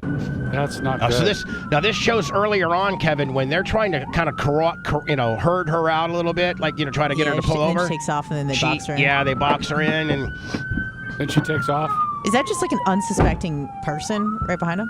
hey, if I'm this guy with this trailer, I'm getting the hell out of here, aren't I you, want to be Kevin? no part of this. I mean, when you see two cops with their guns pulled, if you got an opportunity to leave, leave. Does she run here? No. No. This is when she gets shot. This is when she. Did you see the pickup truck in the background start inching it back? That's not He good. does. Oh, back. This is not good at all. No. Well, F around and find out. I mean, sorry. pull a shotgun on a cop and find out. Yep. Right? Yeah, that's not good. Pull a shotgun on a cop. That's never going to work out good for you. No, that's horrible. And even, Kevin, if it was excessive, I don't think that there can be I don't think they can put the excessive thing on them. I mean, you pull the gun, it's the problem. It's over then. I didn't have a chance to get to this. kill. I wish if Kevin sticks around, I don't know if he is or not, but he's more than I got everybody rolling everybody in today. killing you. Yeah. She wanted you to do the after show with her. I got to do. What days do you do it? What days do you do it? Right after Fridays. the show. Fridays only. Yeah. Can we do it next Friday? Yeah. Because I've got people delivering stuff. It's okay. I know you got a pumpkin thing. He's got kilos coming. I do. He's got Kevin's got kilos of gourds coming. Kilos of gourds coming. Kevin, thank you so much for coming in today. I'm going to make it more regular, Bub. I'm sorry. I accept your apology. I got a lot of stuff going and on. you came in here and got 2 new ideas, buddy. I got See great what ideas, happens? Yes. Little ducky action. Those great ideas. Ducky Plus is with the So TV smart. kicker. Both are good. Kevin, thank you so much, my All right, friend. guys. Thank you. You're not coming tomorrow, Bub, are you? No, I'm going to be in Ocala. I'm actually getting in a car and going to Ocala right how now about as you? we speak. I'm going to Sarasota to see my dad's cousin. Oh, good. Good. But there'll be plenty without us, I Kevin. know, a lot of Bub Army showing up to help, and I appreciate Great. them always. Good. Glad to Everybody hear have a great weekend. Kevin, All right. thanks, buddy. We'll see you guys.